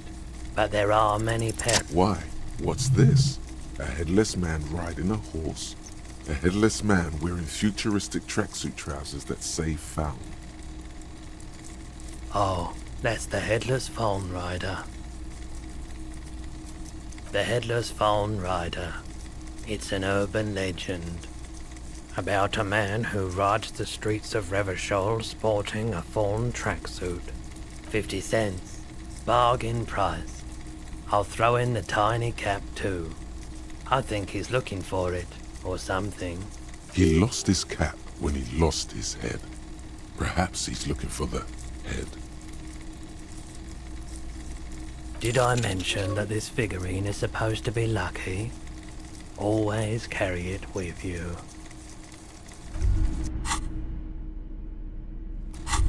What's this? We're getting reports of normal, reasonable, temperate, political opinions somewhere in Martinez.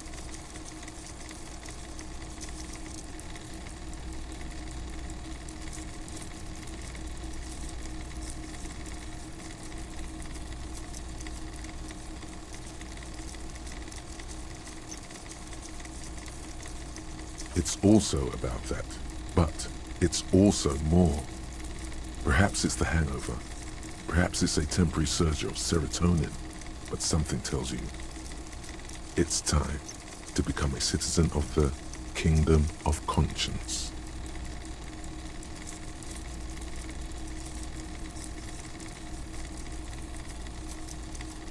It is not a place. It is a moment in time that can only arise in the right circumstances. In all of human history, it's only been achieved a handful of times.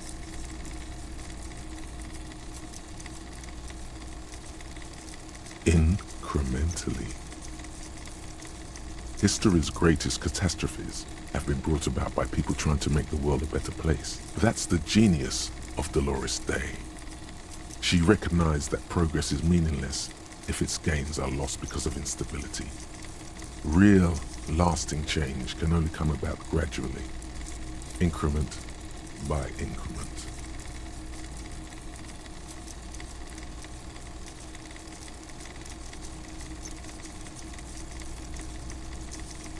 The kingdom is difficult to comprehend and even more difficult to describe, partly because humanity will need to discard many of the categories that define and limit it today.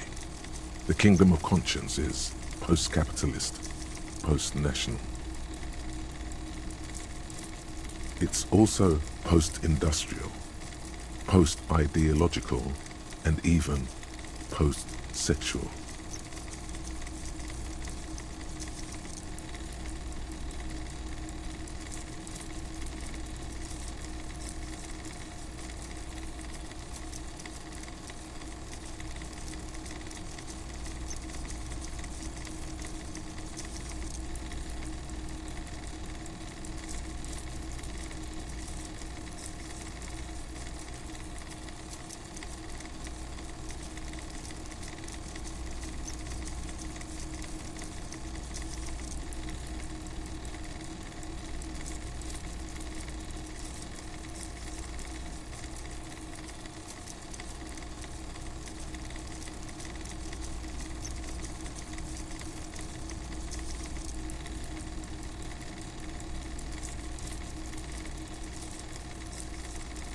Slow down, Mr. Reasonable. Did you miss the part about compromising and taking things slow? That's right. Remember, real democracy is just around the corner for Revachol. When that real democracy kicks in, a long time from now, we are all going to be so much happier.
Can I help you?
Whoa, what have we here? A bridge with loose nails and rot-infested wood that creaks in the wind. A construction code violation if there ever was one.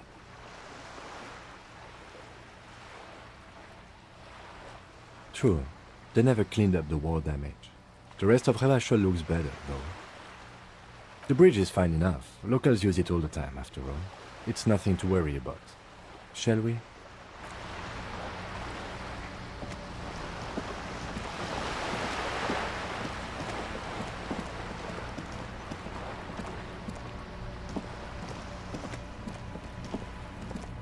This is a wall on the side of an apartment building.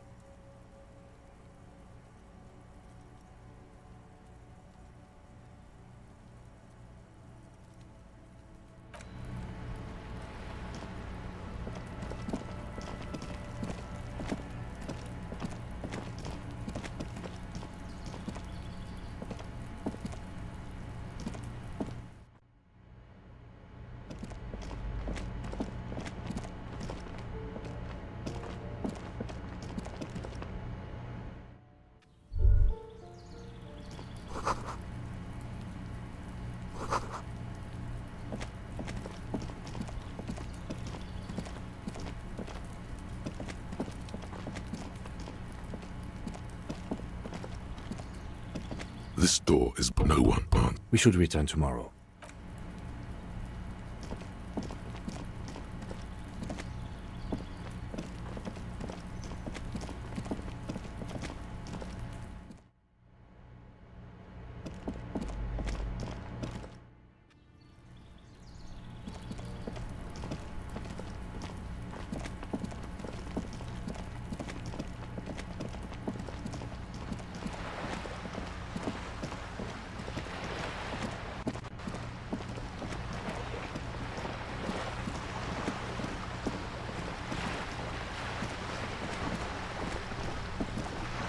You're back.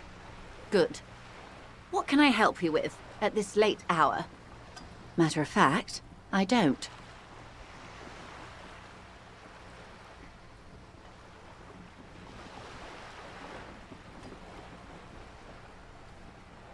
I have a medical condition of my own.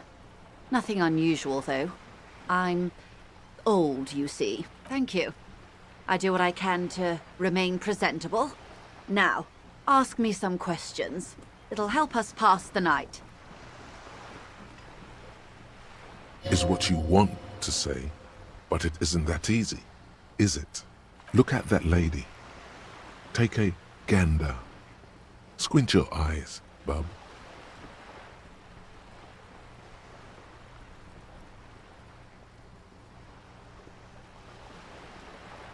A well-kempt, yet tastefully short bob of dark hair. Despite the first hints of grey, she's elected to keep it au naturel, shaped into a permanent wave, late 40s style, positively statuesque. While dull orange pearls hang from her earlobes, red from the cold, her light green eyes scan you, full of knowledge and worry. These are the kind eyes of the rich man that seem to say everything is possible, within reason. Now look at you, you misery-clad simian, barely able to tie your own laces. Your armpits are lakes. A scythe of booze precedes you. You're poor, poor as balls. You can't ask this person for money. You're too...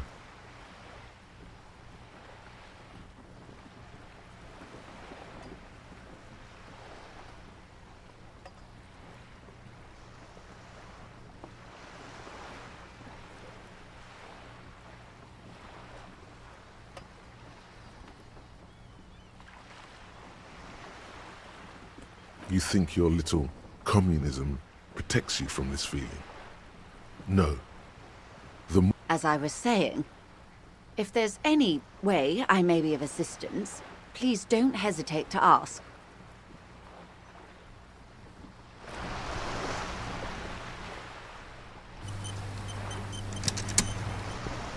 You're back.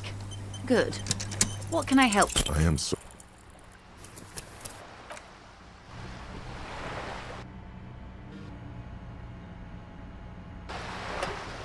You're back. Good. What can I help? I am sorry. It just doesn't...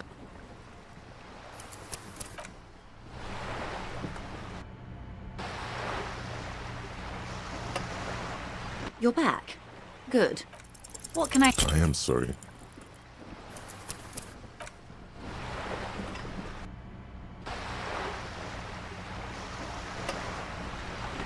You're back. Good. I am sorry.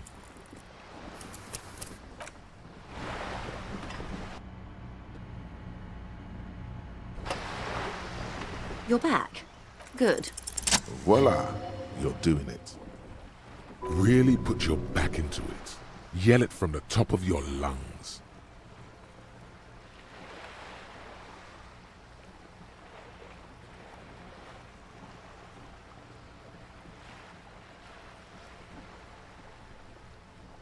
Of course.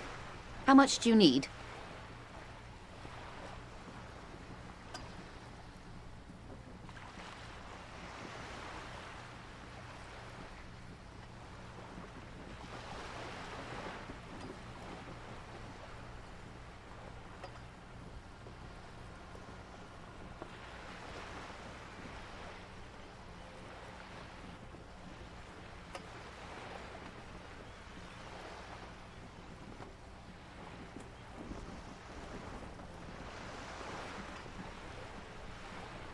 Excuse me, sir.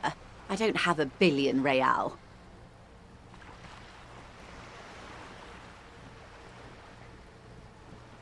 Try again, dear. A little lower this time. Come now. Nobody carries that much cash on their person. Particularly in a place like Martinez. And even if... Her tone makes clear that you violated some kind of rich person taboo. Wouldn't be the first time. It is. Fast and silent. I like high fidelity anything, sir.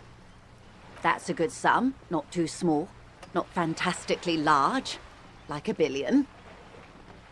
She removes a few notes and hands them to you. There must be about 200 real in that zip bag. Maybe a little less. Plus some change at the bottom. So, I hope I didn't just bribe you, officer. It may not be technically illegal under the Emergency Act, but still.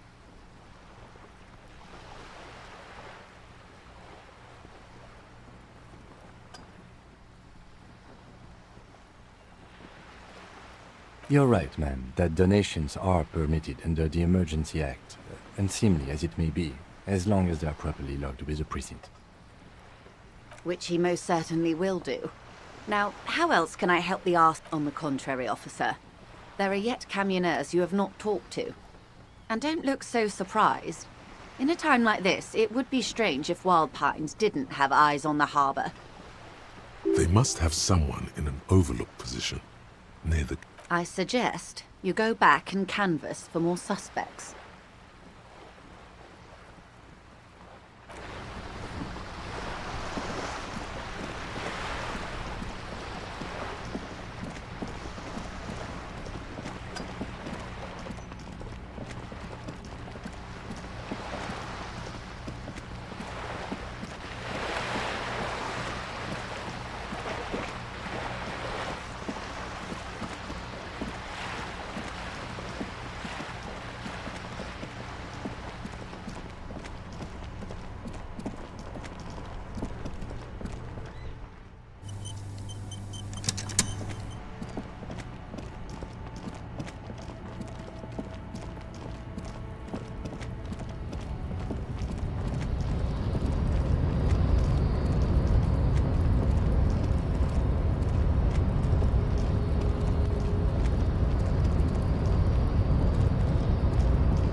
Yes?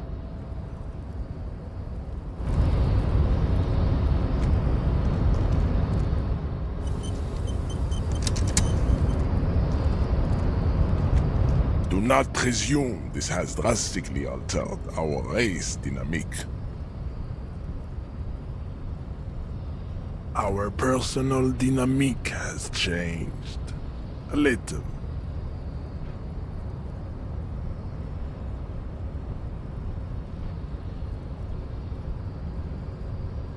Don't be vulgar.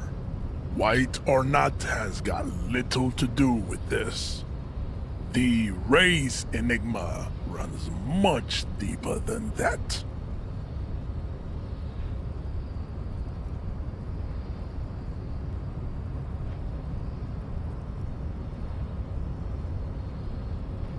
Mr. Clare is a man of vision and means.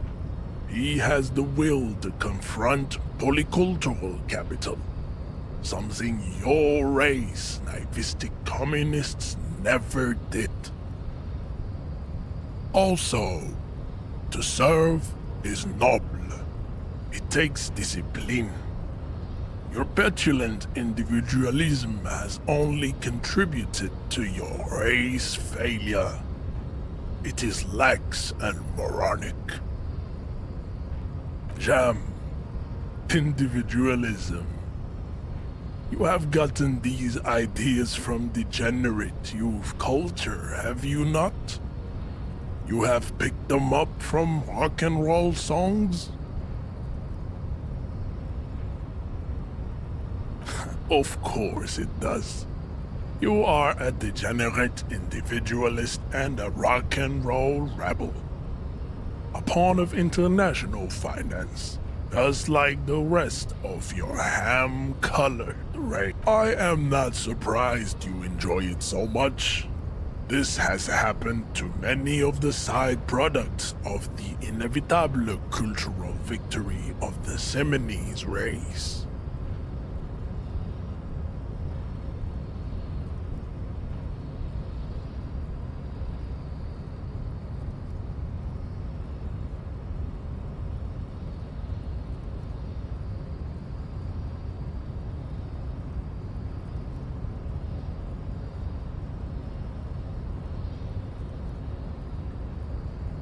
The South Island race, haplogroup A4A. We are the rightful masters of the Insulindian archipelago. We descend from the Areopagites of ancient Pericarnassus and arrived here 4,000 years ago. We are the future. That is all you need to know. I am a descendant. The narrow streets of Ulimbuir are with me in my genetic dreams. I see young Seminoles women walk into the grey mass on Ile de Fantôme, waiting on immaculate conception from the pale.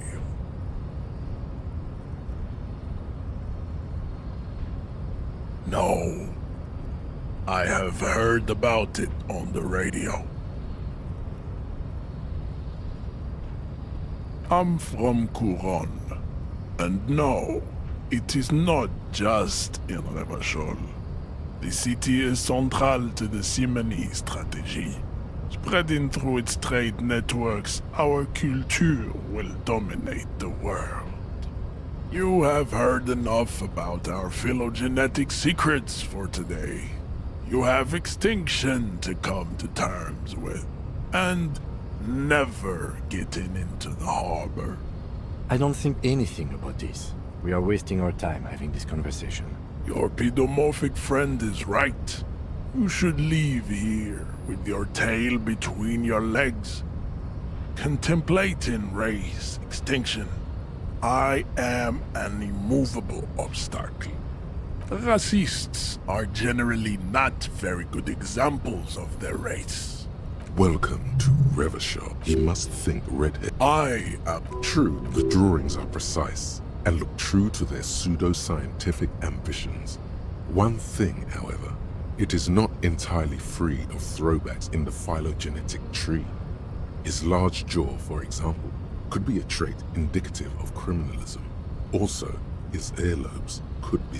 You exhibit forward projection of the jaw, indicative of schizophrenia and sexual inaccountability. From a purely aesthetic standpoint, the dimple in your jaw makes you look like a baby.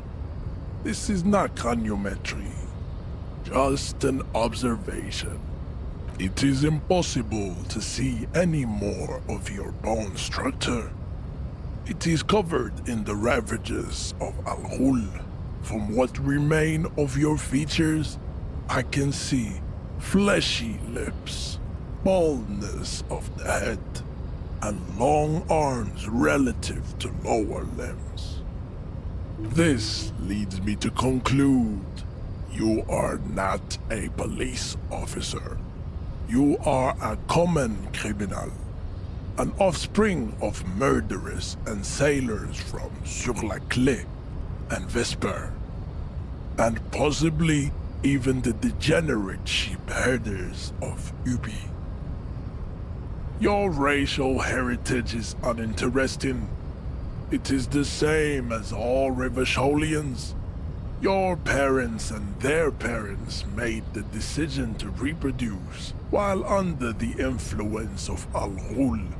That is the only reason you are here. Don't be vulgar. Mr. Claire is a man of vision. Also, to serve is noble. It takes discipline. Of course you are, Revacholian man. Above all, rampant multinational finance still reigning large. Tell me, where have you gotten your love of... Stop explaining yourself. No one cares about your beliefs. The conversation has moved on. Tell me, what degenerate subculture has made you dress in this shameful way? Offshoots of the Seminoles people invented disco while having sex under the influence of cocaine. I am not surprised you enjoy it so much. This has happened to many of the side products. What you need is to come to terms with extinction and never getting into this harbor.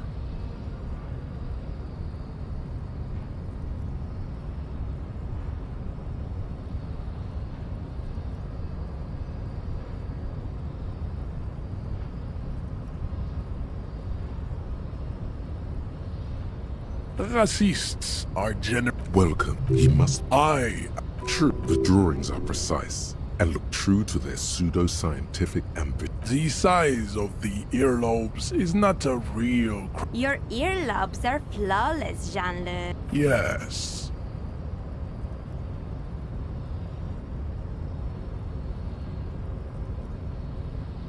Correct.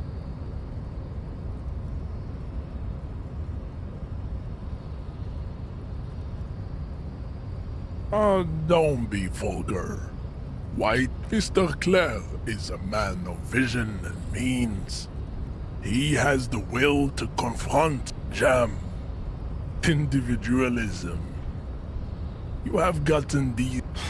I am not surprised you enjoy it so much. This has... We are... I am a descendant. No. Yes. This could have made him more open to discussing the race enigma with you.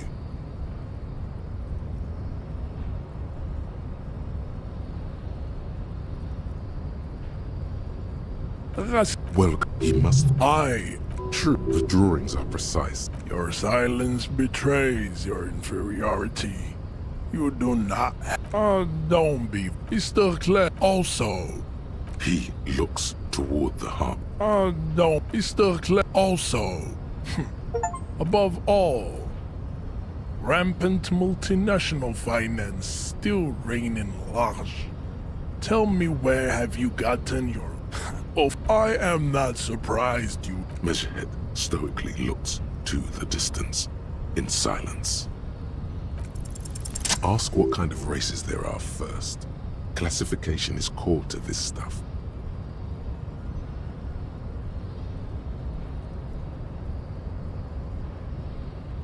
Do you?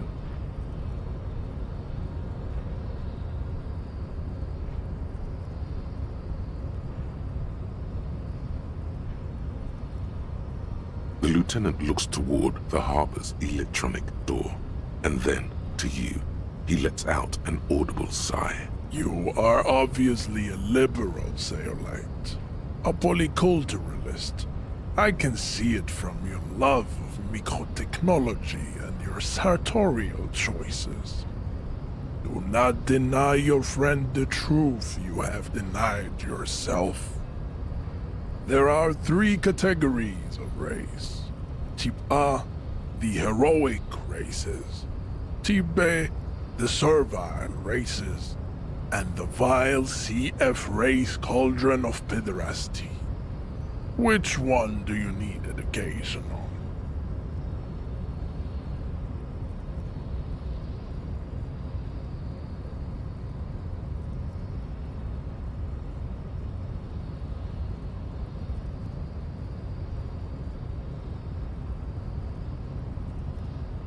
Those are the Simonese, the Areopagite, and the Occidentals, excluding the Maun, of course. The Maun are riddled with eczema to the point where they find it impossible to smile. They are all lactose intolerant, a common result of inbreeding. A receding genetic pool has led the Maun on reprehensible street parades. In Maun cities like Stadskanal and Vredefort, wearing wooden clogs on their feet and little green tassels on their hats. You know them by the names of their nation-states. The Oranese, the Gotwaldians, and the Königsteiners. My people simply call them Maun. Maun is a derogative term for First World people of Gotwaldian descent. They do not all have eczema. Also, people of Katla, like the Suru and the Uhu, are much more lactose intolerant. In some municipalities of Oranje, people do wear shoes made of wood to street parades. Green, orange. The Maun are proof that you can have too much Occidental racial purity and tassel-centric culture. Inbreeding has led to a lactose-intolerant subrace whom no one can take seriously. Colorful tassels are, let's be honest, not a good sartorial choice for this century. You might want to avoid wooden clogs too. The Vespertines and Messenians of Vesper and Messina, the ancient Meteorans of Meteo by the golden Pisantic Sea, the Suren of Sur-la-Clé, and even the North Königsteiners, all have type A race propensities. The other large mondial civilization, the Mesk, are too yellow and oleaginous to count as a heroic race. True, they are violent and expansionist, but they have a glandular problem. Overproduction of sebum. Sebum is leaking into their brains, making them listen to El Mariachi music and eat toxic minced meat-based food, which in turn only produces more sebum. As proven by the Maun and the Mesk, Occidental type A is in retrograde. The Simonese and the Areopagite are on the ascent. The indigenous people of this, the Insulindian archipelago. The Simonese inhabit the southern islands. I am Simonese, from the stock of Ulmbuir on Ile de Fantôme. The Areopagites are the master race of the Ile Maran deserts. The Simonese are descendants of the Areopagites. We came here during a heroic migration from Ile Maran to Ansuland, thousands of years before the lactose-intolerant Maun-ridden Occidentals discovered this place.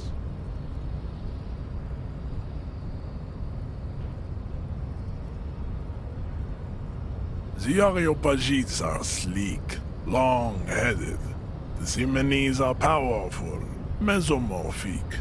The former is an immutable progenitor, unchanged since the Super Isola of Pericarnassus. Ancient brains rest in their slender skulls.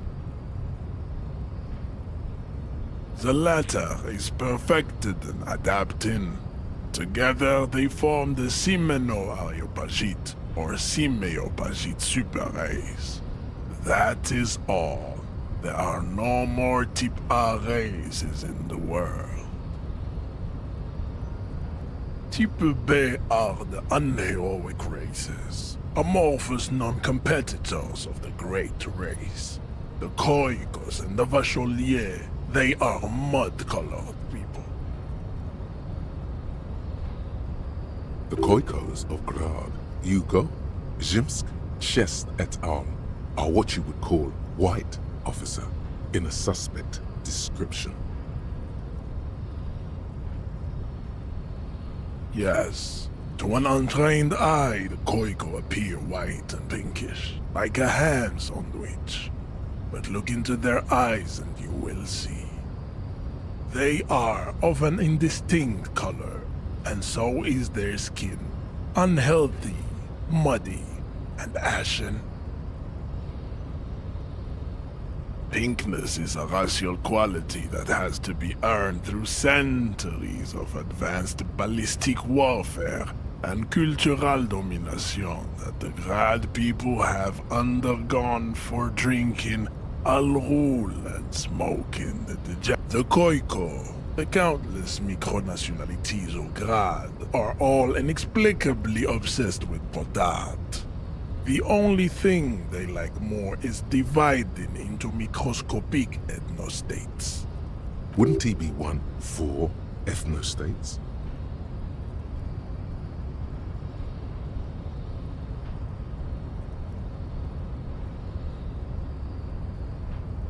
The Vacholians, halfway between type A and the racial cauldron. Two mixed to know right from wrong. You tried your degenerate little revolution, which was the single greatest failure committed by humans in our 82,000-year history on this planet. Is it 82,000 years that we've been recording history? You have very little idea of what is happening, but that seems a little off.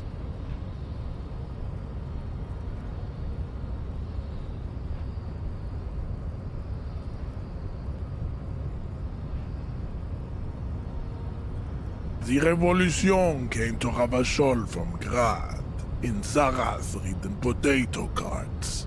It is literally an illness, a prion disease that leaves the parietal and frontal lobe ridden with holes.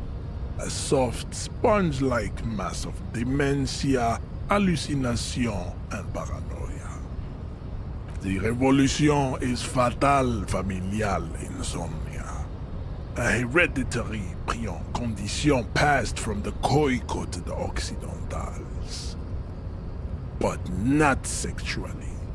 Probably through trade routes and potate acid, the prime component of the potato plant. Enough of Tibet mediocrity.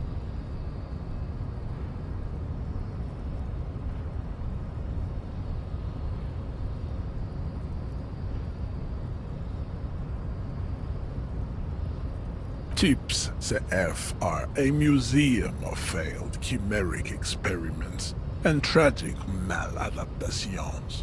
They are tortured creatures waiting to be put to sleep. Your morbid interest in them worries me. Lesser races like the mosquito, a grotesque mixture of a masked woman and a Seminese man. Only possible if the mother is masked and the father Seminese. The other way around, they fail to produce offspring. The mosquito is born sterile, like a donkey.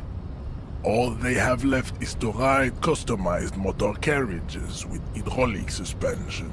listening to aggressive El Mariachi music to vent their impotent despair.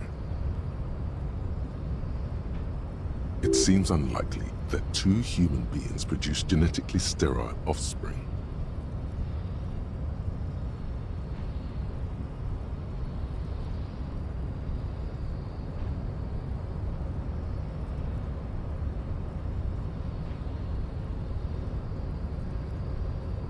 You are right.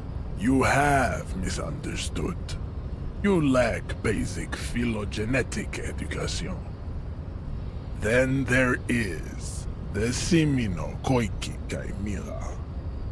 Are you sure you wish to know of the Semino-Koiki Chimera? It is not an aesthetic site.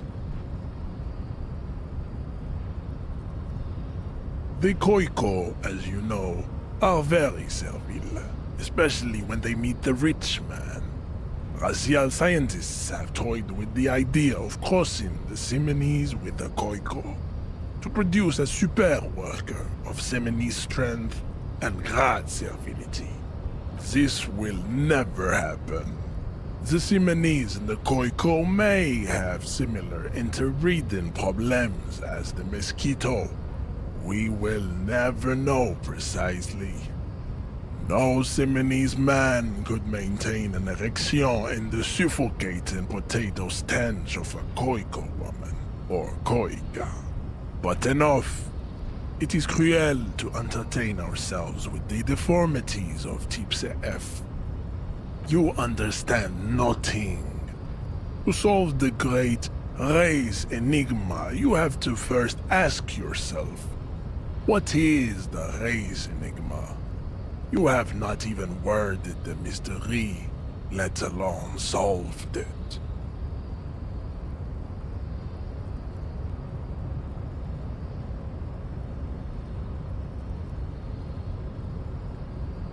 You need to internalize what you have heard here today, then return to me. This clarity does not come instantly.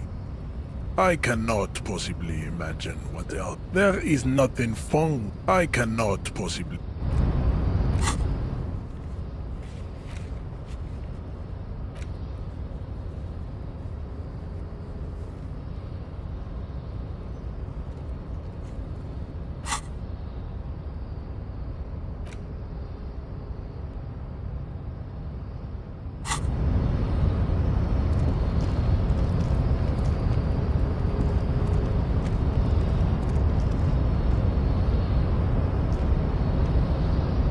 The unpromising race pupil.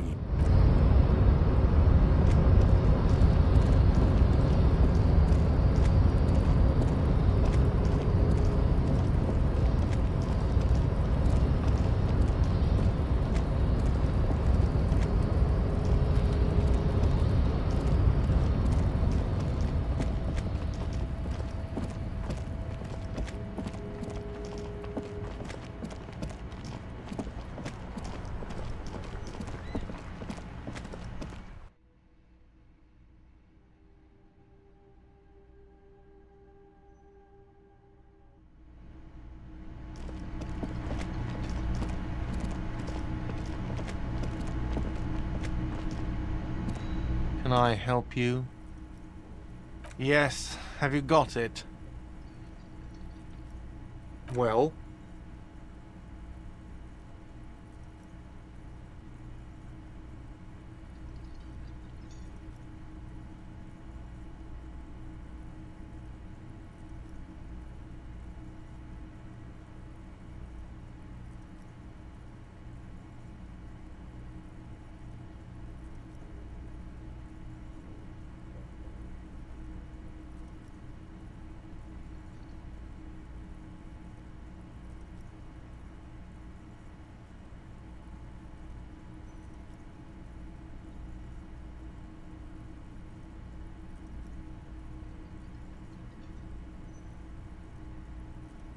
Great. Thank you, officer. That's all I wanted. Payment for services rendered. If you continue to stay here, I just ask that you please pay your nightly bill in advance starting tomorrow.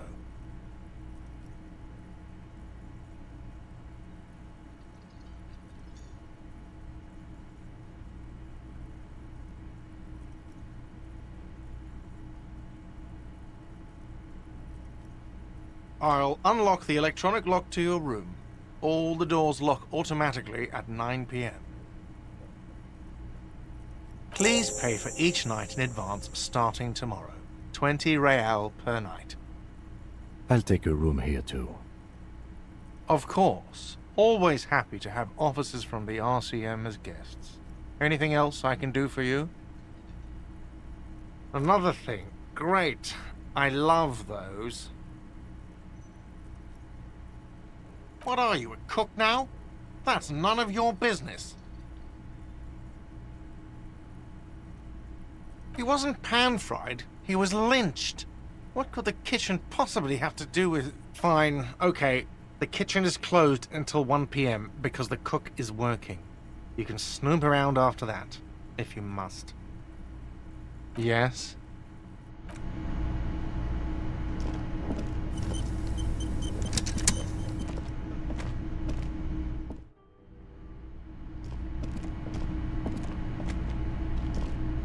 The door is closed. This door can... Still, the lieutenant gives you a...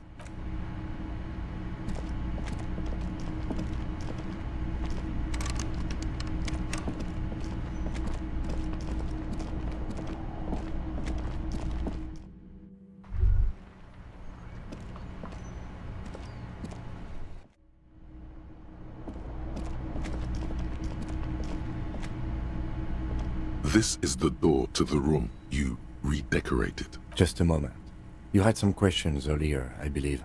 And besides, we should discuss our progress on the investigation. Let's go out to the balcony.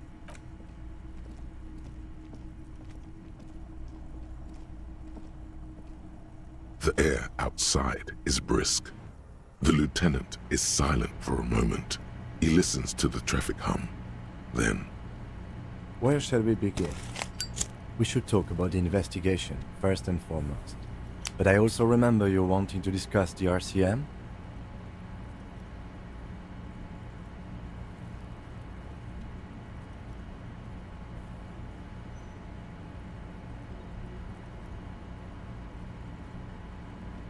I have a cigarette every night when I go over my notes. It's something of a ritual. Oh man, he looks so devastatingly cool with that cigarette.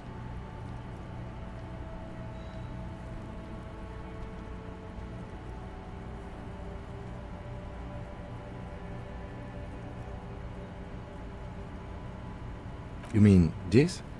This isn't cool. It's an unnecessary trial of will, and unhealthy. Yet, were he to quit, he would lose the cool factor. This man relishes his cool quite a bit below it all.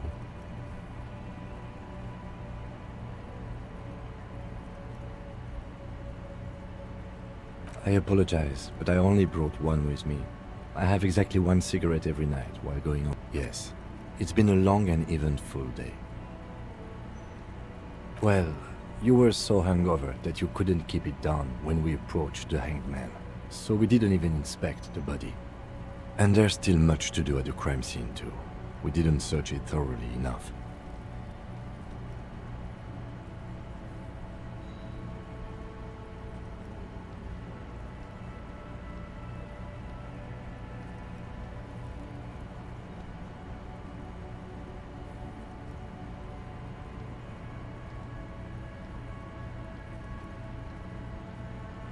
It's not my job to evaluate your methodology, officer.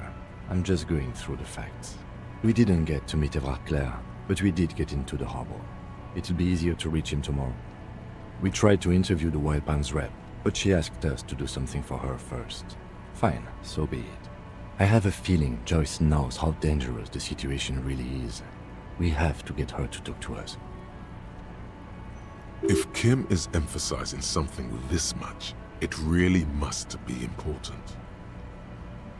Above all, though, today was exhausting.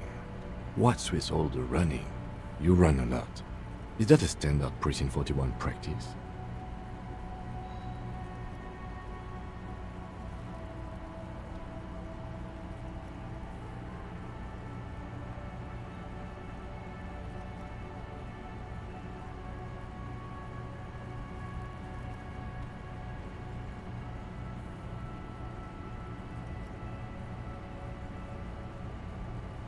It's impressive, especially for a man your age.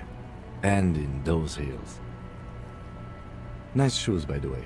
I like the green. Goes with the orange.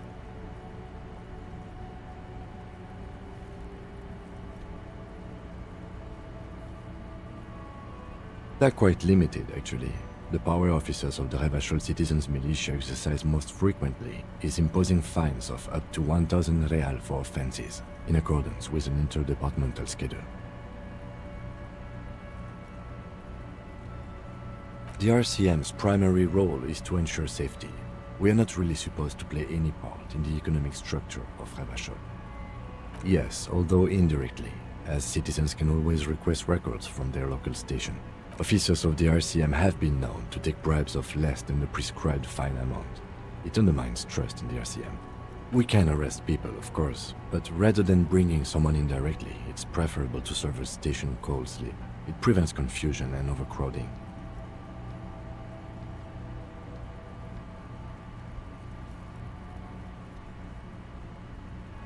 You can't. Those who don't show up become fugitives, though, and have fewer legal rights when they are eventually caught. It's about power projection. Thus far, they seem to mostly show up. As you may have gathered from the fact that we are expected to carry a record of our kills, like the one in your watermarks, we are permitted to use whatever force is necessary, and strongly admonished not to abuse that power.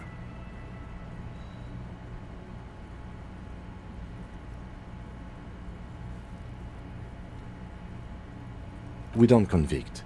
We arrest and send them to coalition government courts in Couronne and La Delta. The prosecution works off our testimonies and records, which is why it's paramount to keep them. You have to supply compelling evidence for why it was necessary to use lethal force. Not a good position to be in, by the way. Internal Affairs handles these cases thoroughly, by cross-examining you for inconsistencies. It is hard to cover for anyone, which is for the best. The coalition government, and the moral intern more broadly. The RCM was formed by the coalition government to restore order in the international zone after the revolution. So we did. Now we attempt to maintain that order. No, or perhaps it is better to say we were allowed to form. It's a point of contention whether the citizens of Revachol or the coalition government founded the RCM.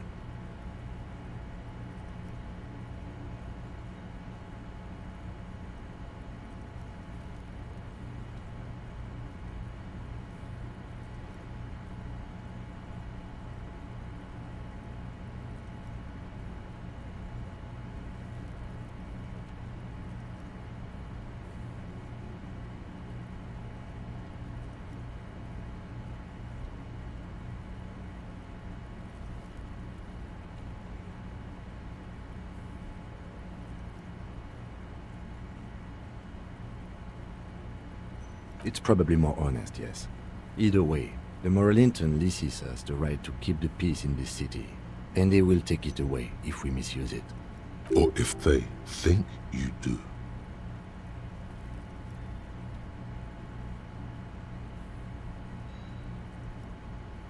The Moralist International are the world's largest political organization. You know who they are. They have been running this place after the revolution failed.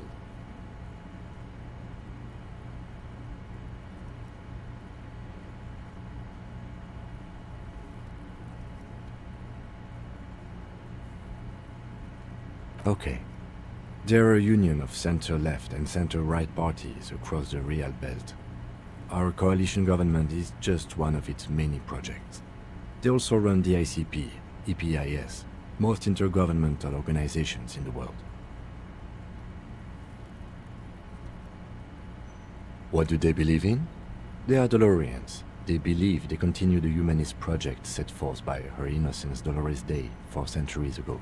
Others say they are just technocrats. Those others say they continue the humanist project set forth by Dolores Day. Interesting question. It's a blue forget-me-not. Their motto is love, compassion, self-discipline. I think you can gauge what they want you to think. Something kind and usual. Something almost self-explanatory. something like the dark blue, serious color of the early night sky above. A historic figure? The author of the modern age? You will have to look elsewhere for opinions. The subject of humanism is too abstract for me. The moral intern are a fact. I try not to have opinions on facts until they change. And it doesn't look like that's about to happen. Do you?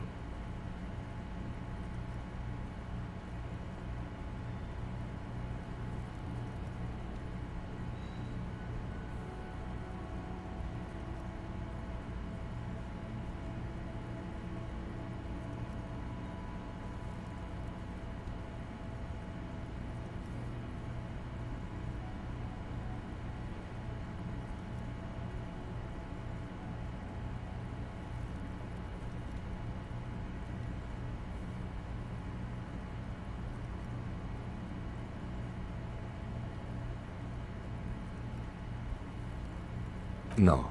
We are stooges of the world's biggest bourgeois organization, protecting the people of Revachol. That's the hand we were dealt. Without the MI, we would be common vigilantes.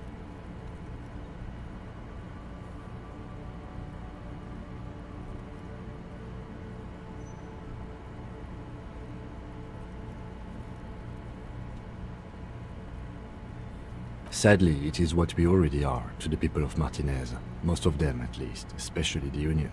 Vigilantes. I expect our job here to prove quite challenging. The lights of the orphan district are reflected in his glasses, the red and golden orbs of the motorway sliding like pearls on a string, from east to west, as Revachol commutes back to the suburb. The dying lights of the city shimmer below. Slowly, like luminous clouds, they pass on his lenses. The lieutenant looks at his slim cigarette, contemplating the next drag. An aerostatic passes overhead, the whiskers of its floodlights on the ground below. Kitsuragi's glasses light up as he looks to the sky. Two glowing circles. They really don't like us here. And the mouth on that kid, Kuno. It's different inland, in Jamrock and the GRIH. It's our fault for leaving this place to the dogs, to the Union, to the company, not daring to come here more often. This place has fallen between the cracks, the jurisdictions of our two precincts. We run this city. West of the river is RCM land. It's incredibly hard. Human beings are... But we are in control, and it's worth it. The organization works, our systems work. If they didn't, the city would disintegrate.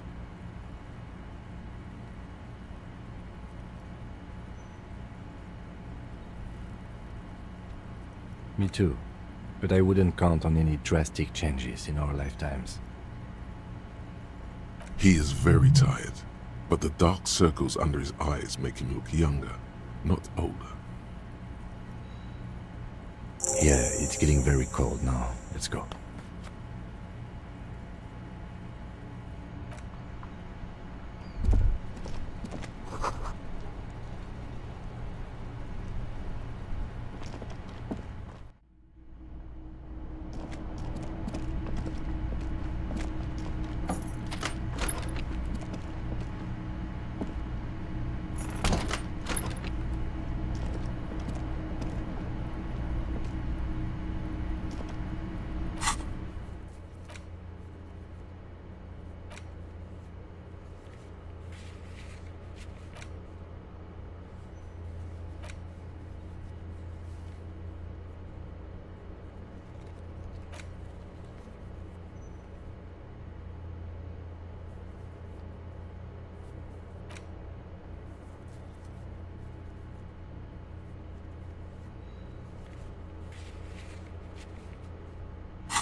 The fan stands still.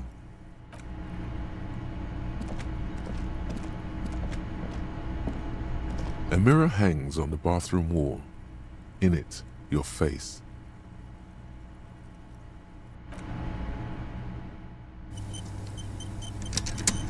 A mirror hangs on the bathroom wall. In it, your face, adorned with the expression.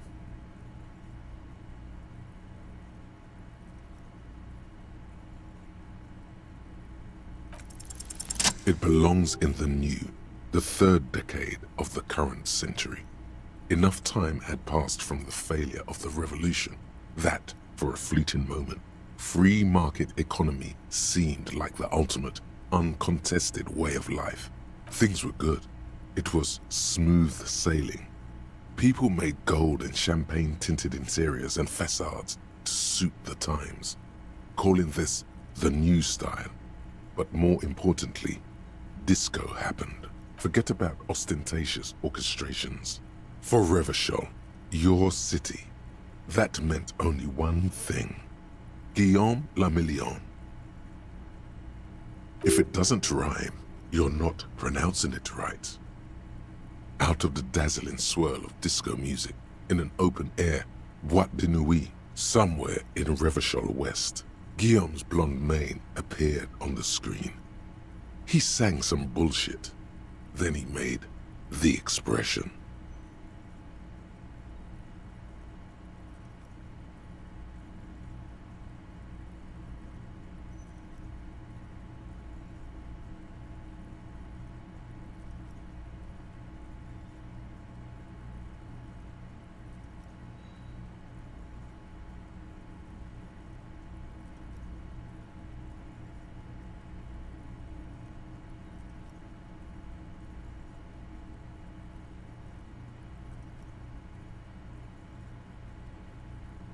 The click is used to spur on a horse. It also features heavily in Guillaume le Million's regional mega hit, Don't Worry, Your Pretty Little Head. Sometimes you like to add finger pistols to the mix, because, unlike Guillaume le Million, you are a police officer. It's your nifty little way to say, I'm armed and dangerous. There is a vast ocean of time between right now and the expression. Looking good on you, or anyone. 2 decades, if the calendar is to be trusted. Humanity has run aground in that time. It's a different world now. The expression is a relic.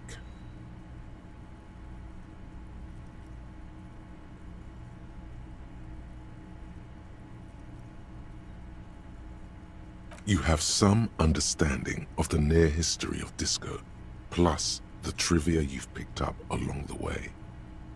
Episodic memory, however, remains in the dark. It may never return. You should prepare yourself for that. Not really. OO must have just stirred your mind. They're more like a disco rock band anyway. Everyone loved it. Maybe you thought some of the stardust would rub off on you. Maybe it did. Either way, it's all gone now. Only the grimace remains. It doesn't have to be. You can swoon over Guillaume and his champagne-corked smile whenever you want to. Maybe some of the stardust will return.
The bed is cold and not particularly inviting, but it's yours.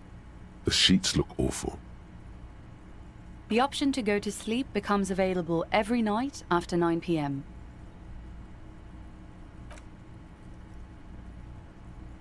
The sheets feel at once coarse and clammy against your skin. The bed sags beneath your weight as you stretch out and finally close your eyes. And then sleep doesn't come. Maybe it's the bed's fault. Its synthetic filling has separated into hard lumps, smells of alcohol and sweat, and grease. It barely covers your toes, stretching over your soft belly. This is your body here, intimate and warm. A bit tense in the muscles. Relax. It's a little better.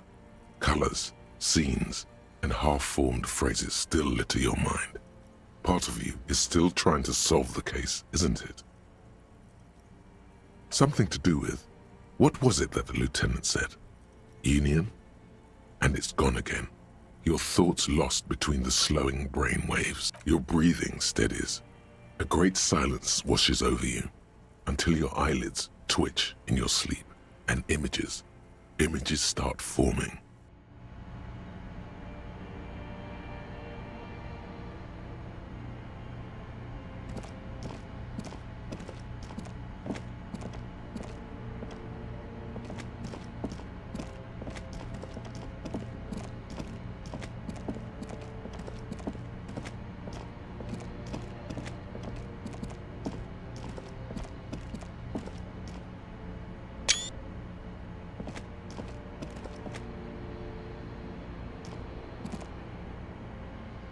Do you remember the scent of your childhood?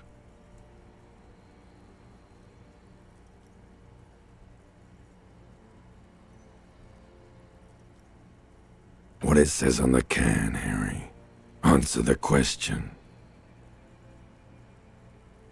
Do you remember your wife's hand on your face?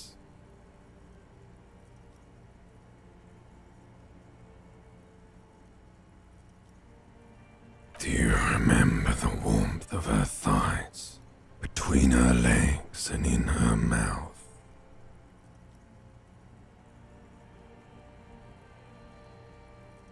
You know who I am. I'm the bad day. The one where you ask her, and then later in the streets, wandering. It's the worst day of all time, Harry dear. And it's coming. She will hear about it on the phone. Reality will turn into a grotesque nightmare. This will be the last thing you did to her. Tell me, do you remember the love of your life? Oh no, Funky baby, you stayed. It was the rest of it that left. Or you just stood there, with one hand on the bottle and the other on your dick, watching it go. Tell me, where are your friends? Human beings have friends, Harry boy. Where the hell are yours? No, it's gone. 3 times gone and never coming back. You failed. You failed me. You failed Elysium.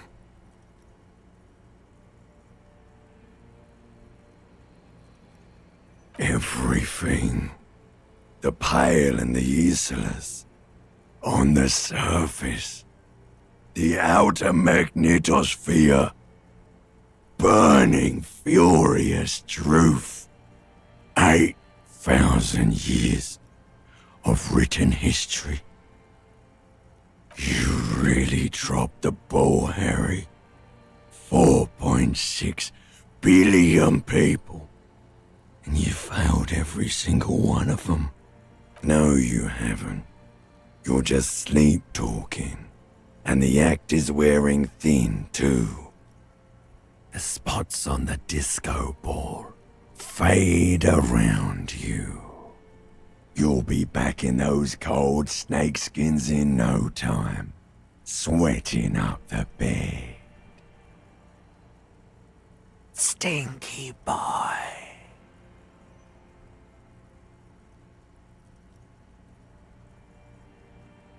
Everything. You really dropped the ball. You're not coming back from shit. Thrashing around in that high conductivity state of yours. Bumping into things and acting like a clown. Who are you kidding?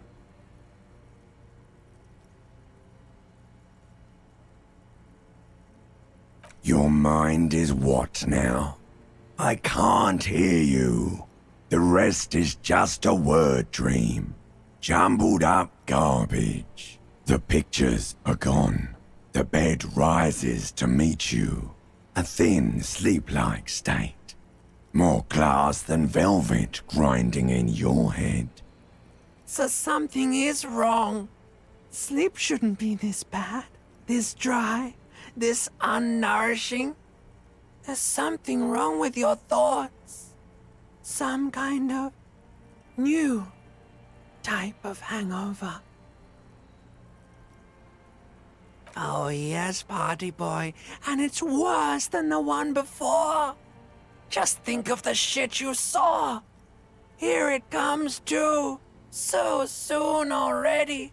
A silent alarm goes off in your head like clockwork, barely let you sleep at all. Time to get those clothes on, Harry. Time to go to work in the shit factory.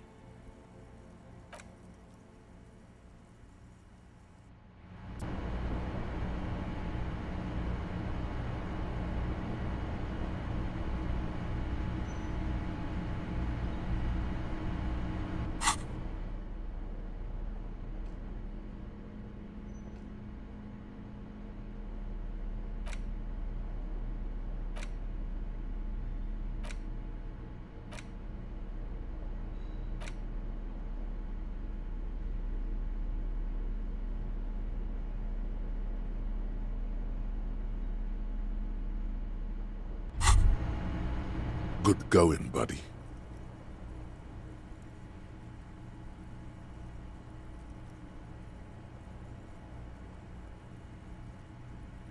Really?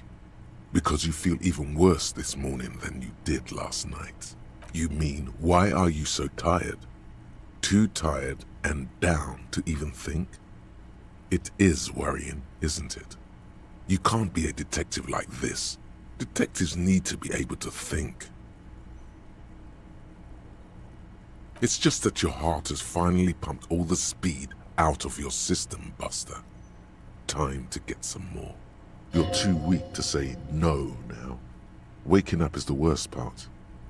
Maybe somewhere down the line you could decline.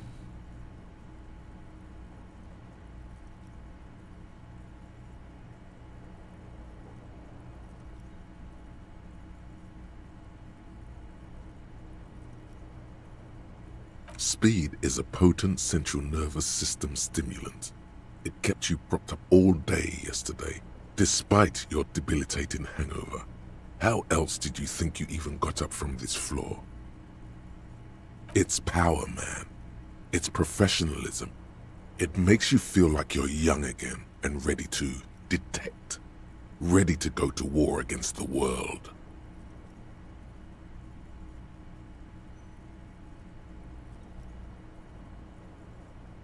Of course, Martinez is Speed Central. You just gotta poke around. You and Speed will be happy again. You will make her come home.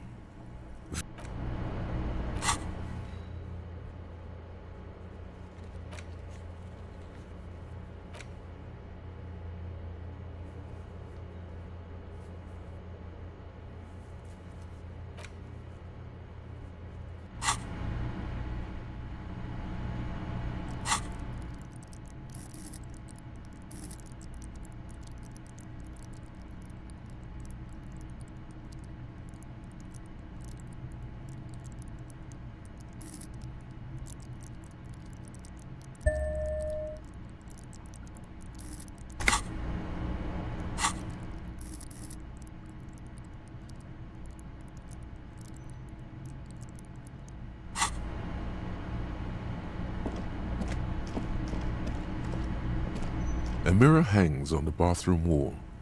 In it, your face, adorned with the expression.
Morning. Looks like we can get to work at once. The Union muscle turned up. They look rowdy. We should talk to them. I completely forgot. Sorry, I had a rough night's sleep. It's them by the looks of it. Loud and nasty, just like the manager said. One loose thread less to worry about, and one big problem to replace it.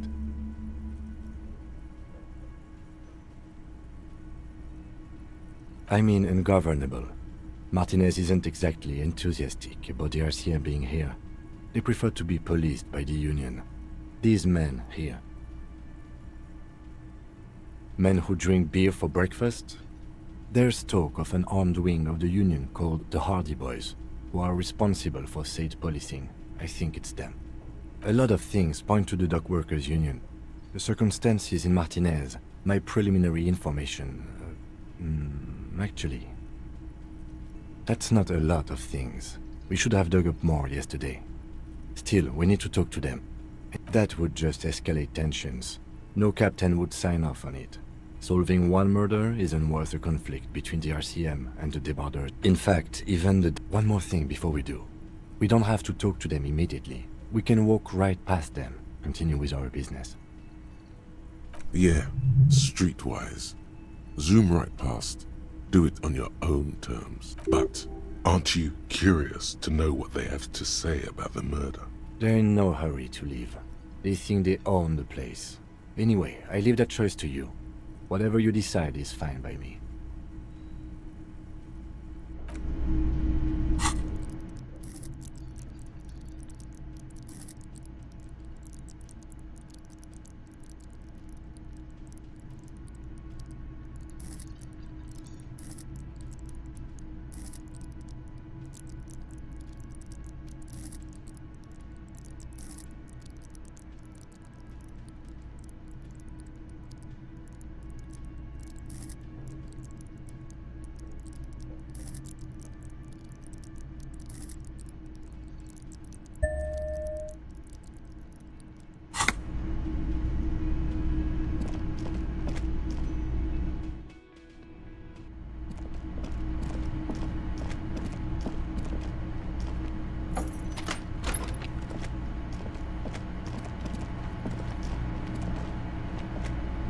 A mirror hangs on the bathroom wall. In it, your face, adorned with the expression.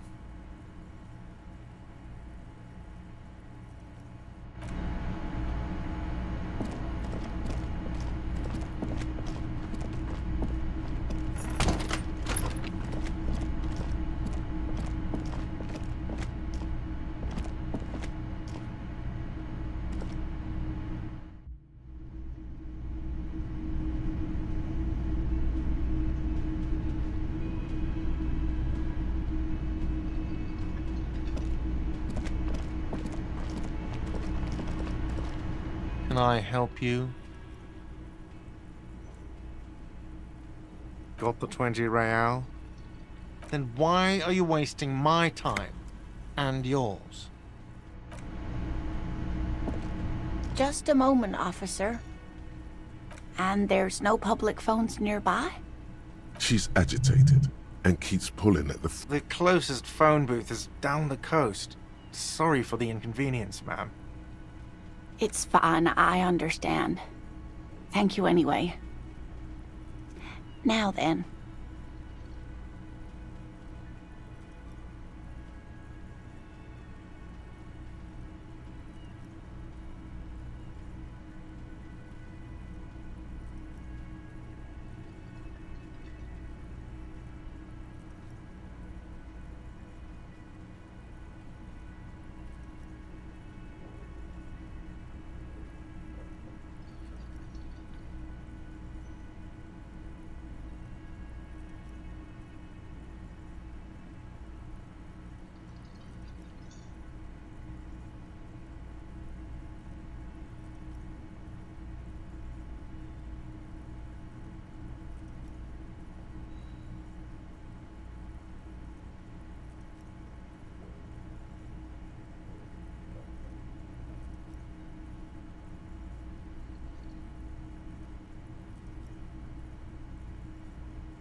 please don't trouble yourself about me, sweetie.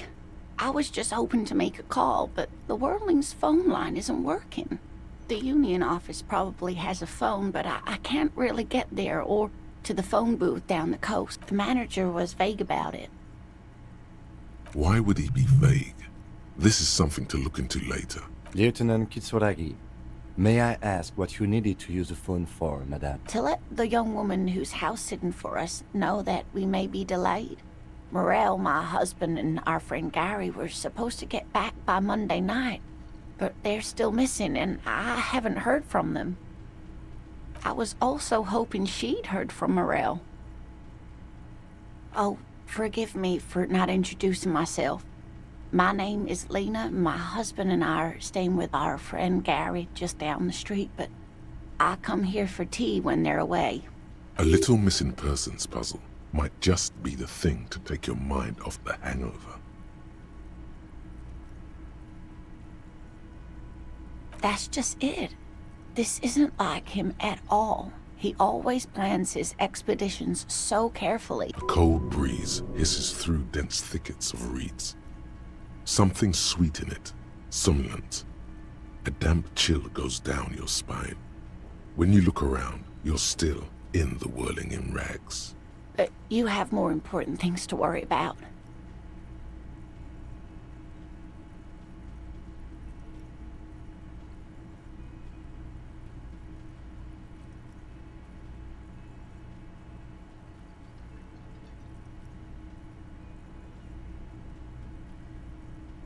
Oh, yes.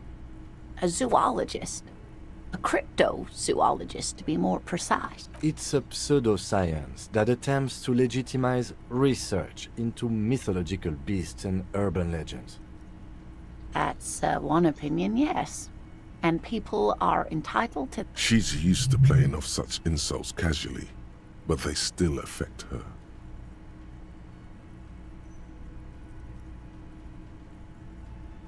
My apologies, ma'am.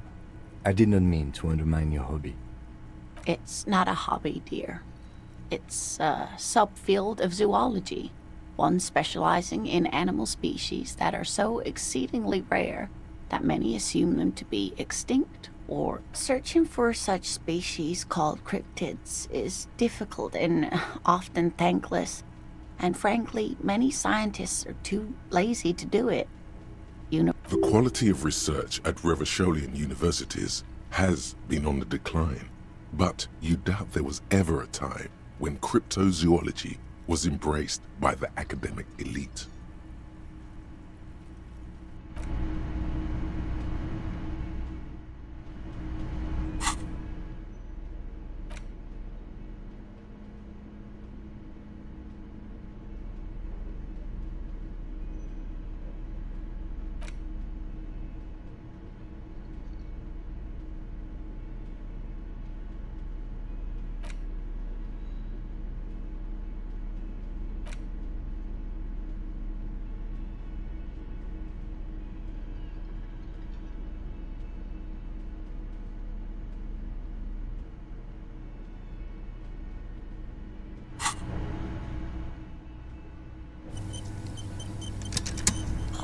Hello, dear.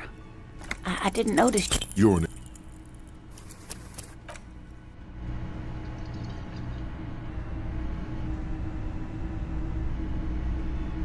Oh, hello, dear. You're...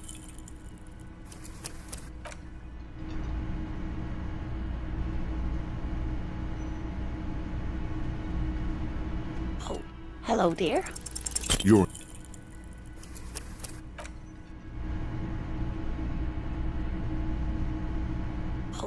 Hello, dear.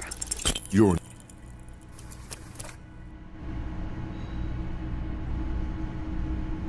Oh, hello, dear. I didn't... You're an...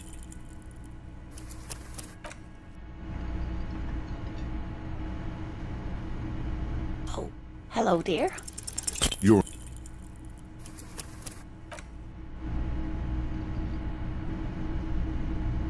Oh, hello, dear. You're...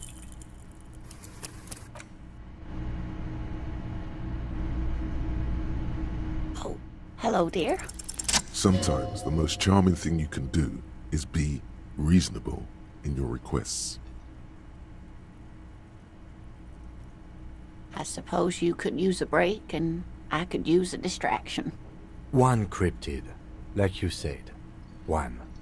This can't turn into some kind of cryptid extravaganza. We have things to do.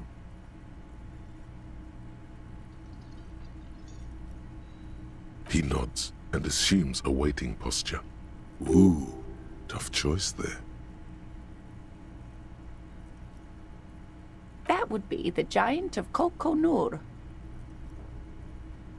The giant lives in the most arid parts of the vast Kokonur Desert in South Samara, casting a strange light across the barren wastes. A mirage or a psychogenous luminance. No one knows for sure. It is like an awful mountain appearing from below the horizon and expanding to cover almost a third of your field of vision.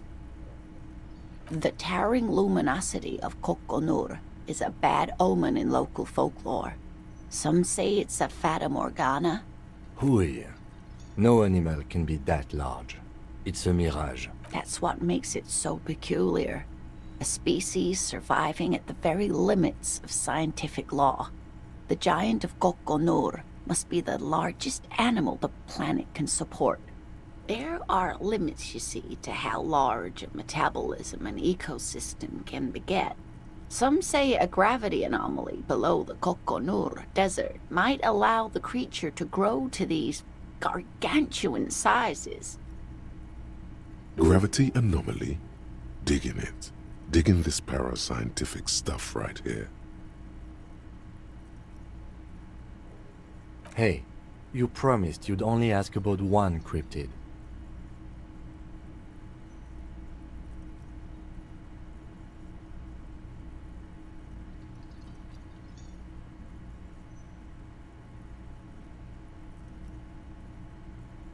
The lieutenant pauses, thoughtfully. Ah, fuck it. Let's have more cryptids. Well, the smallest cryptid is the Cryobacter catlensis, a unicellular bacterium. It was discovered in one of the northernmost points of Katla on the Boreal Plateau by renowned geologist Caitlin Mijanou some 70 years ago. The bacterial colony Mijanou found had remained alive while frozen in ice for longer than anyone could reliably estimate. Certainly from before recorded history. Mijanou disappeared shortly after injecting herself with the bacteria she had brought back to study, no doubt in hopes of prolonging her own life.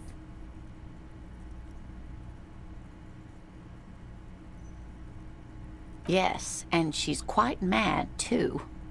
After she treated herself with the bacteria, she stopped aging, but also became increasingly eccentric and irascible, so that even her oldest friends were forced to pull away. We can assume that she has been living somewhere in the wilderness for decades now, all alone except for the Cryobacter catlensis coursing through her bloodstream. The gnome of Jeroma.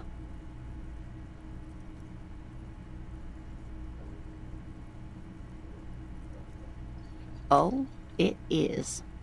None of his victims survived. Grieving relatives never even found their bodies because the gnome's venom dissolved organic tissue. It was reportedly a small creature with webbed fingers and a protruding forehead and an ungainly little thing. A couple of campers found it when it was already dying. They heard an odd wailing in the woods and followed the sound. They were scared and wrapped it in tarpaulin to suffocate it. It still took the gnome of Jeroma an entire day to die. If the body of the creature was found, why aren't there detailed illustrations of it in science textbooks, confirming the existence of this very little species? Alas, the first scientist who got his hands on the creature's corpse put it in a jar of formaldehyde, thinking that would detoxify the gnome's venom. Instead, all the venom leaked out of the creature's teeth and into the surrounding liquid, dissolving the creature itself. A poetic end, perhaps, but a real loss for science. Alas, always alas, and then it was gone. Isn't that overly convenient?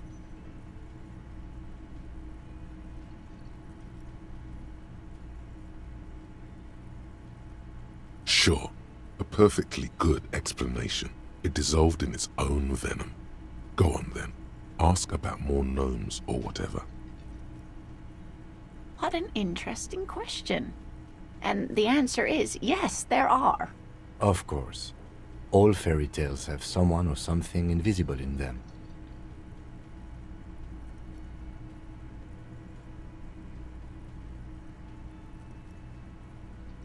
It's the Col de Mama d'Aqua. Its name means thin whisper of sound, and that's precisely what it is. Self-replicating sound waves, invisible and intangible. The Col de Mama is very afraid of us, which makes it incredibly difficult to track. Col de Mama d'Aqua can also be translated as a whisper light and low.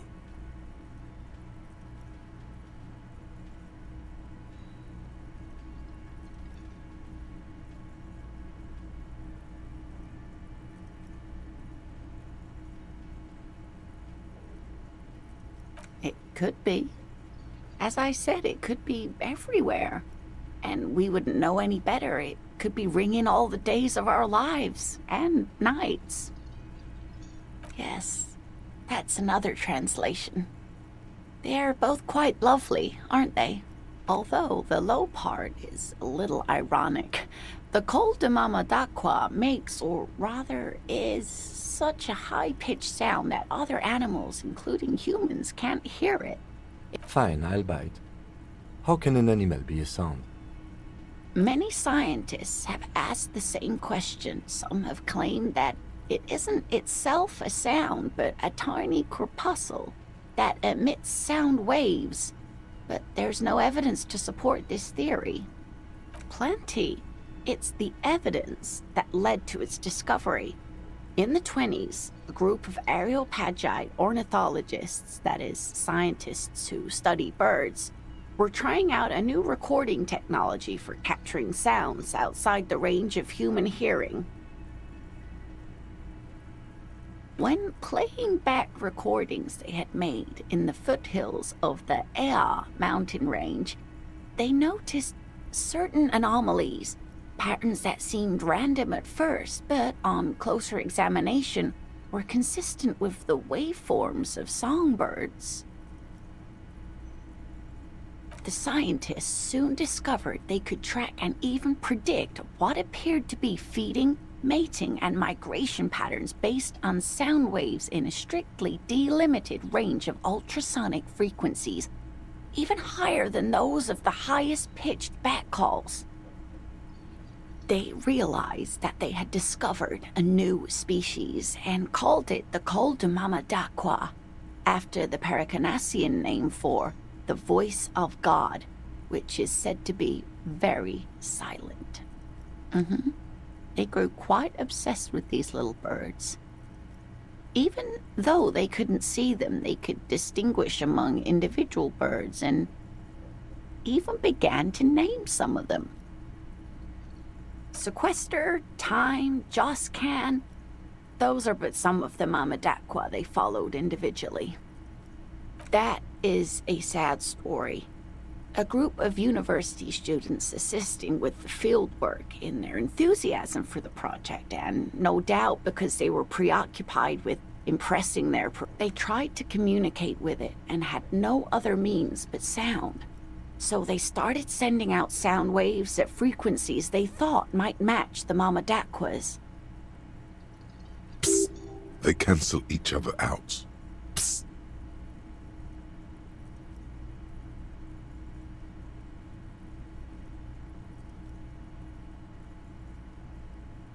Well, dear, they cancel each other out, and these tests were performed so recklessly that when they happened upon the right frequency, well, they wiped out most of the population.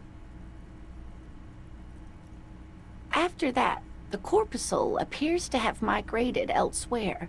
There have been recordings of anomalies similar to those spotted in AI, but they've been few and far between. It's impossible to confirm the presence of any stable Koltama Madakwa population anywhere. Of course. A common thread in these. Disappearance and unfalsifiability. I like the story, though, ma'am. I'm glad you did, dear. What about what? Of course, dear. Just some field work, sweetie. Morel is a highly trained scientist. He and his assistant Gary are studying an extremely rare species of insect. But they should have returned by now. They were just going down the coast across the waterlock to set a few traps. He said they'd be back on Monday. The waterlock, that was broken. Could this be it?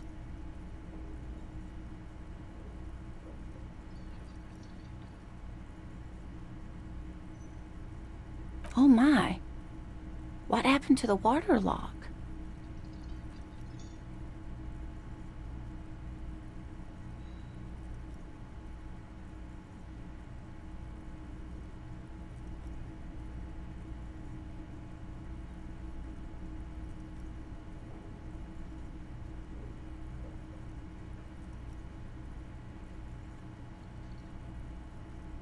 Oh, sweetie.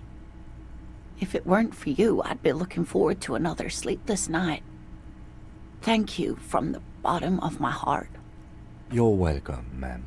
I hate to ask, but if your investigation takes you to the other side of the coast, please do keep an eye out for my husband. Yes, some left-field scientific research is exactly what you need right now. Funk up that. And if you see him, let him know Lena is waiting for him here at the Whirling. He gets so tangled up in his work that he may not know the waterlock's been repaired, and it's cold out there. Oh, you're such a dear. Thank you, sweetie.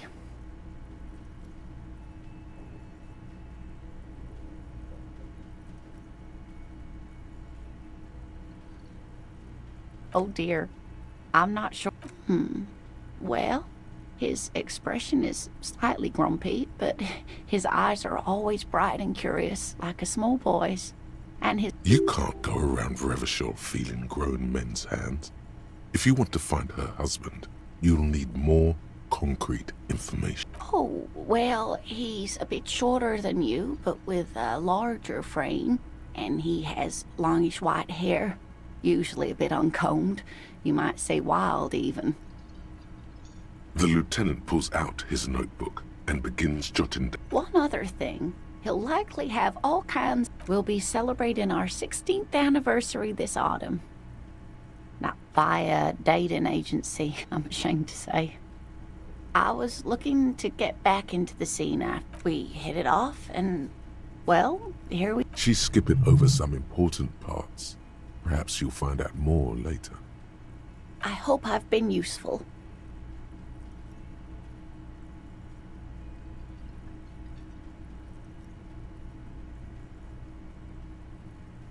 Oh, sweetie, it's fascinating, but...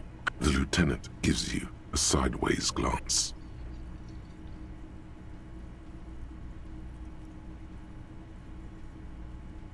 Of course, dear.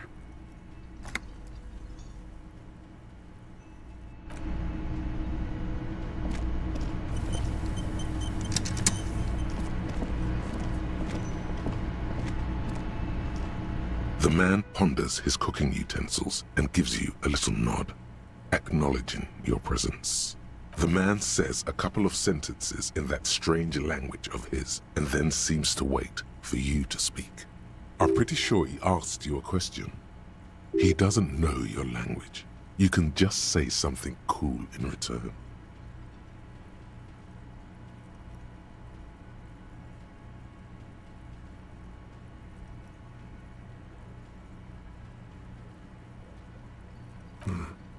Horse need more vodka?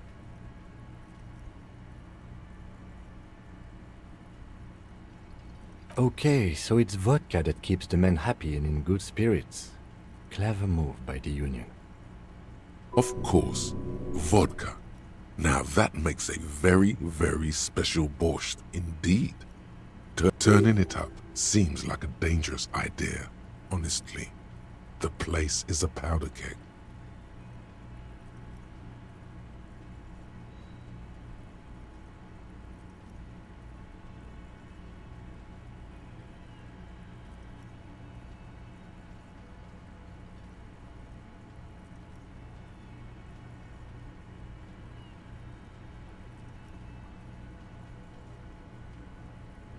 The cook gives you a long, disappointed look, then turns the stove off and seems to wait for you to speak.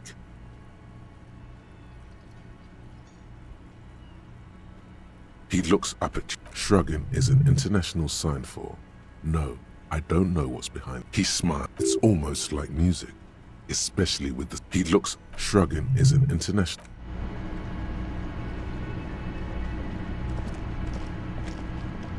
You see, the door does...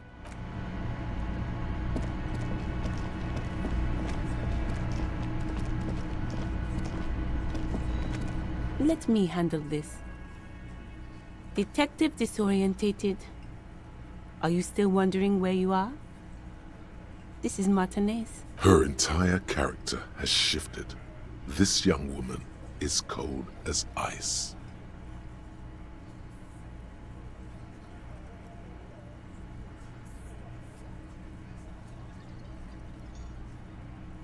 Yes, extremely normal. So let's get to it. You're looking for Titus Hardy? You think he has information that will help you? That's Titus. Talk to him. But know this. I'll be keeping an eye on you.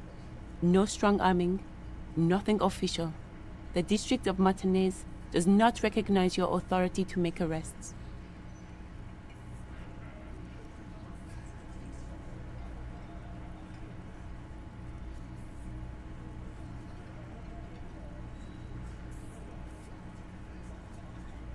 It doesn't matter if you recognize our authority. We will make an arrest, if we have to. She says nothing. Her glare speaks for her. Could this be the Miss Beaufort that Easy Leo mentioned? The one Mr. Everard sent to law school? Like I already told you, I'm a legal counselor. Do you have hearing problems?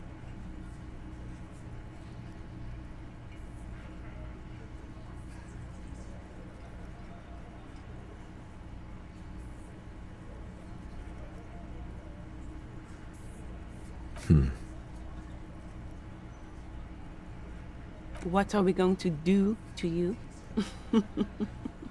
The Union isn't going to do anything to you. Goddamn right it is. If anything, it is the RCM who do things to people. But we digress. I suggest not wasting time on trivial pleasantries and focusing on why you are actually here.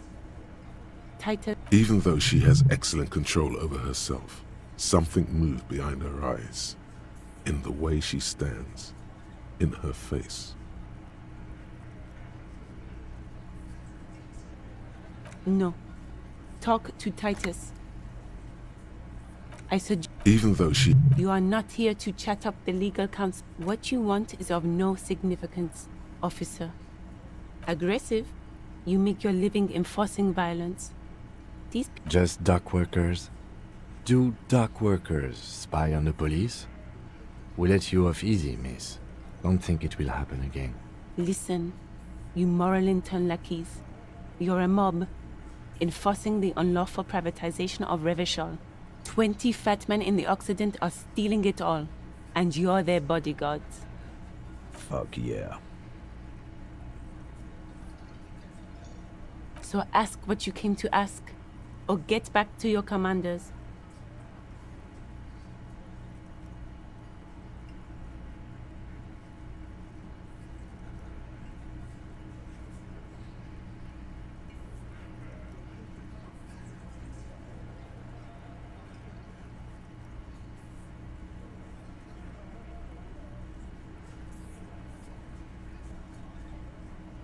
Look, a comedian. Do your job, ask your questions, then get out of Martinez. Strange. It's as if people don't believe a cop could be a socialist revolutionary.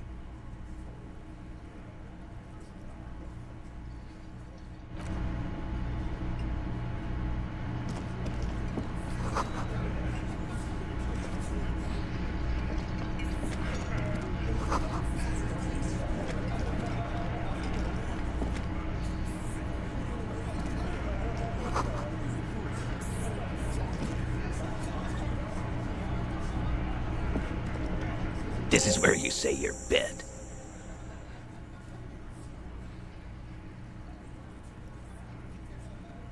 Detective.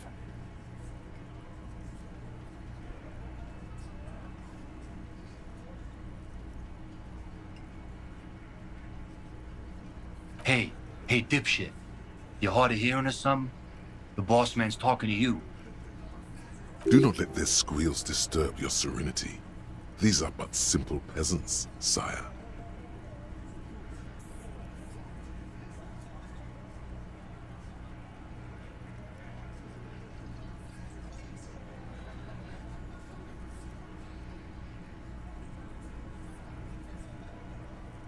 Wow.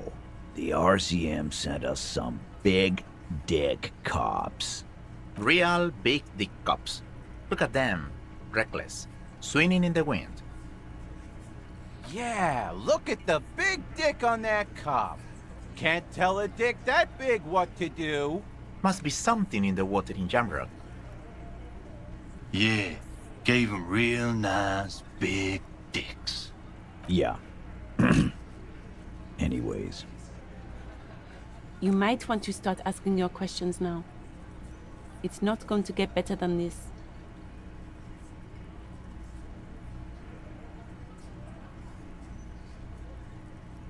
No. I's here. You got business with my boys. You got business with me. He understood what you were doing, taking inventory of them. Yeah! You fuck with the Hardy boys, you fuck with Titus Hardy. Relax, Dennis. No one is fucking you yet. Yeah, Dennis, calm down. No one's fucking you, you stupid fuck.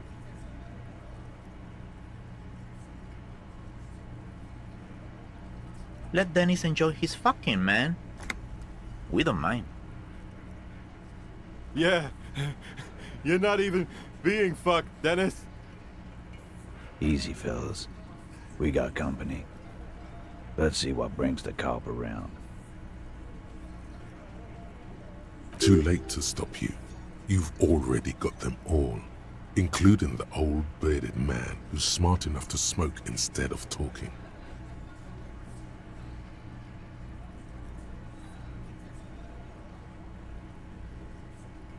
As you can see, he doesn't speak a lot, and you almost missed him among the others. That's enough to take another look at those tracks in the yard. See if they fit this band of miscreants. No. He understood. Yeah! Relax, Dennis. Yeah, Dennis. Let Dennis enjoy. Yeah. Easy, fella. Too late to stop you. Of course, when you get the time, you could take another look at those tracks in the yard. So, you're not just here to swing your big dick. You're here for the pretty boy. A real looker, that one. Stinks like shit, too. They couldn't get him down, boss. He's still up there, stinking up the place. Funny. But my partner and I have a serious matter to discuss with you.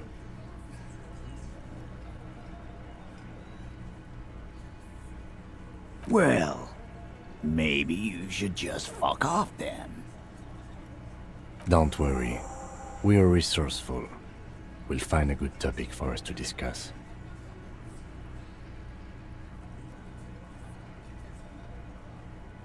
Incriminating. Now that's a big boy word. Well... Don't worry. We are resourceful. No. He understood. Yeah! Relax, Dennis. Yeah, Let Dennis enjoy. Yeah. Easy, fella. Too late to stop you. You've all, of course.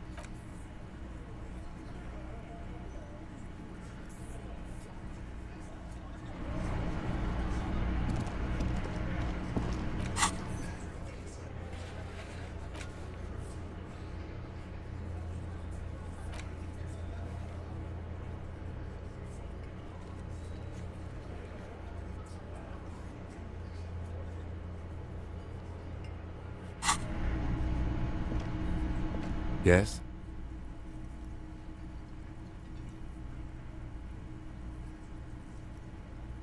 What do you want to know? You mean like a brief? Do you want me to brief you again? 3 days ago, during that time, the victim had been stripped of his belongings. The caller did not identify. They didn't identify. There's a strong prejudice against involving the RCM in what's seen as... That's right. You mean like a brief? There's no 3 days ago, during that time. Okay then. Was there any... Good. No response. He's having trouble processing it, believing it even. Have you tried concentrating on something other than your personal affairs? Not a fan. The RCM deploys a self... Try work. The case at hand. Really? You look fine to me. Focus on other people's troubles, not your own. Have you tried concentrating on something other? Focus on other people's troubles. A moment passes. What about me? That's correct. That makes him a binoclard. Completely uncopped material. I can You may not. The thing is, the RCM... Just because your precinct has a reputation for cracking... What do you mean? I have no... The lieutenant's conceptualization skill. The lieutenant... We all have our different mediums. His is written. Good. Let's change the subject. Excuse me? Frankly, detective, you're in a deranged... That's good. That's good. That's good.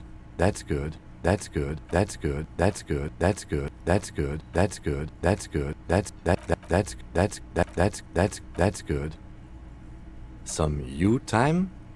This is a police investigation. You might. The lieutenant is pretty sure style is just a euphemism for nihilistic binge. What about me?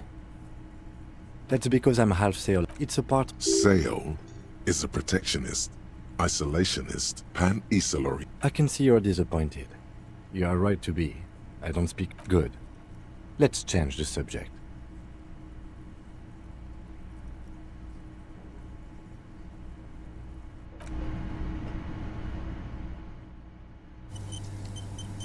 Yes? Only...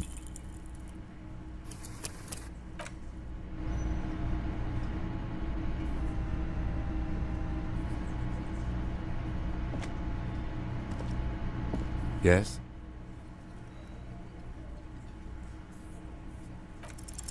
Only but...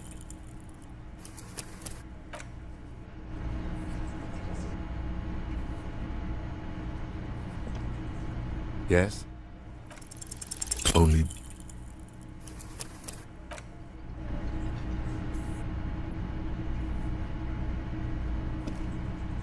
Yes? Only...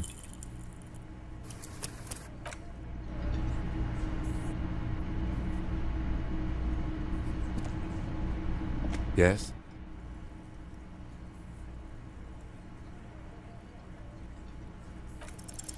Only banal things strike you.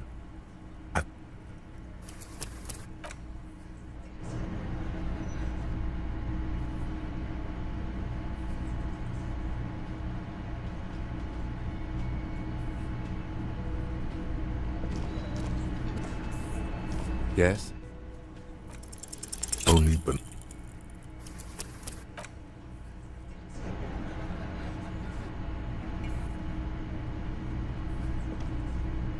Yes? Only banal things strike you. At the core.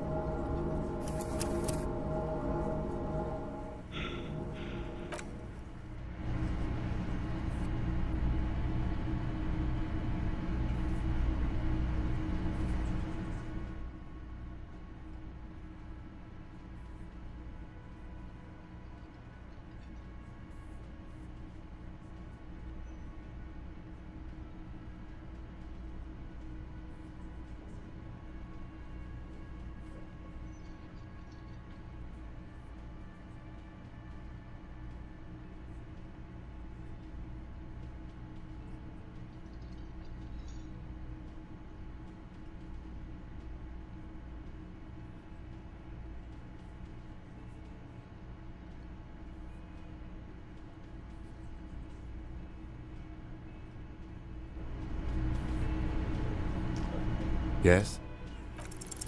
Only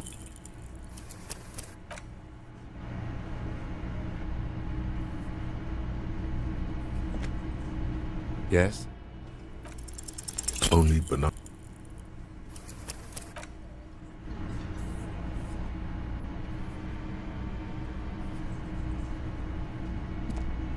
Yes? Only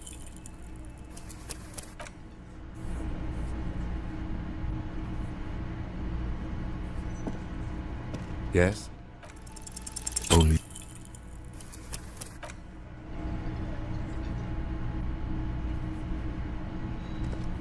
Yes? only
Can I help you?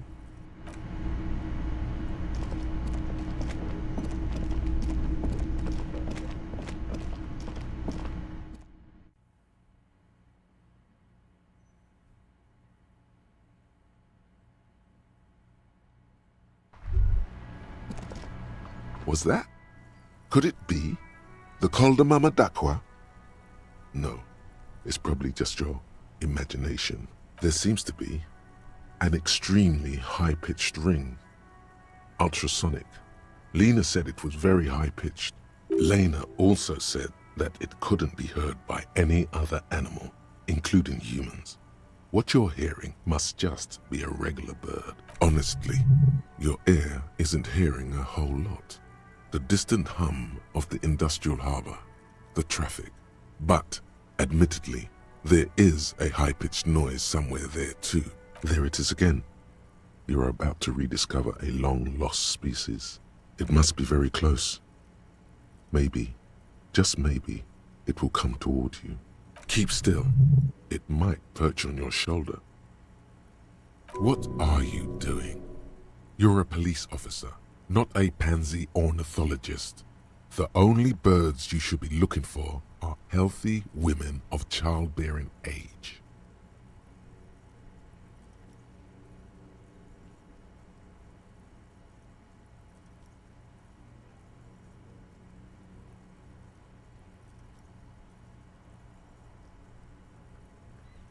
Oh no. The sound. It's moving away. No. Too late. It's gone. There is no ringing anymore. Keep your ears peeled, then. If the species really has migrated to Martinez, you're sure to hear it again.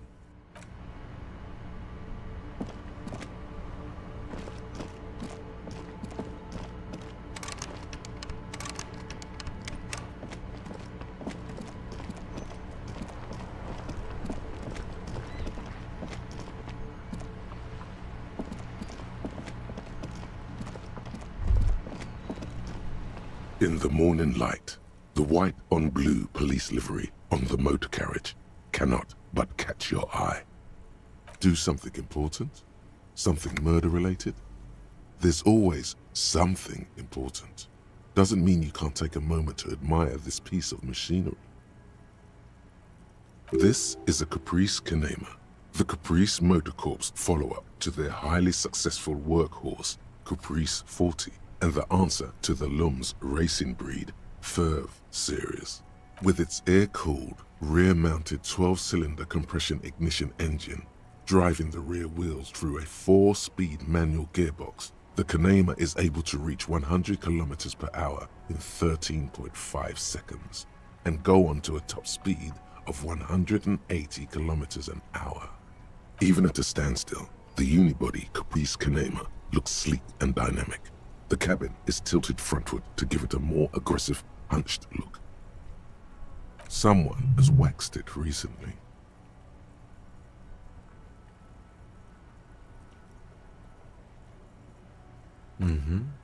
You want to take a closer look?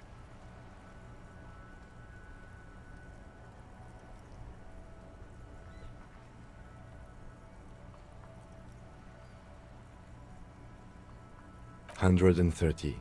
I reckon that's a 7-liter V12 there. Man, that's got to be a major advancement over the KR18 GU engine on the old Caprice 40.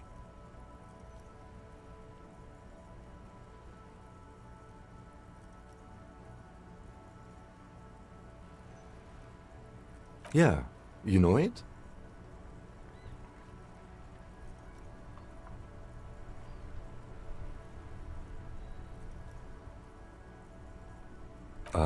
Yes, that's right. I'm very impressed that you know these things. Yes, an extraordinary machine. It's nice and all, but why so modest? Put some zing into it. Flare it up. Helium headlights would improve the range and quality of the visual field a lot.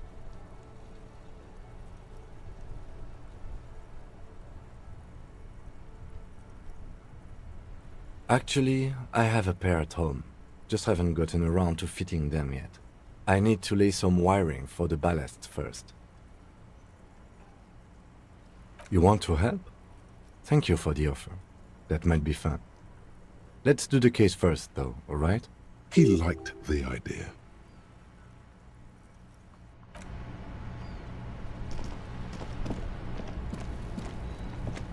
Still here. Stuck in this damn jam, my man.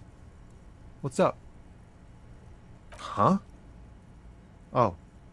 No, I ain't got any money. The bosses, man.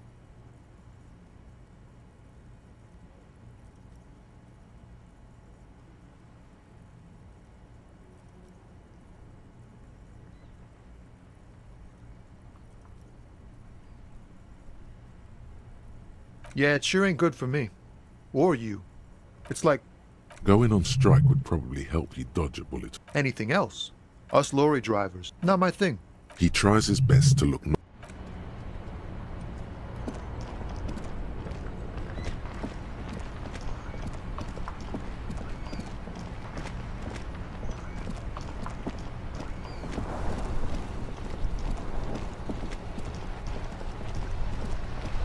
We're still waiting for a replacement for the bull you sent sinking.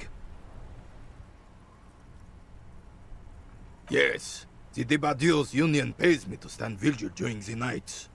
Not out of any political allegiance, mind you. I'm an old man. Don't sleep more than a few hours every night anyway, and Money is tight. She is nobody. This is none of your concern. And The lady is Jeanne-Marie Beaulieu, and she sure as hell wasn't a nobody.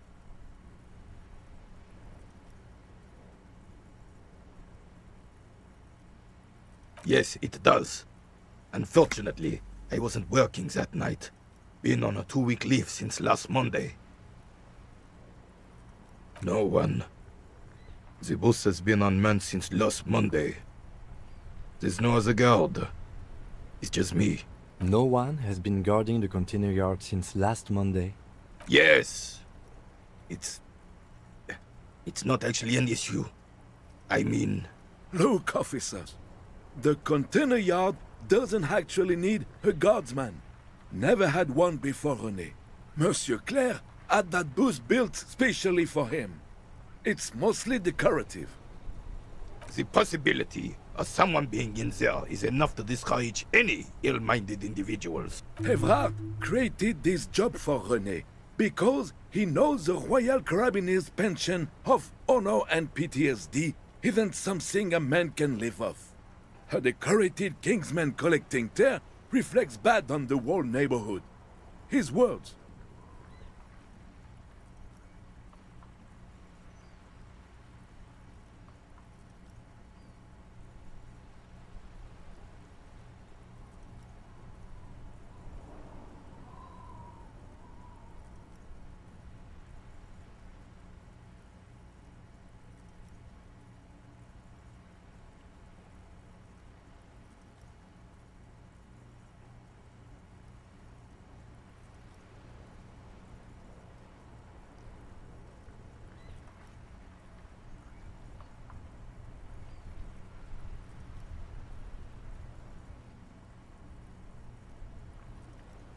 It's not charity. Not to me. Up there, I give it all I got. I earn my keep. But you're right, officer. There is no middle ground. It's do or die. Something about him has changed. He's calmer somehow. Yes. Like I said, it would be up anyway, so might as well keep an eye out. It keeps my senses sharp. Ah, yes! King Philip III, on his steed. A reminder of what... Oh, absolutely. At the mercy of a cocaine-snorting tyrant who emptied the treasury so he could sleep on a bed of gold. A superpower, feared and respected. A testament to what this country can be under the leadership of a true king. Someone who knows how to rule. Decisively, without fear of offending the sensibilities of the frail and weak-minded among his subjects. This is something the insurgents never understood.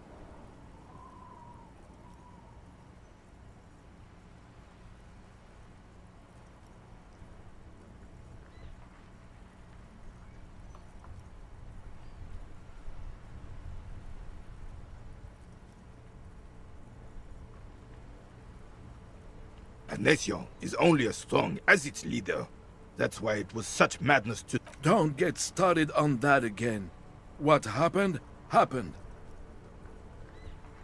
The Carabinier doesn't reply, but his entire being communicates unbreakable. Oh, old Philip was a big fan of the purple nose candy the nobility loved so much.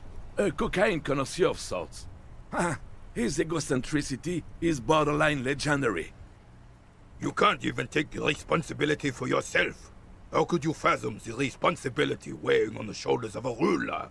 That's why the Philippian kings use cocaine. For clarity of vision. To aid in their work. Regnum cocainum. Revishal's finest years. Of course. Clarity of vision. Awareness. Philip III was even brought into this world with the help of cocaine. The court made him administer the dose to his mother when she was in labor. And it is well known that with the help of cocaine... He's just making excuses for the king's habits, isn't he?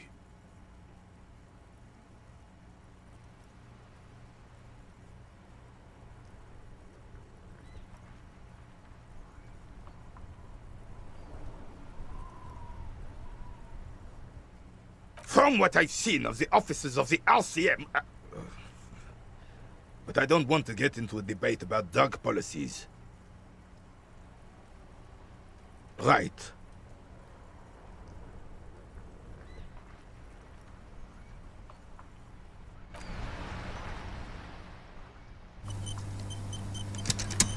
Vigilance officer? What? All you observe.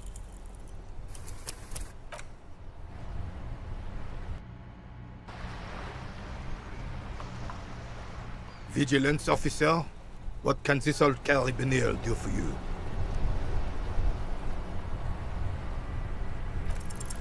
All you.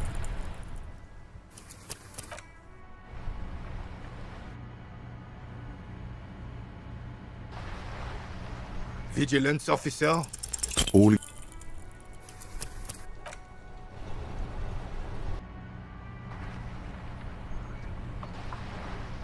Vigilance officer? All.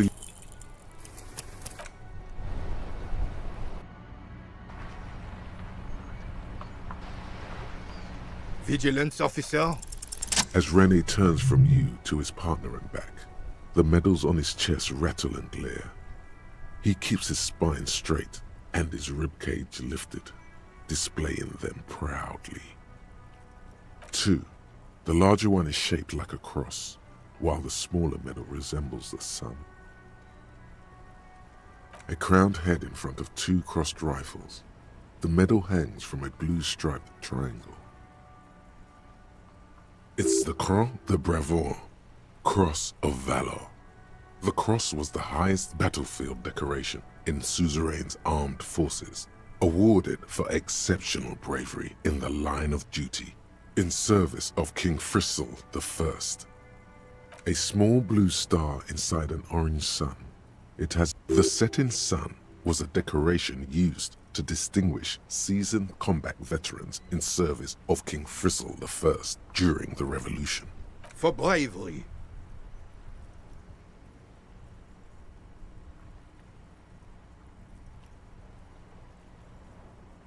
For doing my duty in the heat of battle.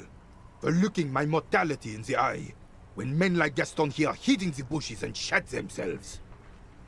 He saved some muddy princeling who foolishly strolled into the front line in his gown of velvet and gold.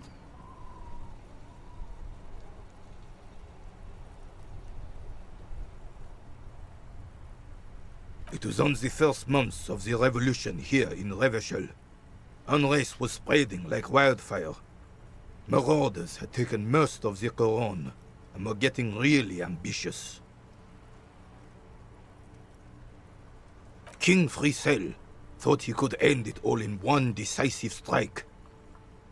Sent his cousin, Drisson, to put an end to the unrest. Alas, the young Drisson was all piss and no vinegar, wearing a tunic of purple velvet and cockatiel feathers to battle. Even he really despises that Drisson fellow. Purple velvet tunic. That isn't exactly camo.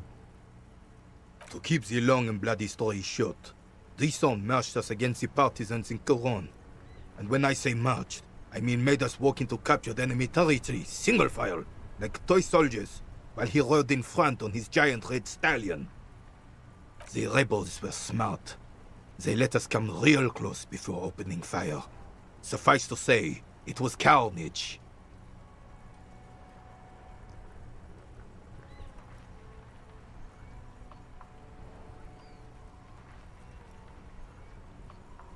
I got shot in the left shoulder and went down. Just a flesh wound. But just as I turned over, the prince fell into the mud next to me. He was missing his lower jaw. Then his horse, driven mad by the noise and smell of gunpowder, stepped on my leg and shattered my knee.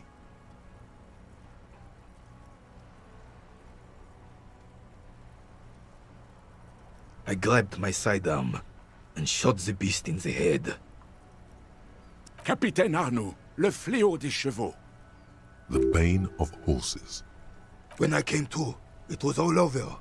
It was just me and Jolles Tresson, gurgling in the blood-soaked mud right next to me. The dink had taken numerous flesh wounds and lost a lot of blood. But despite missing his jaw, he seemed hesitant to die. Tougher than he looked, that one.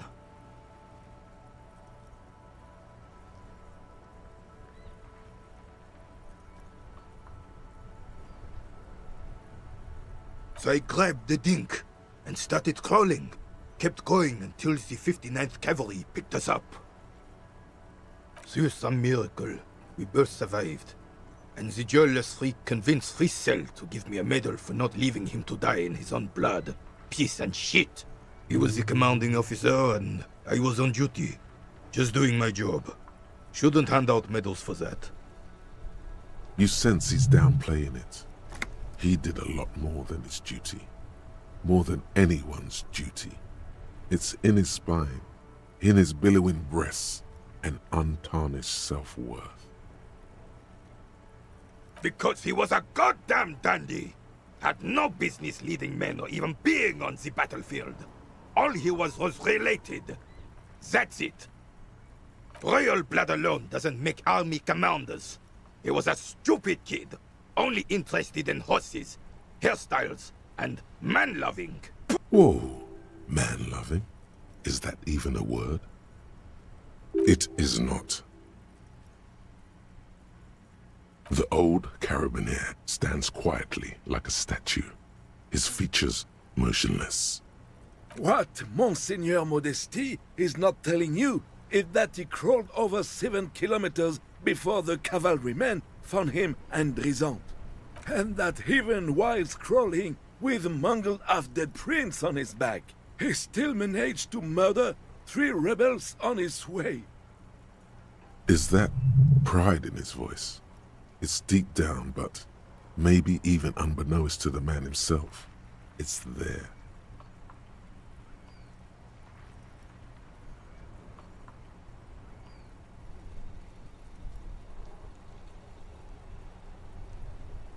Maybe, but also bear in mind, officer. Oh no, you have to get shot. Repeatedly. And do not speak of what you know nothing about, Poltroon. Duty is something you will never understand. Bah! There were many such stories in those days. Many. Oh yes, René, yes. Men were bigger, girls were prettier, and everyone wore the fascia. I'm not getting into this with you again. You should try to come up with a heroic story of your own. Impress this old soldier.